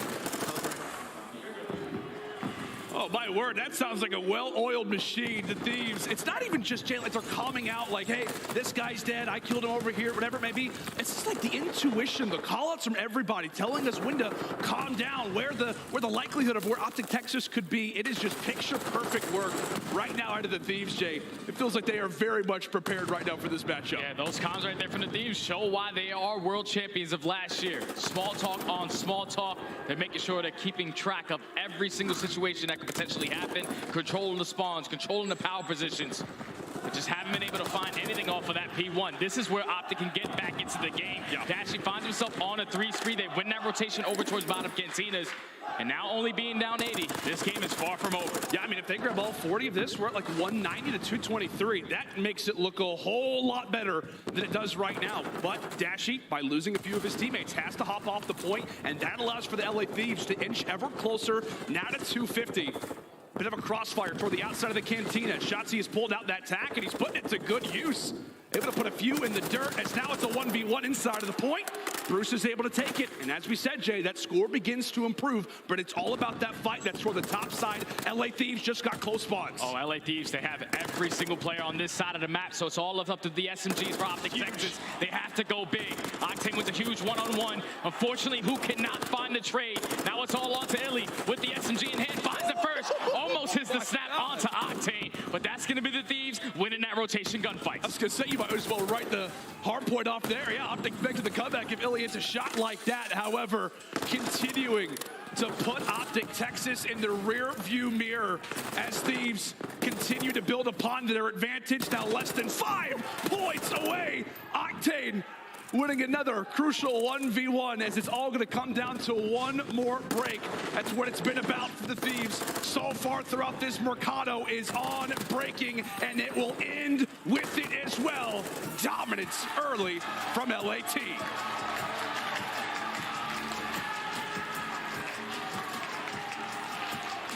That was just perfect teamwork out of the Thieves, man. Like every single time, they always had a response. That's something that they're really good at doing on this map. If they lose a certain hill, they always make up for it at the following. But when you allow a team to chain 2 hills together, the way that they did, it was at that P5 going into the P6, gave them an 100-point lead. And then at P7, it was scrappy towards the back parking lot. But when the Thieves put themselves in such a comfortable position, up by 100 points, all you need is one rotation to one of these money hills, and that's exactly what they did. More bodies off the rotation towards Sin. You win your gunfights. You're able to close out the game. Optic Texas just simply could not get a good hold. Yeah, I mean, it feels like, at times, the way that Optic Texas have looked in the Major 2 qualifiers at times, when we talk about HP, it just feels like they're a little behind. How often have we talked about, it can be at times they're a little late on rotations. When they are rotating, it feels like teams can just effortlessly break. On a map like Mercado Las Almas, buddy, oftentimes teams who are so good at breaking don't see a whole lot of success. Yeah. That is the Thieves' game plan. That's something that we were worried about. Thieves made that look easy. They made breaking look easy right there. And it's on some of the money hills as well, because keep in mind, Optic Texas, they started off with the first rotation of hard points. They had early control of P2. LA Thieves are sending 4 through back alley. They find the kills, and then they get the break. Some of those hills should be unbreakable when you had the setup around it, but Optic Texas just couldn't get properly set up, and the Thieves always found that initial gunfight. When you started winning that gunfight, you're already starting off the trade battle. You're already putting yourself in that advantage. And then every time a trade needs to happen, the Thieves are always in a position to find it, win the gunfights, and then eventually find the break. That was just beautiful hard point. And obviously for Optic Texas, with them being still a brand new roster, only played a couple matches together, 4 throughout stage 2. Definitely some things they still need to work on in HP. Yeah, without a doubt. And I think the biggest emphasis moving forward throughout this series, if you're an Optic fan, is you're a little worried what you've seen on the other side from Thieves. Not just with the breaking, not just because of what we've all talked about, but also because this is a Thieves team, man, that's going to grab onto every single piece of momentum that they can. How many times have we talked about it? Thieves, slow start, just like Vanguard. Is this going to be another year, or are we on the brink of watching this Thieves roster that's been together since the very start of last year begin to fold? And with the placement that they have at Major 1, which isn't what they've liked, the Major 2 qualifiers, which haven't looked amazing either, as we said, man, that Thieves team, as we heard in the comms, they look fantastic, at least in hardpoint. We'll see how the S&D looks. Yeah, the S&D is going to be kind of scary for me, though, because they're going into a Mercado S&D where they have only had the chance to play it once, but it wasn't with this roster. Yeah. Capsule was on the team when they played this map versus Toronto Ultra, and they got 6-1. Absolute smoke show. And on the opposite side for Optic Texas, they're pretty great at this one. Overall record at 3-3. The biggest thing that stands out for me is how great they are on defense. 4th overall, but when on a map like this, when you get that bomb down, you're usually going to find a lot of success. Right. They're 2nd in retakes as well, so it's a big match. I thought that this series simply was going to come down to the search and destroys, and if Optic want to make this one, this is one they need to take. Oh man, the bowling memes are already out there. I tell you what, shout out to that guy for somehow managing to get through security with that outfit. Major props. But as we said, man, coming into the search and destroy, you definitely feel better about yourself, right? I mean, hard points, we talked about it. It's been a struggle for Optic Texas, but the Zeo trio alongside of Dashy, they feel like this is a mode that I think honestly could carry them through a lot of their future series, maybe even in this tournament. S&D's been their backbone, and it's going to have to be right now. It has to be right now. You cannot fall short in this series, go down 0-2 into a hotel control where you kind of had some success in that series versus Atlanta FaZe by winning 3 attacking rounds. Right. It's never easy, but the search and destroy is bring your bread and butter. Ever since this roster has been formed, 6-1 in S&D. The only S&D they lost was that 6-0 to Atlanta FaZe on Embassy. We're probably not going to touch that again if you're out in Texas, but Mercado Hardpoint is where they need to make this a series. Yeah, Mercado S&D, we've had the Hardpoint, now we've got the search. I'll tell you what, man, Mercado Las Almas search destroy. Sometimes it's slow, and sometimes it is unbelievably fast. Make sure to fasten those seatbelts, as it is going to be a crazy one. Thieves looking to go up 2-0, and Optic looking for the answer. As we said, a lot of pressure on this team's shoulders. The new generation, once more, is going to have to come away with a big, big dub as we kick off round 1, Jay. And now going into this round 1, you're on the better side if you are LATs because there's no trophy system to work with on the side of Optic Texas. So you probably have to slow down your push on being aggressive in towards Cantinas. Set up a couple team names as Hook finds 2, already a 4v2. Jay, that's it, right? That double kill, that nade toss very well could quickly change the momentum of a dominant hardpoint that goes the other way. We'll see if Envoy and Draza can look to come away with a solid 2v4. Right now, Envoy's got a bit of info, a bit of intel. Spots the back of Hook, goes for the challenge, and also stays alive. Draza, meanwhile, is not able to find what I imagine had to be a squirrely Shotzzy. As he stays alive in Cantina, engagement about to occur. And thankfully for the Thieves, you do have the bomb. Thankfully you do, but you can't win that gunfight onto Dashy. So now it's Envoy for the 1v3 clutch. Makes it a 1v2. Dead Silence is going to get popped. Also, does that have that bomb in hand? He picks up the information onto Illy as well. They don't know. Might be able to make it a 1v1. Jay, they had no idea. As he pops Dead Silence, Illy had no clue. He was there for the challenge. Envoy now versus Shotzzy. 20 seconds to go, and both players looking for the reads. Shotzzy thinks he went for the long route. Did he see him? He had to have saw him. Shotzzy may have spotted him. Has to go for the quick challenge, but decides to hold off. Envoy, where's he coming from? Here he comes! Oh, and Shotzzy grabs the 1v1. A 1v2 clutch overall, as both players, it felt like spotted each other multiple times, but it's the face-to-face battle there at the end. And what was nearly a 2v4 loss. Yeah, you can't let it get that close right there if you are Optic Texas, but you do have a Shotzzy. And he's able to win some crucial one-on-ones. He had 2 HP left in this gunfight. Able to clutch up the first defensive round for Optic Texas. But like you said, man, if you're opening up a round with a 2-piece nade, that one's got to be. It absolutely does. Bueno, le quiero dar gracias a AJ ahí por hacer compartir el like y el follow. Tuve a ir a Luis Martínez también, buena onda, hubo like y hubo follow también. Y Juliana Gracia, que fue la penúltima. Bueno, estamos viendo los highs, estamos viendo ya el juego con los LA Chiefs contra Optic Texas. Yo mi mente estaba para Optic Texas desde el principio, como ya lo había dicho horas antes en lo que iba el streaming. Y bueno, a ver qué está reventando. En unas horas tiramos Bunker GT desde Twitch. Y bueno, a ver qué revienta. Andrés Isidoro, gracias, buena onda. Se te agradece ahí el like ahí, o lo que puta decir fue like esa mierda. Buena onda. Qué raro que no haya salido el like de. No me salió el Facebook. Voy a poner atención a esa onda. Porque sí lo estoy viendo en la repetidora, pero no me salió el nombre en la pantalla. Voy a verificar eso, ¿no? Entonces, ¿a quién le van, cerotes? ¿A quién le van? LA Teams, la mayoría le va a LA Teams. Yo le voy a Texas. Con cariño a esos cerotes. When he is clutching up in rounds, when they are winning S&D rounds, the majority of that is on the back of Illy's sniper, 55% whenever he's using this weapon. Oh, and Octane peeks up for a moment, and instantly Illy is there with a bullet waiting for him, had his name written all over it, but here we go. Oh, Shotzzy puts away 2. He really had a triple. Dead to rights as Thieves bruised and battered quickly in this round 3. So now into 2v3. It's been two-piece after two-piece on the side of Optic Texas in these early rounds. You don't want to give anything up for free. Just know your shoulders, play your trades. Play for this retake into 3v2. Bomb is going to get planted over towards B. Tall task ahead for Optic Texas. Not an easy one by any means. And Octane, maybe the first player to spot a bit of information toward the back alley. He's got that. Meanwhile, Hook finds himself on the flank. So a lot of things to think about. Octane thankfully has that Vaznev in hand.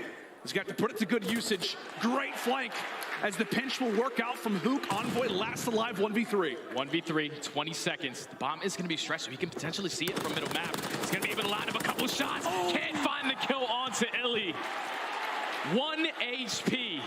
If Illy doesn't get that kill, that round probably goes completely different. Yeah. But just makes the play with the pistol. Now Optic Texas, 3-0 in this search and destroy, flawless so far. They nearly lined up, Jay. That almost got scary, man. How many times have we said that with Optic associated? No, hombre, la gente quiere puta que loco ese cerote, pero bueno, ahí está. Supuestamente ya está el setup. Tenemos 642 señores en out of Envoy, but on the other side, YouTube. 3 rounds straight. Podemos It's salir been 5-1 in search destroy for the Zeo trio plus Dashi, as they have been flying through their searches lately, and right now on land they are doing a majority of the same. And you can just feel it, man. It feels like they have a new level of confidence, and for good reason, as Hook will put 2 in the dirt. Meanwhile, on the opposite side, Thieves have even the numbers. Well, 1v2. All left up to Kenny. Bomb is going to get planted down towards A. Dead Silence is going to get invested. Really is going to get spotted. Off to Dashy, but the teamwork out of Bruce and Italy. Able to set up the team shots, find that final kill, and save Dashy's life. 4 flawless rounds, and another opening two-piece from Optic Texas.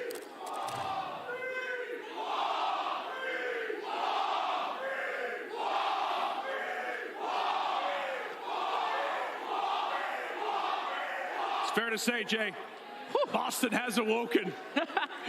The Optic fans have awoken after a flawless 4-0 start here on the Mercado. We'll see if they can make it 5 as the nades are out. However, Trophy not able to save Shotzi's life. So for the first time, it's not an Optic opening two-piece. This time, it's a two-piece actually for the opposite side for Thieves, as it comes quickly into a 1v3 now for Bruce.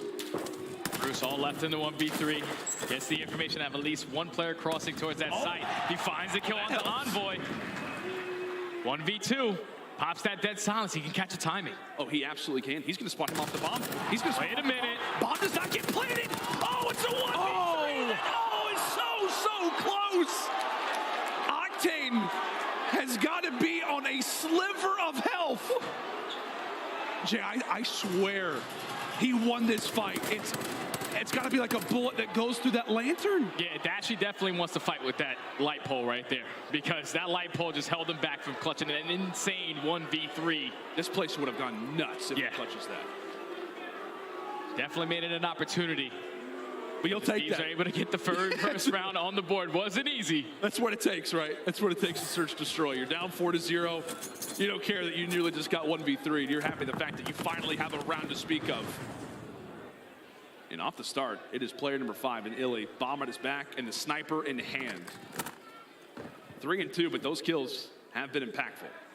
And I love this play call right now from Optic. Let's slow the game down.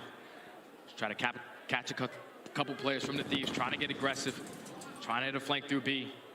Shashi's just getting that information that Kenny is going to be sitting in towards 10. The stun is able to connect. So, what does that do to the setup?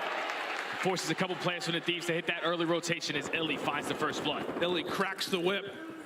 And now Optic Texas look to run wild. Octane will fall. Draza does 2. That's a two-piece from Shotzi. I thought that was 2 totally different players.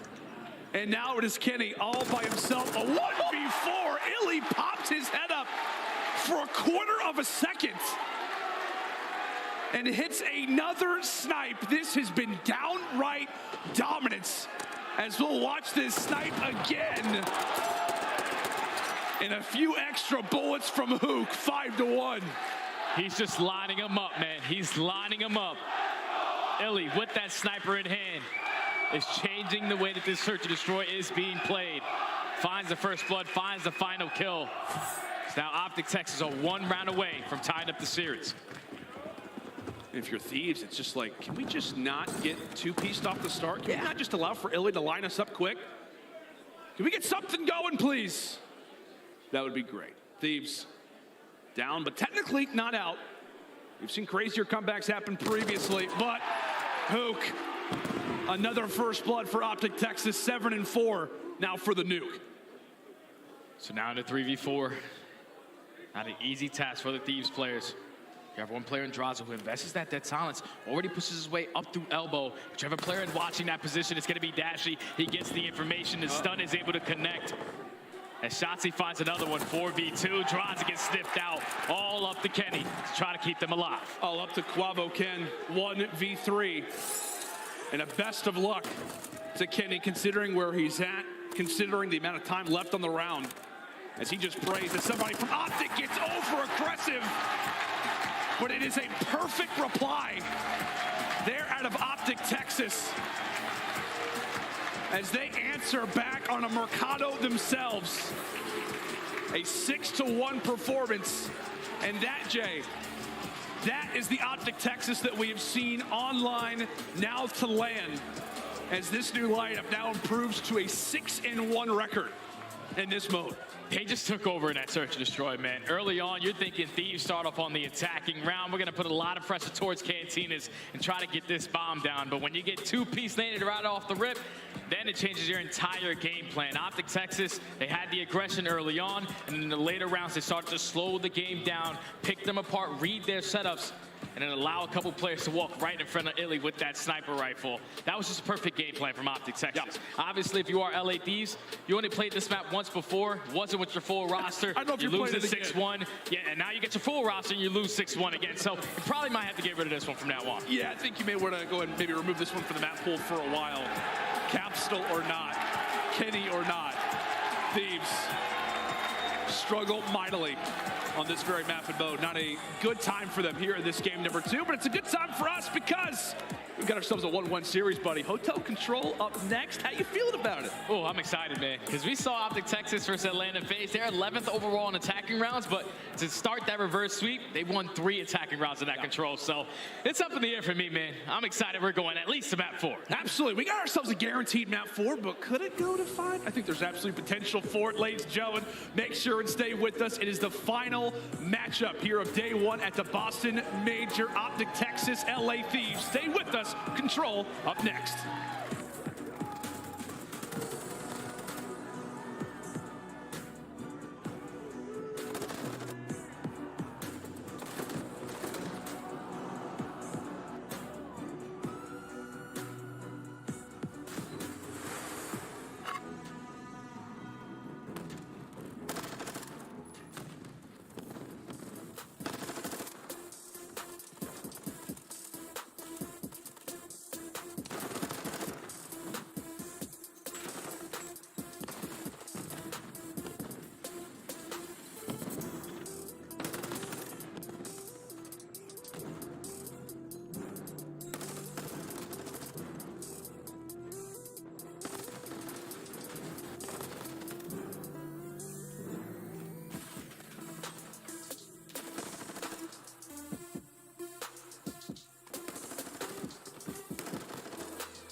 The Call of Duty League is presented by the GMC Hummer EV Pickup, the world's first all-electric super truck.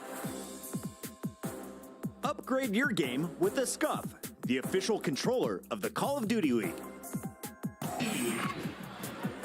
Howdy, friends, and welcome back to Major 2 live from Boston as we're in our final matchup of the day. Optic Texas taking on the LA Thieves as we get ready to jump in toward our control. Jay, really for the LA Thieves, control has been the blueprint. It's been the name of the game for them as of late. 7 wins this season. All 7 of those W's have come with a control win as well. Oh, well, this is going to be a big one for them then. Obviously, both of these squads, at least I said it in the beginning of the series, all the respawns, I feel like they're going to be dead even.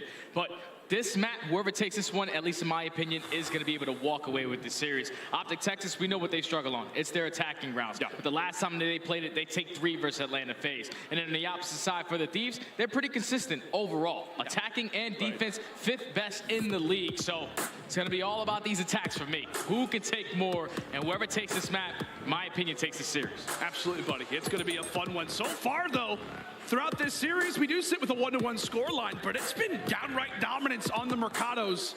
It was a hardpoint W from the Thieves. They look great. It was a 6-1 victory in the game number 2 for Optic, and now we come into this control all level. As we said, we've got stories out the wazoo. This one writes itself. Thieves v Optic. No better way to end out our opener here on day 1 at the Boston Major. Into game 3 we go, and it's Envoy. Well, with the unfortunate stun off the rim check. Fortunate stun, but can he find the timing? Can he find the timing? He sets up the pitch through double desk. Just had to eliminate Hook. He at least wins that 1-on-1 versus Octane, so his teammates cannot sprint forward. What it looked like to be LA Thieves with full bedroom control gets shut down by the plays coming in from Hook. Now you have to cut your losses over towards B, spawning closer towards Kitchen. Just going to get A out of the way. Yeah, it was a valiant effort there for Kenny to try to make the play. You could tell he had something on his mind. It was to try to get all over that B zone. However, he falls, and now the focus quickly goes over toward A. Nice gunfight victory there in the back for Shotzi, but doesn't really mean a whole lot, or rather for Dashy, excuse me, but doesn't mean a ton in the overall scheme of things. Thieves, they just jumped right on that A zone. Capture is in, 2 minutes now to work with. Yeah, now they have one player already pushed out in towards bedroom, which is going to be Illy, influencing those spawns for all the Thieves players to consistently spawn out towards Kitchen. But Draze, he's able to find 2, so you have to at least hold your irons up if you are Optic Texas. These kills are going to be crucial. You see where they're now spawning all the way towards Jules. They take down Illy, full pitches on, and now the stack is in. Yeah, man, Illy was their lifeline, and now that the Thieves have cut him down, it is a full-on stack inside of the zone. That thing begins to fly. That's going to be 2 segments through. Octane, last line of defense, or rather of offense, technically, in that moment, is Optic break on forward, but that dent is absolutely going to be felt throughout the remainder of this game. Already 5 segments to speak of, and that time, I mean, they've still got a lot of it, Jay. A lot of time to get Optic down in numbers, and right now it's another player pouncing onto the point. Kenny now locking things down, tosses out the nade, does get dropped, but trades, map positioning, still great right now for Thieves. Yeah, everything is going right now for the Thieves. They're finding the kills, they're maintaining bedroom control. Now they're just trying to slay around their one teammate who was on the point. Draza finds one, but eventually he gets traded in Optic. They find another break right in the nick of time. Perfect timing for them to now get pushed up in towards bedroom. It looked like to be a great push, gets instantly shut down. Now the Thieves have a minute to work with. Minute to work with, and given the place rather that Optic Texas happened to be, that will spawn the LA Thieves toward the top side of the restaurant. So they're going to have to hit the long routes, but oftentimes this is the route to take. Hotel Control is very much offensive favored right now. We'll see if Optic can come out strong in the later stages of this defense. They've allowed for quite a few segments to go.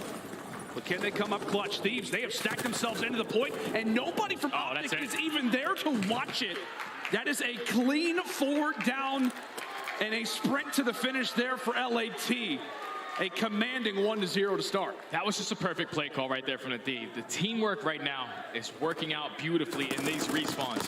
They know that at least 3 players from Optic Texas have to be pushed out towards bed. We catch this one player off spawn, eventually he's gonna spawn out. Then when you know that player's spawning towards Jules' side, your sole focus is just screaming bottom bed, lights, top bedroom, as they find all the kills in those final moments, stack the point, and they're able to take round 1.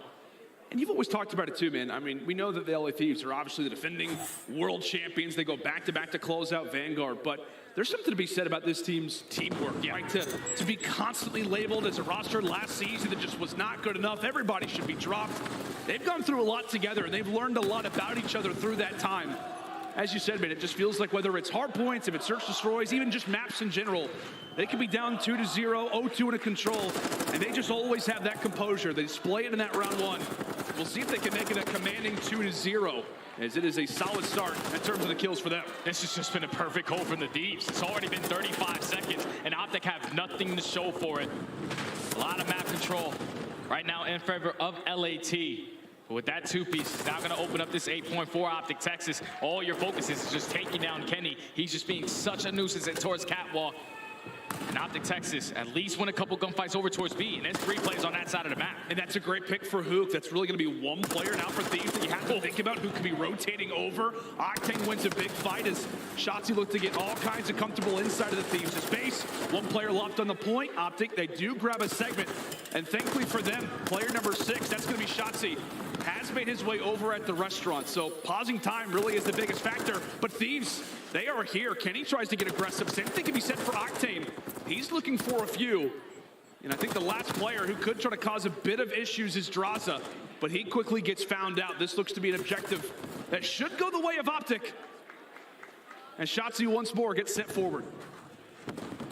Depending on the play that Envoy tries to make, he's thinking about it. He's thinking about it because there's only one player right now for Optic Texas on that point. Slowly trying to work his way in through back kitchen, trying to find a couple spawners. Trying to rotate to the backside, but the second tick is already in. Envoy's going to decide to strike. He finds the first kill. Kenny finds the second. And the clock is ticking. It's only 20 seconds left. Optic have to close out A. You can tell, man, Optic Texas were banking on that A capture. They had no idea that there was a pinch being established. Now we've got 13 seconds, and it's an all-out brawl. A lot of lives that you may have to throw at this if you're Optic, all things considered. You've got one player also in that B zone trying to distract, trying to make life easier for his other squad mates. While he falls, it is a worthy transaction in the end. A zone granted, but it did not come without a lot of live sacrifice. 16-12 right now in favor of Thieves. Now a minute to work with if you are Optic Texas. It all starts with getting this bedroom control. Shotzi wins that first gunfight. Dashy finds the second. Now the pinch is going to be here. It's going to be on Hook, trying to find these timing on the kills towards Spa. Everybody is dropping. The stack is going to be in for Optic. You can feel it, right? They've got the great crossfire established. Dashy toward the top side. Kenny's able to wipe away one. Only one player currently sits inside of that objective, but boy, is his Vaznev firing. Shotzi right now on the 5 spree. The SMG duo now in Hook is here. However, Envoy comes away with 2. Illy still in the back lines, and Optic Texas. Ahí es donde dice uno ¡boom! ¡Qué cerote! That's all it came down to. One shot he wins that first gunfight towards bedroom. You already put yourself in a powerful position. Then Dashy finds one through the middle of the map. Then you ahorita empieza el cambio de mapa y bueno, a ver qué revienta. Time those kills of the players coming off spawn in towards back spa. They're able to find every single kill. They don't even need the stack to happen. As Shotzi was the only player from Optic ya te imaginas el estrés de grupo, ¿verdad? Pero bueno.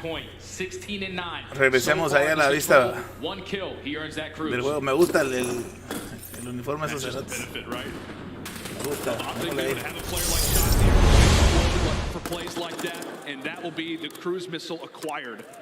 Great work there for Shotzi, making sure he plays his life. Now it's 17-9. He can absolutely begin to fry us. So look to try to manipulate those spawns. Thieves, 4 strong, now toward the bottom side of the minimap. Yeah, with Illy dropping, now this is going to give free reigns to just push right on towards this B point. You don't want to challenge this cross, though, as Dash is able to take down Envoy. First tick is still not going to be done. Hooks wins some insane 1v1s versus Kenny as the first tick comes in.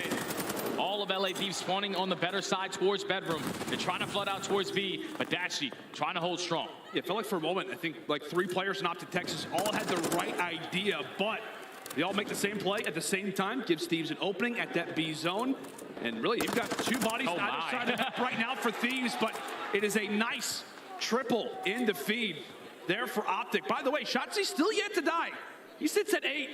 We'll see if he can make that only rise. Can he reach double digits? Meanwhile, for Dashi, he falls off of his streak. And now for Thieves, they've got some bodies, they've got some man count.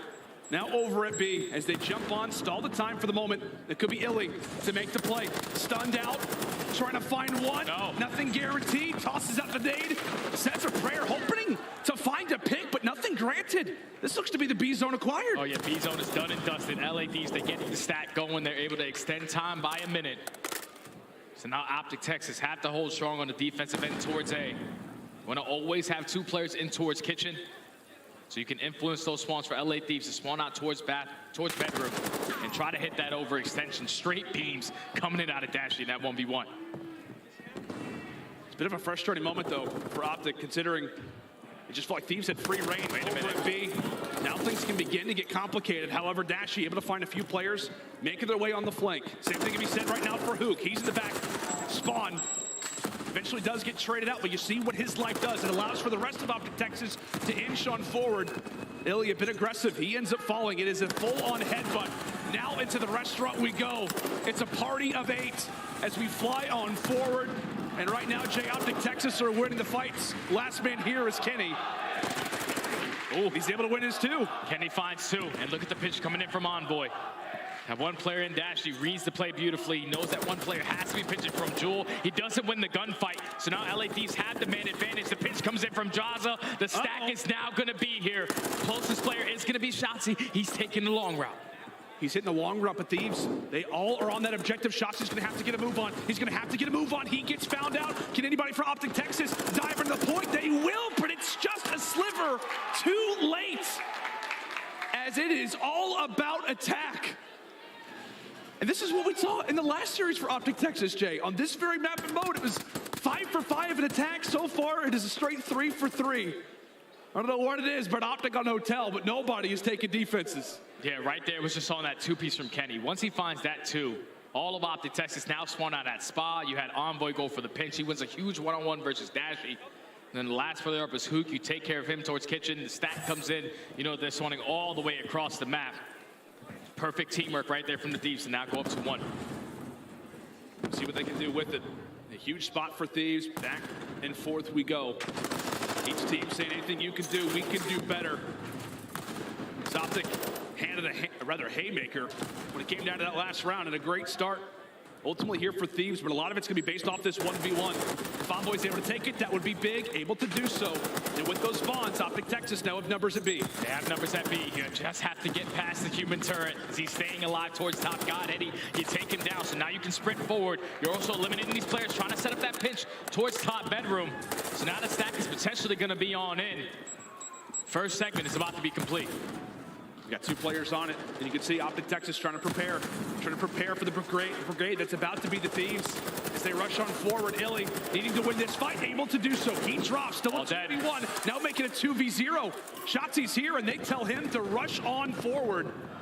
And they're going to give this one up. The Thieves decide to say, you know what? They bested us at it. Let's not toss too many lives away. And that will be B zone acquired. And the more difficult one at that, Jay, is now going to be confirmed. 2-minute hold. It has to be for the Thieves. Over towards this 8 point. You have Octane who's taking his sweet time in towards kitchen. Probably preparing a couple meals in there.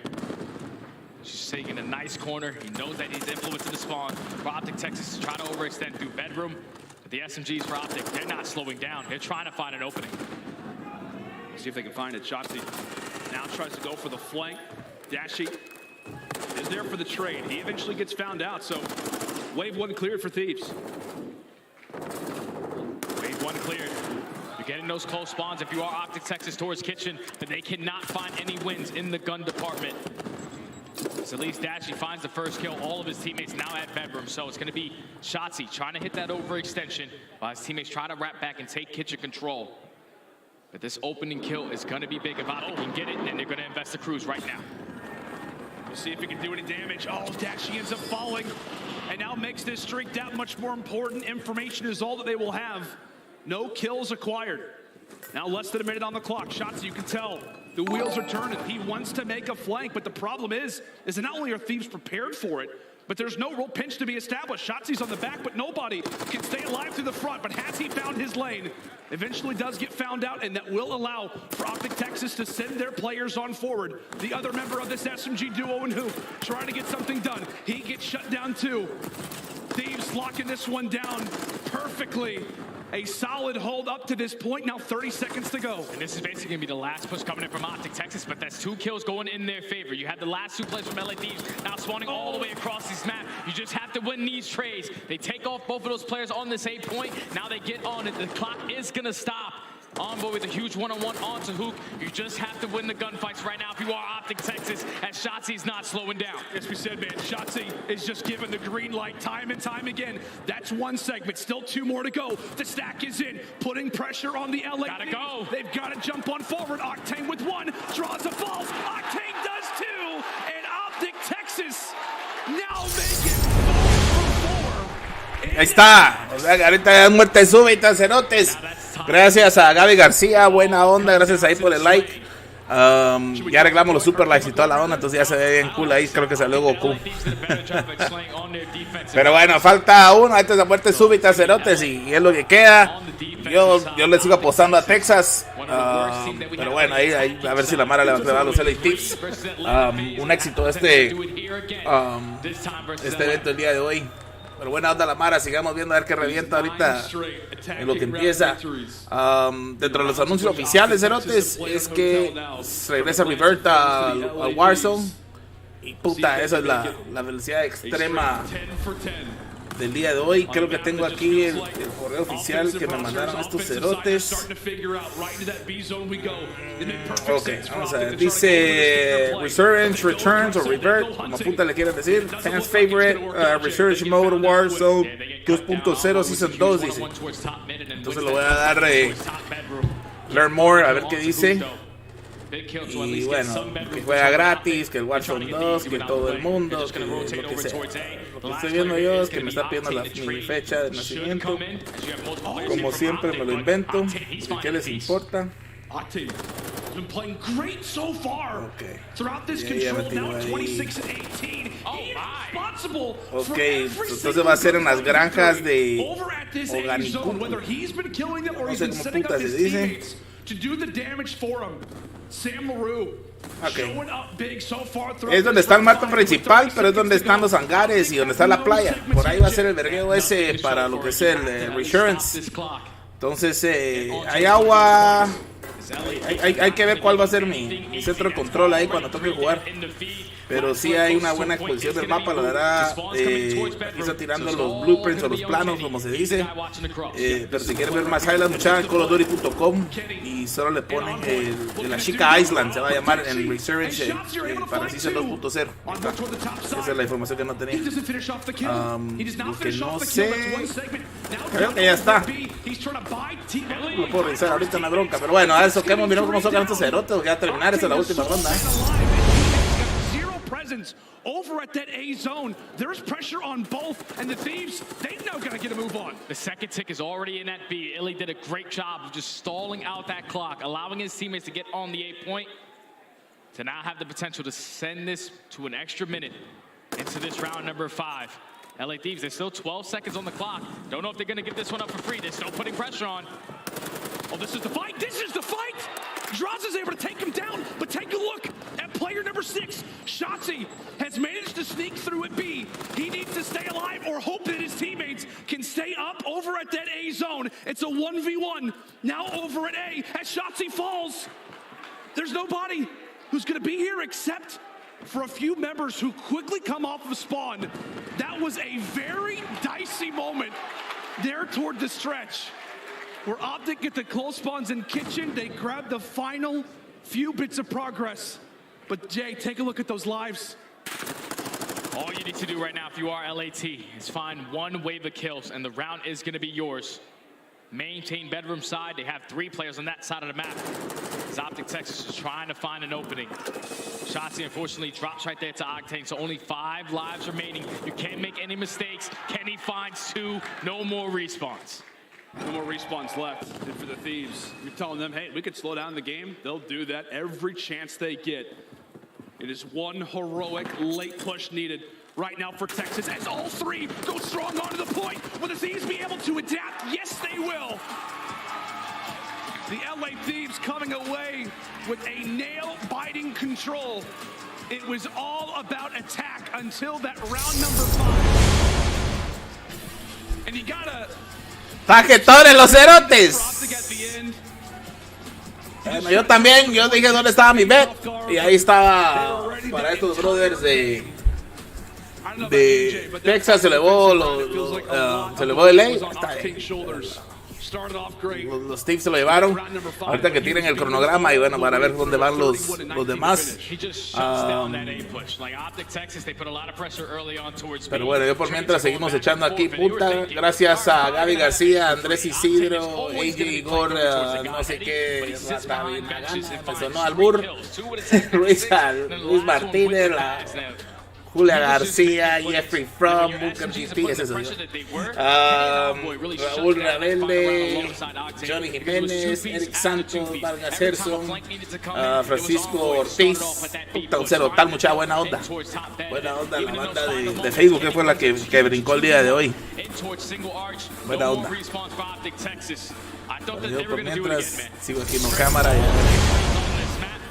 They fall short in the final one. LA Thieves now up 2-1. Yeah, it was wild. I mean, like I said, we've talked about it to start off the year. Hotel control, you know, was around like 60-40 in favor of the defense. But if you've been watching Optic Texas series as of late, as we said, it's basically 90% favored as of late toward the offensive side, a total flip-flop. But it just felt like, I don't know, typical Thieves fashion. When we talk about the history of this lineup, what they've been able to do, dominant in respawns. They look very well controlled, very well communicated in the hard point.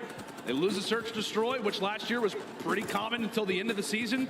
And then solid work in the control. I feel like they were always aware of what was going on. And as we said, a continually very difficult defensive side. A lot of things to think about. It felt like Thieves was never in panic mode. Yeah, Thieves are definitely not in panic mode because they played a couple rounds already on that map. They knew what Optic were having a lot of success on. Yeah. And it's usually in these early gunfights. When Optic found those kills over towards B, the stack always came and you had to chalk it up and play a 2-minute defense at A. But this time they hold down that push, you send your SMGs on the flank, you shut down both points. And now you're up 2-1 in the series. And now if you're Optic Texas, this gets scary, man, because Hydra Hardpoint is not a map that they're quite familiar with. Yeah, and it feels like as well, man, like, again, when we talk about the Thieves, like, not that this is by any means like a Gavutsu by any stretch of the imagination, but it does work like it at times in terms of like the AR presence, how you can be so punished if you're not making the right rotations. We know that Thieves, whenever you talk about maybe a more AR-dominant map, a map that's so based off of rotations, you know, maybe low engagements, but high positional value. This is a map that Thieves, maybe record-wise, don't play a ton. Nobody really plays it a lot, but this could be one that's great for them as the game continues. Well, who knows? We're just going to have to wait and see because both of these teams, they do tend to struggle on rotations on this hill. Believe it or not, they're tied at 10th overall in the league at 40%. That means they're not winning rotations. The only difference that I've seen was that Optic Texas on their breaks are 11th on this map. The difference is for LA Thieves, they are 2nd overall on this map. So if you are Optic Texas, you have to win your rotations, and you have to hold better, man, because we saw in map number 1, they won a majority of those rotations, just as setup didn't equal the time. Yeah, without question, Optic Texas, as we said, in a dire spot. That round 5 that felt like at times was going their way. However, they've lost it. That search destroy momentum has now ended. It's back over toward the LA Thieves side. When we talk about a map like Hydro Hardpoint, is this the first time we've seen it with the new Optic lineup, or have they played we've seen it once. We've seen it once. They played versus Vegas in one of their last qualifying matches throughout stage 2. They started off that game like down 160-40. They just allowed Vegas to chain hill after hill. They slowly started to get back into this game, made it a very great finish to that one, but they still fell short. So now if you are Optic Texas, everything on the line, man. Everything on the line. You want to stay on the winner's bracket side after coming into this tournament, the #1 seed, Lando. I totally forgot about that, man. It just feels like when we talk about the Thieves, like this is not like a #8 seed type of roster. They hit different on land, but are we in store for another Game 5 here on day #1, or is this where the Thieves call series? Sam LaRue having a phenomenal day so far, at least in terms of the respawn, sporting a 1.3. And if this goes the way that Thieves fans think, he's going to be the guy beaming, Jay. But here we go, map number 4, Hydro. Definitely going to see some swimming. Who has got their backstroke and their freestyle on point? It's going to be Optic Texas starting off on not the preferred side. When you're on the LAP side towards top broken, it's easy rotation over towards P2. So neither one of these squads want to fight for any hill time, because you already have Hook swimming nice and calm. There he is. Good old Hook. He's got his goggles on. Unfortunately, Envoy is there to read him here in the splishy splashes over toward the right side of the hill. It's Envoy who claims the first second, and right as he does that, well, Kitty's there to greet him with the nade. It's all water routes. We don't want to hop in the hard point. It's all about going for the water here on Hydro. Optic Texas finally able to have a toehold there into the HP. Final 10 seconds looks to belong to them, and for good reason. Thieves are backing up, preparing for next. That was great work right there from Optic Texas to not allow the Thieves to get fully set up off of that P1. They only get 1 second. So Optic Texas started off on the bad side. Now off the rotation. Optic trying to put pressure on through top dome, but look at your mini map. It's going to be Shotzi. Makes his way in through bottom water. He's trying to find the timing, trying to find it. You're going for a one-on-one in the back versus Draza. He eventually gets taken down by Envoy. So LA Thieves, they hold the first push. Yeah, and that's the problem, right? As well, if you're Optic Texas, you're really banking on him to be able to make the pinch, cause some chaos, at least find a kill. However, Optic seem to not have a whole lot of problems to the front side as they dive on forward. I think somebody actually had already earned a streak. Oh, man. Octane cuts away 4 in a row. Impressive work there from the turret. As we said on a map like Hydro, it feels like it would favor him, and so far, just through 2 hills, he is beaming already. Optic walk back with the tail between their legs. However, they've got to deal with Envoy.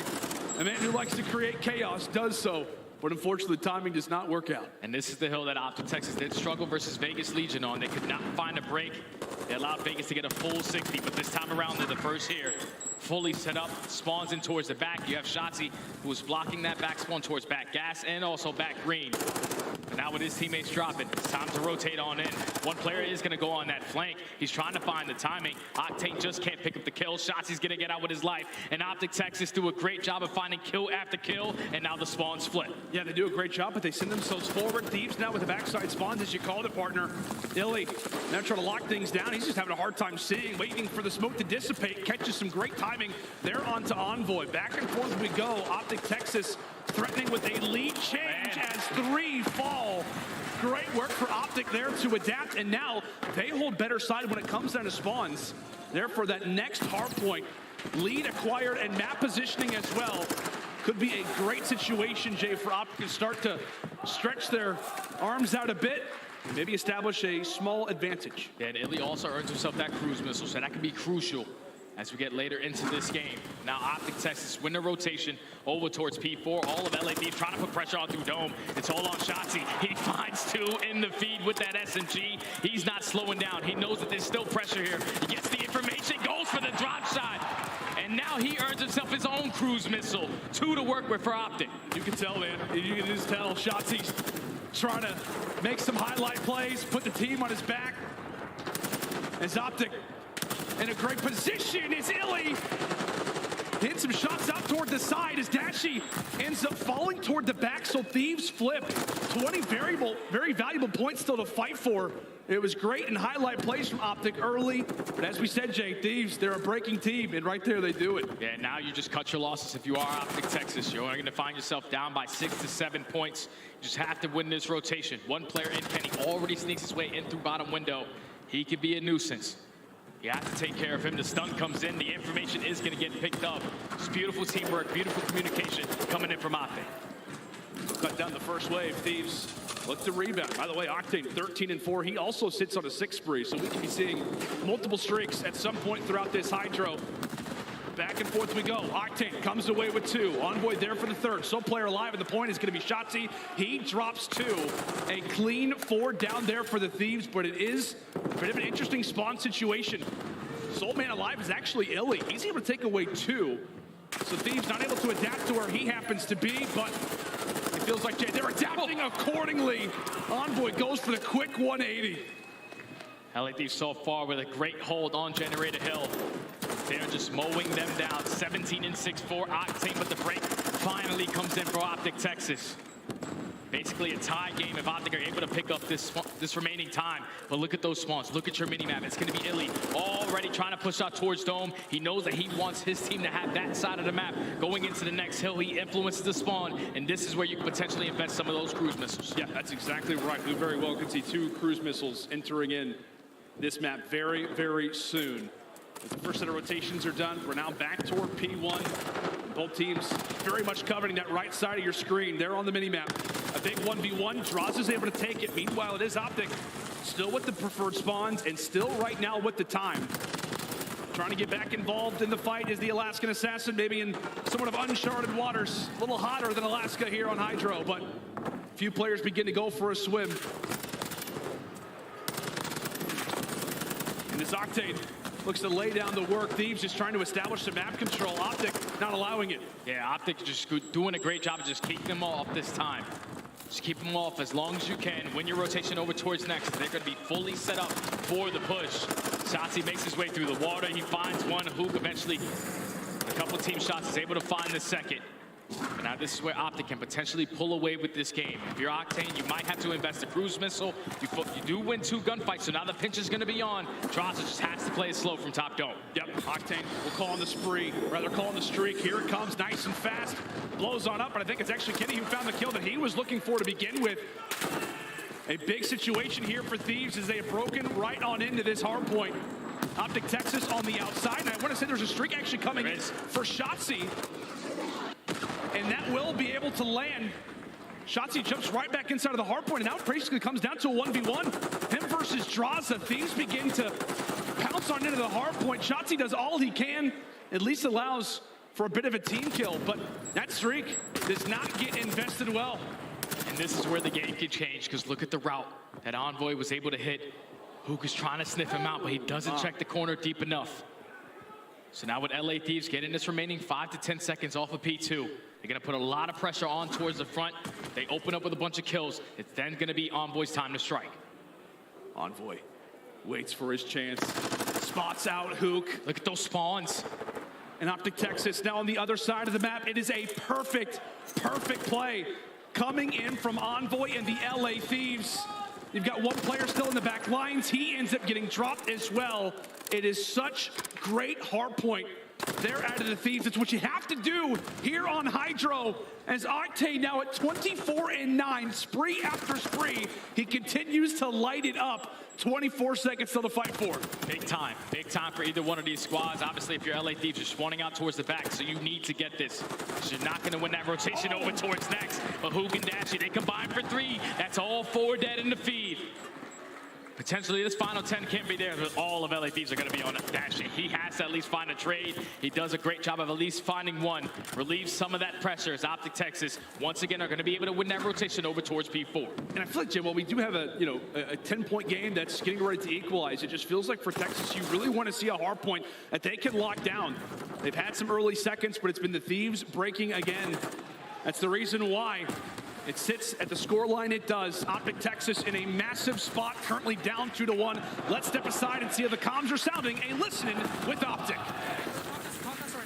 looking low. Just keep ironing. Just keep ironing. I thought it's good. One guy's room set. No, wait. He's still castle. Yeah, I spawned out. Aaron's back behind you too, maybe. Yo, whoever's out, stay left. Whoever's out, stay left. They're gonna be 2 spots, I think. I block P2. Yo, one guy's small. What's up, P2? He's small. Yo, it's small. Which one go? Yo, he's up. He's going front. Absolutely. We're good.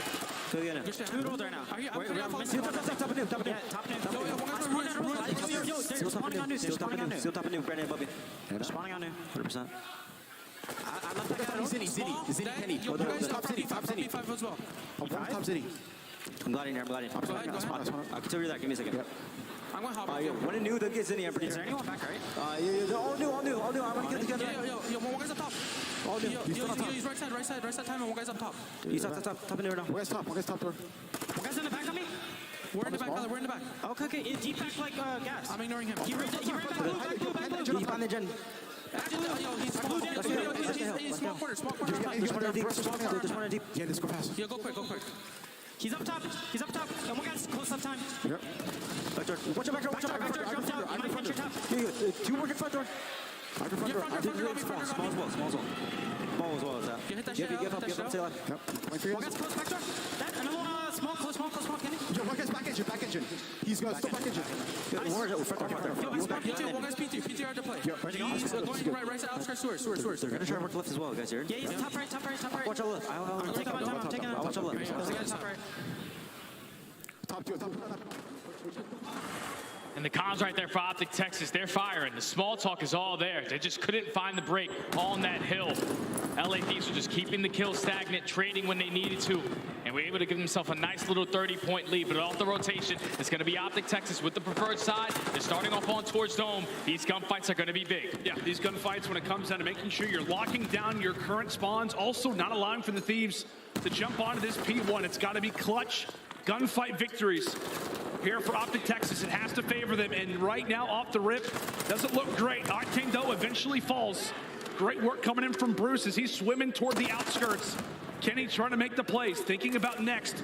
And like we said, there's some still very valuable time over at P1. Thieves, they've got plenty of bodies here, and if that's the case, it makes this next hold that much more important now for Optic. Yeah, you need to hold this right now if you are Optic, or the game is going to be over. Thieves have been able to find break after break on their P2 setups. This time they don't have a cruise missile to work with. That's Raza with the SMG, can't find the kill. Dashi and Illy combined for 2. They hold down the first push. All of LA Thieves spawning out towards the front. And Envoy looks to make the round. Have they spotted him? Do they know that he's going to be in a position like this? Puts in a bit of damage. Kenny trying to do some work himself. Envoy pops on up. Hold on. And now Dashi begins to get comfortable. Optic in a wonderful position right now as the Thieves trying to break past that 50-yard line. It comes down to this play. And Optic, they can win it off this hard point. They just have to hold the next push down, and the map is going to be theirs. Hook at least finds the first kill onto Octane. He's just finessing around with the knife, and he's able to line it up onto Envoy. That's another 4 dead. Optic can close it out right now. They absolutely can. The Thieves, they've got to break. They've got to jump in this hard point. Have Optic just made the comeback? Gotta go. Have they made the comeback? Illy, put him in the dirt. We've got a game 5 again.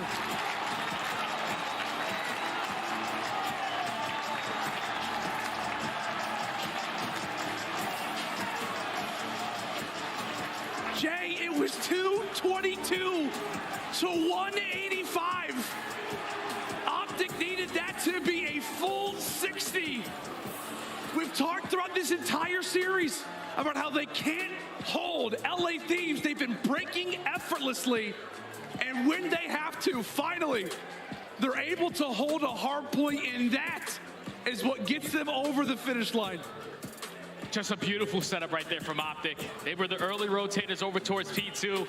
They make the adjustments. This time they have a player pushed out towards Ruins, cutting down every player from LA Thieves, trying to hit that overextension, trying to set up that flank. When you're forcing all of LA to just flood through Dome, one by one, this is when you allow your ARs to post up, kill after kill, as they shut down that final push. Optic, they never gave up, man. They never gave up in that hard point. They fought to the very end, and finally they got a great P2 hold to now force us to a game 5, man. That is wild. I mean, you're thinking about the end of that game. You're seeing the score. I mean, you and I are starting to think of it like, okay, LA Thieves, just one break. That's all they need. Just make Optic Texas feel uncomfortable.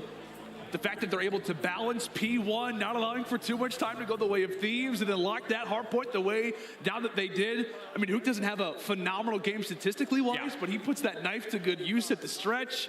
Optic Texas, they just needed one moment, and they got it. Game 5, man. Woo. We got another one. Great way. This is the best day ever, bro. It is. Day 1 Boston.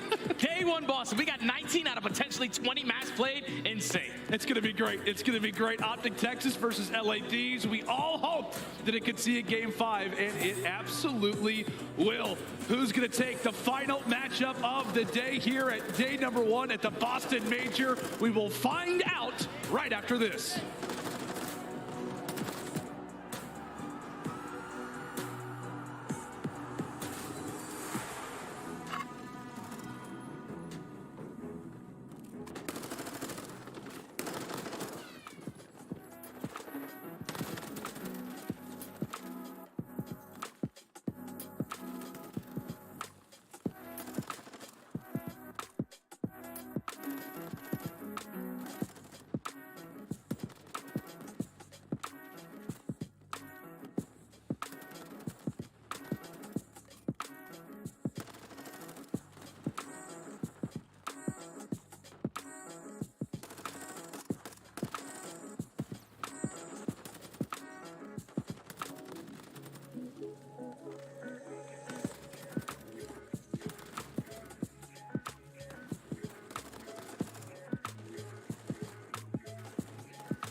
Howdy, friends, and And welcome back to the final match of the day. Optic Texas are taking on the LA Thieves, and we are going the distance. It's been a crazy, wild ride here at day number 1 of the Boston Major, but Jay, there is no better fitting end to a matchup like this. All the stories, everything coming into it for it to end in the final map possible. Oh man, this is exciting, man. Game 5 between two of these CDL titans that we have in the league, man. The only thing that scares me is that Optic have yet to play this map with their new team and their old roster. They have been auto vetoing this for 2 stages now, so this is a true test to see how good they are in Search and Destroy, playing a map that you have yet to play. So hopefully, we'll see. We'll see indeed. Boston, you've been great. I need you guys to make some noise. Oh yeah, we need energy. Matchup of the day, get loud. Wait, later, hold on. Who are we going for? Thieves? Are we going for Thieves? I didn't hear nothing, but are we going for Optic? Are we going for Optic? All right. Into round 1 we go. It's all right, crowd. It's your first day. We'll give you that. Into the opening attack. Optic Texas, aggressive as you'd like. Jump right into that A site, get the bomb down, and for free on top of it all. Now you force the 4v4 retake. LA Thieves, they tend to struggle on this side, even after getting that first blood. As Kenny takes down Dashy. This is where it's Hoop's time to strike. Can't find the kill. And now it's all left up to Illy. 1v4. Illy wondering what just happened to the teammates. He's got to make a lot of work up. Someone's on the defuse, puts in some shots, makes everybody weak. But too many bodies and time that favors the Thieves. The aggressiveness works at least to start for Optic, and it works late there for Thieves. Just a perfect retake right there from the Thieves. Even though they give that bomb plant up nice and early, Kenny finds that first kill. And then they put the bodies on towards that A bomb. You win the trades. You're forcing it to a 1v4. LA Thieves a pretty flawless defensive round to start us off. And it's weird, Jay, because we're coming into this talking about how Optic Texas has 0 reps. The Thieves have plenty. They have a 2-5 record, yet they have the #1 record in first bloods. How is that possible? Because they're losing a majority of these maps 6-5 or 6-4. So they're always going down to the wire. Thieves just have to make a couple adjustments. We saw it earlier in that round #1, but on the attacking rounds, playing it super slow. Just trying to get the information as Droz is trying to sneak his way up through field.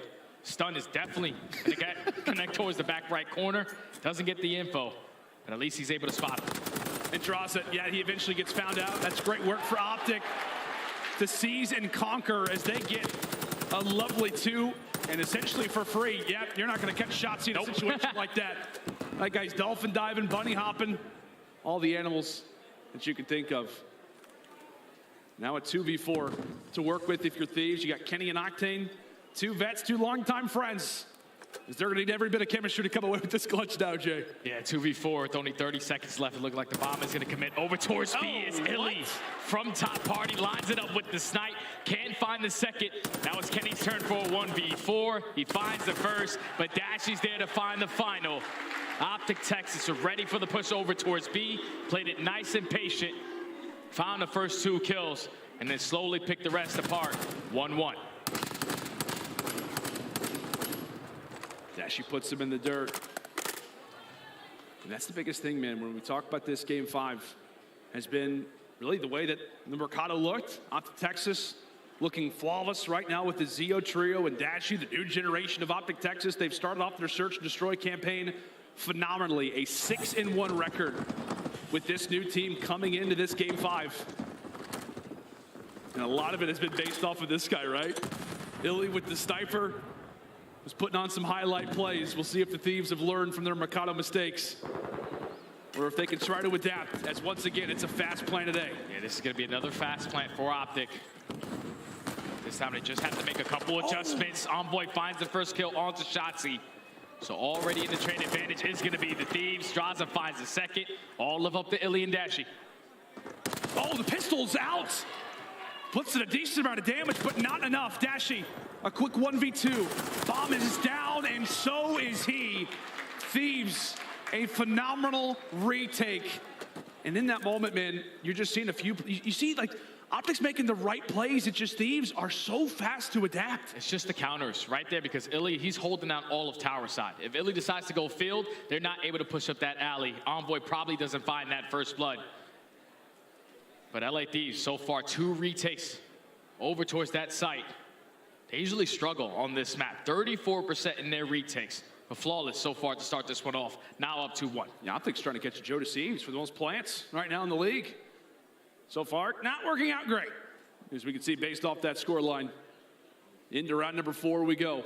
Thieves now jumping back on the attack. And as we said, trying to learn from their mistakes. They've had so many reps, so many rounds so far here on El Asilo, and oftentimes it's come down to losses in the clutch moments. And that sniper is back out from Illy on the opposite angle. They still have to be ready for that. As he quickly goes from one side of the map to the other, Jake. He's trying to go back and forth, trying to see the way the Thieves are going to play this, but Shotzi finds himself in a great position.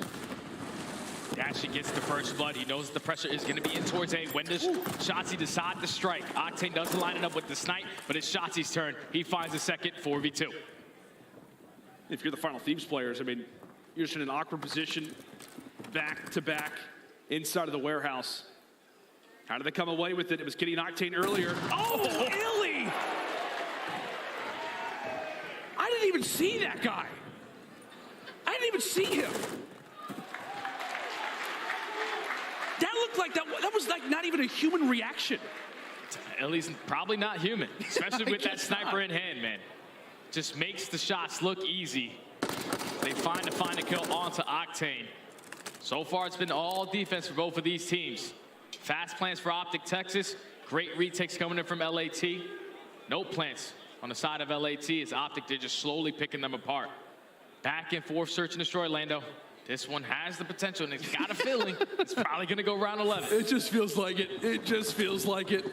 It's the way a lot of these search destroys have gone. But if Illy has anything to say about it, he'll at least be able to find a first pick for the squad. Incredible snipers really on both sides of the stage. Octane versus Illy. As I'm sure they will see each other very soon. But in this third attack now for Optic Texas, a bit of a different look, Jay.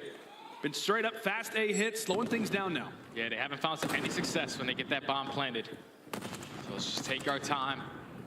Try to read the aggression, where the Thieves are trying to push from as Octane finds that first kill all the way out towards Yellow Van. Now already puts himself into first blood. Envoy finds the second. All left up to Illy, as Illy's gonna get spotted. Illy eventually gets taken down, all left up to Dashi, and that was just a perfect setup right there for the Thieves. Octane with the first blood. Your SMGs roaming around the middle of the map. 4 up, 4 down. Clean round right there for LA. And I feel like, Jay, moving forward, I mean, if you're Optic Texas in your future offenses, you've kind of tried everything, right? Yeah. You've tried to play fast, you've tried to play slow, nothing's working. I think the thing that you got to change is just your setup post-plant. Like, you can't allow the Thieves to get that first blood and already put themselves in the trade advantage. When you get that bomb down in a 4v4, just play for a trade. Now LA Thieves take the very first attacking round, very first defensive round on the map. It's now up 3-2. Thieves trying to keep the streak intact. A lot of matchups between these franchises so far throughout CDL history. The Thieves have that advantage. I believe it's 7-5 right now. They've won the last 3 matchups. And the last 3 matchups on land. Trying to defend that here in Boston. As right into this round we go. And the man of the hour is going to be Hook, but it's Dashi who starts things off with the first blood. As Hook falls, it's at least going to be positive numbers still for Optic Texas. The dust settles 3v2. And who else is it? Octane and Kenny again. Again. On their attacking rounds. Octane did pop that dead silence, but he's got nothing to show for it. It's now just 40 seconds left on the round. You have 2 players from Optic in Illy and Dashi just roaming around trying to play for the trade. And Shotzi is the line of defense, just holding down this cross towards A. Time continues to dwindle in pure Optic. Cool. Okay, not so cool. Kenny jumps right on through. Strikes at the perfect time possible. And he'll be able to get that plant down. However, Illy, pistol in hand, he's ready to take somebody down, but shots not able to greet him. He pulls out the sniper, close range. And they close the door, understandably so. And Illy gets the information of how they're set up. One player has to be couches, the other one is going to be towards the opposite door. Oh. As Dashy finds the kill, now it's all of up to Octane, 1v1. Dashy versus Octane. A huge moment for both of these AR players. Time continues to tick. And Dashy is looking for the routes. He knows where Octane's got to be hiding roughly. Oh, he beams him off the bomb! Bruce with the absolute beams. A 1v1 that they needed to take. And it is Dashy again. What a 1v1 clutch out of Dashy. Plays it super patient. Once it turns into a 1v1, he's able to trap Octane in towards the site. Hits a couple pre-fires through the door, gets that first blooded. Already puts himself in the advantage in the gunfight. As Dashy clutches up the 1v1, all tied up at 3.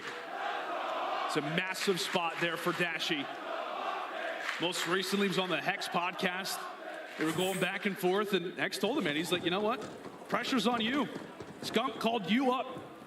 In a situation like this, it's up to you to lead us, and right now he's doing so perfectly. To kick off this game 5, 7-3. As we jump into this round, it is trades to start things off. Aggression once more here on El Asilo. Is Draza narrowly able to stay alive? Tosses out a nade.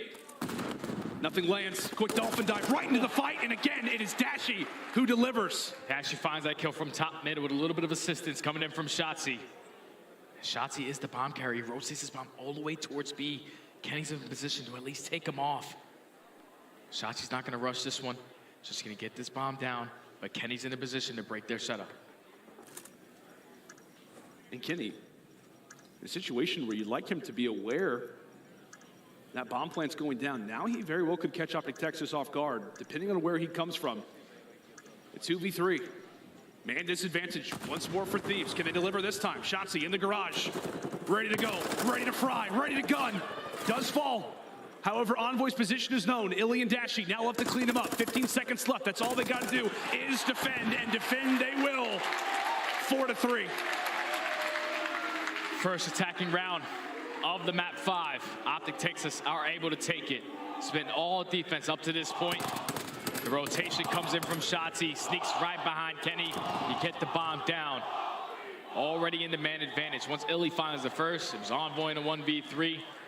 Not an easy task to take care of. So Optic Texas now take the lead in the game 5.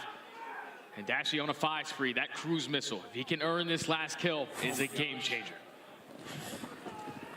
It absolutely will be. And if you're Thieves, I mean, you're coming into this round, you're in the comms saying, hey, obviously we need a round. What do we want to do on offense? But how do we get Dashy off of this spree? How do we make sure that he's not going to have a streak to work with throughout the remainder of this game? A lot of things on the mind of Thieves, but are they going to account for a Shotzzy flank? Shotzzy, he's playing this beautifully. Draza does find the first kill, but this is where Shotzzy can strike, as the dead silence is going to be earned. Puts himself in a great position towards bottom pool. His teammates are covering that cross towards B as well. So this play's all going to fall into the hands of Shotzzy. Here we go. Oh, he's got Denny! Envoy catches him regardless. That was going to be the play that broke open this round, but Hook trying to put the round and this game now on his back. Cuts the player off the bomb. And with that being the case, he needs to walk away with this fight, but it's Dashy. Again, left in a moment to clutch, a 1v2. And he could catch timing right here, Jay. He could catch timing. And this is doable. This is doable if you are Dashy. You also earn that cruise missile, but the nade does not connect. You hit your first couple of bullets. He's thinking that the setup is exactly how they did it before. 2 players in towards the site. This time we switch it on up. LA Thieves respond with their attacking round of their own. Led by the first blood of Draza. And at least if you are Optic, especially Dashy, you find that 1 kill to at least earn that cruise. When each team needs to win a round, they do. When each team on either side needs to clutch up, they do. Now to 4-4. You started a moment ago. It feels like this one's got what it takes to see a round 11. And so far, it looks to be that way. Can somebody catch a bit of an edge? Can it be Optic? Can it be Thieves? Who's going to see series point first? As utility tossed and the streak is out. Now's the time for Dashy to invest it. But Draza comes away with the first blood. Oh, that's unfortunate right there for your Optic, because you clear out this B site. At least Dashy's able to find one. with that cruise onto Octane. Oh! The bomb is going to be able to get planted for free. Illy finds himself towards top. Radio makes that kill. 3v2. Look at the route that Envoy's hitting, though. That bomb is down. And Hook, he's ready for somebody to just jump right through that door, but Dashi is making life easy for him. Envoy, a 1v3, 30 seconds to go, and best of luck. And despite what looked to be horrible timing for Optic Texas, they drop the first blood, they call in the streak.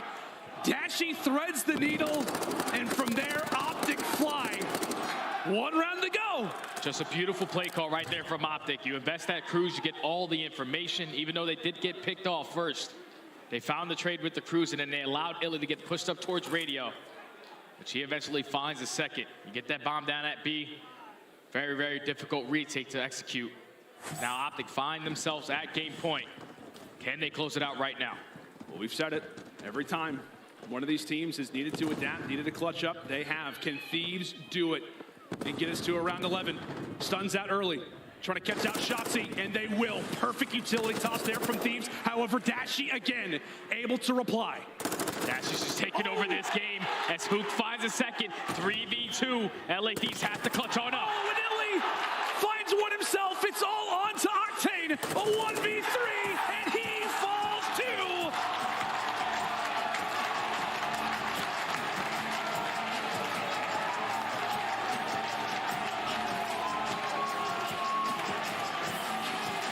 You couldn't write it better than this.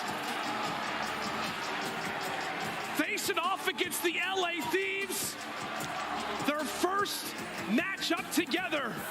The new era of Optic Texas battles in their first series on land, and they catch a huge dub in a Game 5, Round 10. And Jay, the guy that we've been talking about, the guy who has been all over social media for the Optic Texas team, making his comeback to the lineup in Dashi, goes off to guarantee the win. What a series for both teams, man. But Optic, they get it done the way that they know how. And that's all in the Search and Destroy. Didn't even matter in that game number 5 that they have yet to play El Asilo S&D with either one of their rosters. They come out, they start off early on with a lot of pressure. Quick bomb plants didn't lead to any success. But once they started to slow the game down is when they allowed Dashi to start taking over. What's he put up, like 13 to 14 kills? He earns that cruise missile, which is a round changer. Gives you a free bomb plant over towards that B site. And eventually Optic Texas are able to close it out in a Game 5 Search and Destroy. Ever since the team has been formed, they have undefeated in Game 5. That's now going to put them at 3-0 so far ever since Stage 2. What's that in Search and Destroy? Like 7-1? 7-1 in Search and Destroy. It's always S&D wins your championships. That's right. But when you can sneak out a respawn here and there, the way that Optic have been playing S&D, they're going to be a tough team to try to take down. Yeah, they absolutely are. As we said, a huge series for Optic Texas. How are they going to adapt? How are they going to play? Especially versus an LA Thieves team, man, that just doesn't seem to be affected by a crowd like this oftentimes. Absolutely not. When you're playing against Optic, you want to play at your best, but Optic came to play today, and it was all on Dashi, man. The fact that he was a play that was dropped at the beginning of the stage, comes back, and then takes over in game number 5. Oh, man, that guy's a beast. It's a wild story. It is a wild story indeed. Day 1 of the Boston Major has absolutely delivered in spades, but that's going to do it for myself and Jay. We now throw it over to the main stage. Blaze, take it away, buddy. Thank you so much, Lando and Jay, for another Game 5. Boston, give it up for Optic Texas as they come away with another big victory.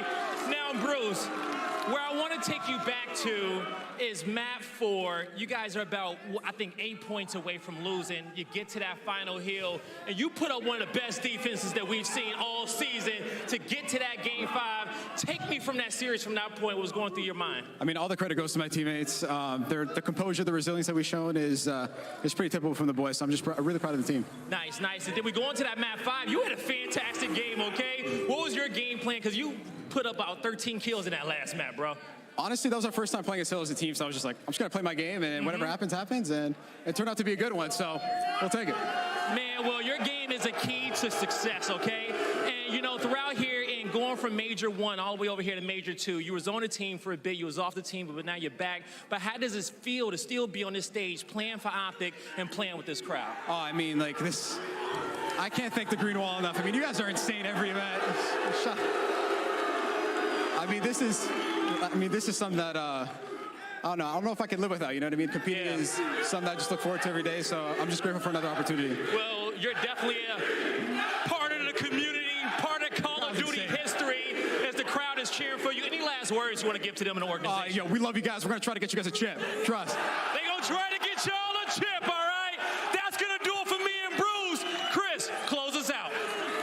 Don't make Mama cry already, Dashy. Come on now. Optic taking us all the way to that Game 5, and they pull it out once again. We've got Brycey, Alley Cat, and Mr. Joey D on the end of this desk. And Joe, I want to start with you. The only analyst here to call the exact score. You saw it coming. Optic clutches up in another Game 5. Yeah, I mean, their search and destroy looks incredible. I still think there's a lot of questions here. I do not like the Mercado pick. Listen, with this roster, I'm playing Fortress or I'm playing Embassy. This is a fly around and kill shit team. Let's do it, right? I do not want to rotate. The Hydra was close, but I'll tell you what, man, the search and destroy, that was, I mean, just, again, incredible from them. Games 2, in control. Game 5 here, they made so many mid-round adjustments. Illy with this snipe, it just feels like they have such a read on the map.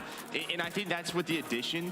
You know, you bring Dashy back, but even with Hook on the map, it just feels like they have so much chemistry and trust within one another to make plays on the map. And everyone kind of had their moment in this one. Optic fans, just quick word of advice. Stop asking for your players to be dropped mid-series in the chat. Just wait for the final verdict, because everyone took their turn. And we mentioned it, the sniper rifle was going to be key to future S&Ds. Name was called that out last week. We saw Illy pulling out on a number of maps today, Brycey.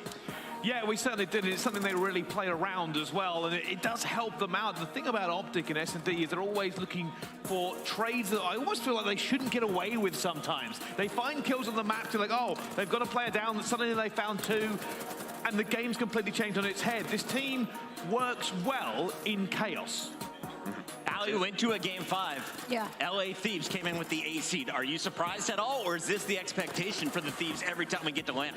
No, not at all. The Thieves is a team that will historically, I think, be doing much better on land than they do in qualifiers. That's been the tale last year and this year, but I do have to tip my hat to Tactics Optic here. I was really worried when they lost that control. I thought that's the game mode they really needed to win. They came out in that Hydro hardpoint, and even though they fell behind, they clutched up in the end. I think that's going to be really important for them moving forward. What a finish to that Zarqwa Hydro map. 250, 233 to even get the opportunity to clutch up in the Game 5, and they give the fans what they want once again on the big stage. But let's take a moment and revisit one of the key moments that helped them regain their momentum. After dropping Game 1, they look to Illy, they look to the snipes, and the man connects. He gives you some big openings, covering his SMGs as well. Is he the guy you need to shut down if you go to Mercado again in the future?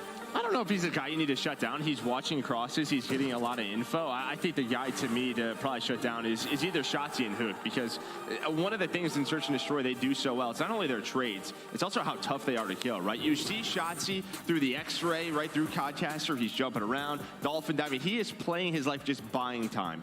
Illy hitting the key shots, Shotzzy, Hook making the openings for the squad. Let's take a look at where we were at the start of the day, though. As Optic now gets some break, we get a chance to see some of our teams returning tomorrow, and unfortunately, it's a lot of the squads that lost, including LA Thieves. But going all the way to the top here, Minnesota pulling off the upset against the Subliners to open the day, Allie. This one is the game that ruined a lot of people's pick'em bracket. Yeah, it didn't ruin mine. Unfortunately, games later on in the day ruined mine. But this one, I mean, it's an unfortunate situation. The New York Subliners, of course, we have touched on the fact, you know, them getting in a little bit later, maybe being a little bit tired, but you also have to tip your hat to the Minnesota Rocker. They came out, and they came out with a fire. We saw some serious consistency out of Bance and Cammy. That first hard point was a little worrisome, 250 to 153, and I touched on it. You know, it's a really small fix for the Rocker. They need to play more together. They're a team that will do incredibly well when it comes to trading and chaos, and I think Bance just needs to get into the mix a little bit more when it comes to respawn. 2-3-5, the clutch up in both Search and Destroys, and send the Subliners down to the lower bracket, where a little bit later,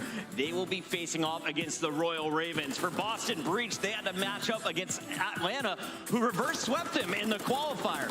It was Boston starting off hot, but Atlanta at the end walking away with the victory, a 2-4-5 victory here, Brycey. Yeah, it was. It's kind of crazy for both of these two teams, realistically. Boston looked so good early on. You've got to ask yourself, was that a buff from the home crowd? 100%. But Atlanta FaZe, we know what to expect from them. The biggest question about them this year is, can they go one step further than last year? They haven't looked dominant. They haven't looked like the Tiny Terrors. I just want to see more from them. I mean, listen, their search has been fantastic, but they're still, I mean, very slow at map number 1, and that map 3 up 2-0, and still some mistakes to work on. Optic wins a 2-4-5. FaZe wins a 2-4-5. They're on opposite sides of the bracket. If that's the winner's bracket finals, I'm not going to die a sad man. Let's go to Toronto, though. The favorite on the day, the only team to finish their series in 4, as everyone else went the distance. This team's showing their strength, especially in the hard points, winning games 1, the Search and Destroy game 2, and closing it out in that game 4, Allie. Yeah, this was definitely a little bit more of a predictable series because we got a preview in it near the end of Major 2 qualifiers, and, you know, really no rivalry to be had. Toronto Ultra looks incredible across the board, and if anything, their hard point looked even better now that we've moved on to land, so definitely one of the favorites moving forward in our winners bracket. Joey D, looking back at this series, Toronto looking like one of the top dogs in our winners bracket. Team effort, individual star you're looking at, how do they do this again in their second round matchup? Team effort for sure. I mean, again, if you look back at the Major 1, where did they struggle? They were 0-3 in Search and Destroy against Atlanta and NYSL. That's where they dropped. So deeper in the tournament, I'm just excited to see how their Search and Destroy plays out. But this is a team top to bottom. Yes, you have Scrappy the star, but today you saw Kleenex, you saw Standy inside. We know we can do it at Search. It's a tough team to beat. We're closing down the venue here in Boston, but reminder, we do this all over again tomorrow. In fact, we're going to add a bonus 5th match. Let's take a look at where that bracket stands and what we expect to see as we go into an epic Friday. Optic will now face off against the Rocker in round 2. Ultra will play against FaZe, but hold that thought. That's not happening until Saturday. Tomorrow, we got LA Thieves versus the Mutineers, Subliners versus Royal Ravens, Gorillas take on the Legion, and Breach face off against the Surge. All these elimination matches, Brycey, which one do you think is going to be the most fiery? Oh, that's a really good question out of the gate. I'm actually going to take Seattle Surge versus Breach. Hometown heroes against a team that has underperformed in the qualifiers. We want to give a quick PSA before we go forward. A lot of people were epically waiting for this doors to open this morning. It was bright. It was sunny. Tomorrow's going to be brutal. It's going to be bitter cold. So keep your gloves on. Stay in your car until last minute, and then we'll welcome you all in, and we'll have our corn dogs ready. Right, Joey D? Yeah, we're having corn dogs? Yeah, and little chicken nuggets, dino nuggets. This is a great update, but I don't think anyone else is. We also have the absolute bar. All right, ladies and gentlemen, we got to shut things down, but real quick before we go, a reminder, harness the power of Ancient Steel with the Damascus Forge 2 Tracer Pack. It's available now, our COD pack. Pick it up today. Look at that molten steel. Super heat. Fiery. Love to see it. Thank you all for coming out for an epic day number 1. The action continues at 1:15 tomorrow. Games at 1:30. Tip your bartenders on the way out and enjoy your Thursday night. We'll see you on Friday.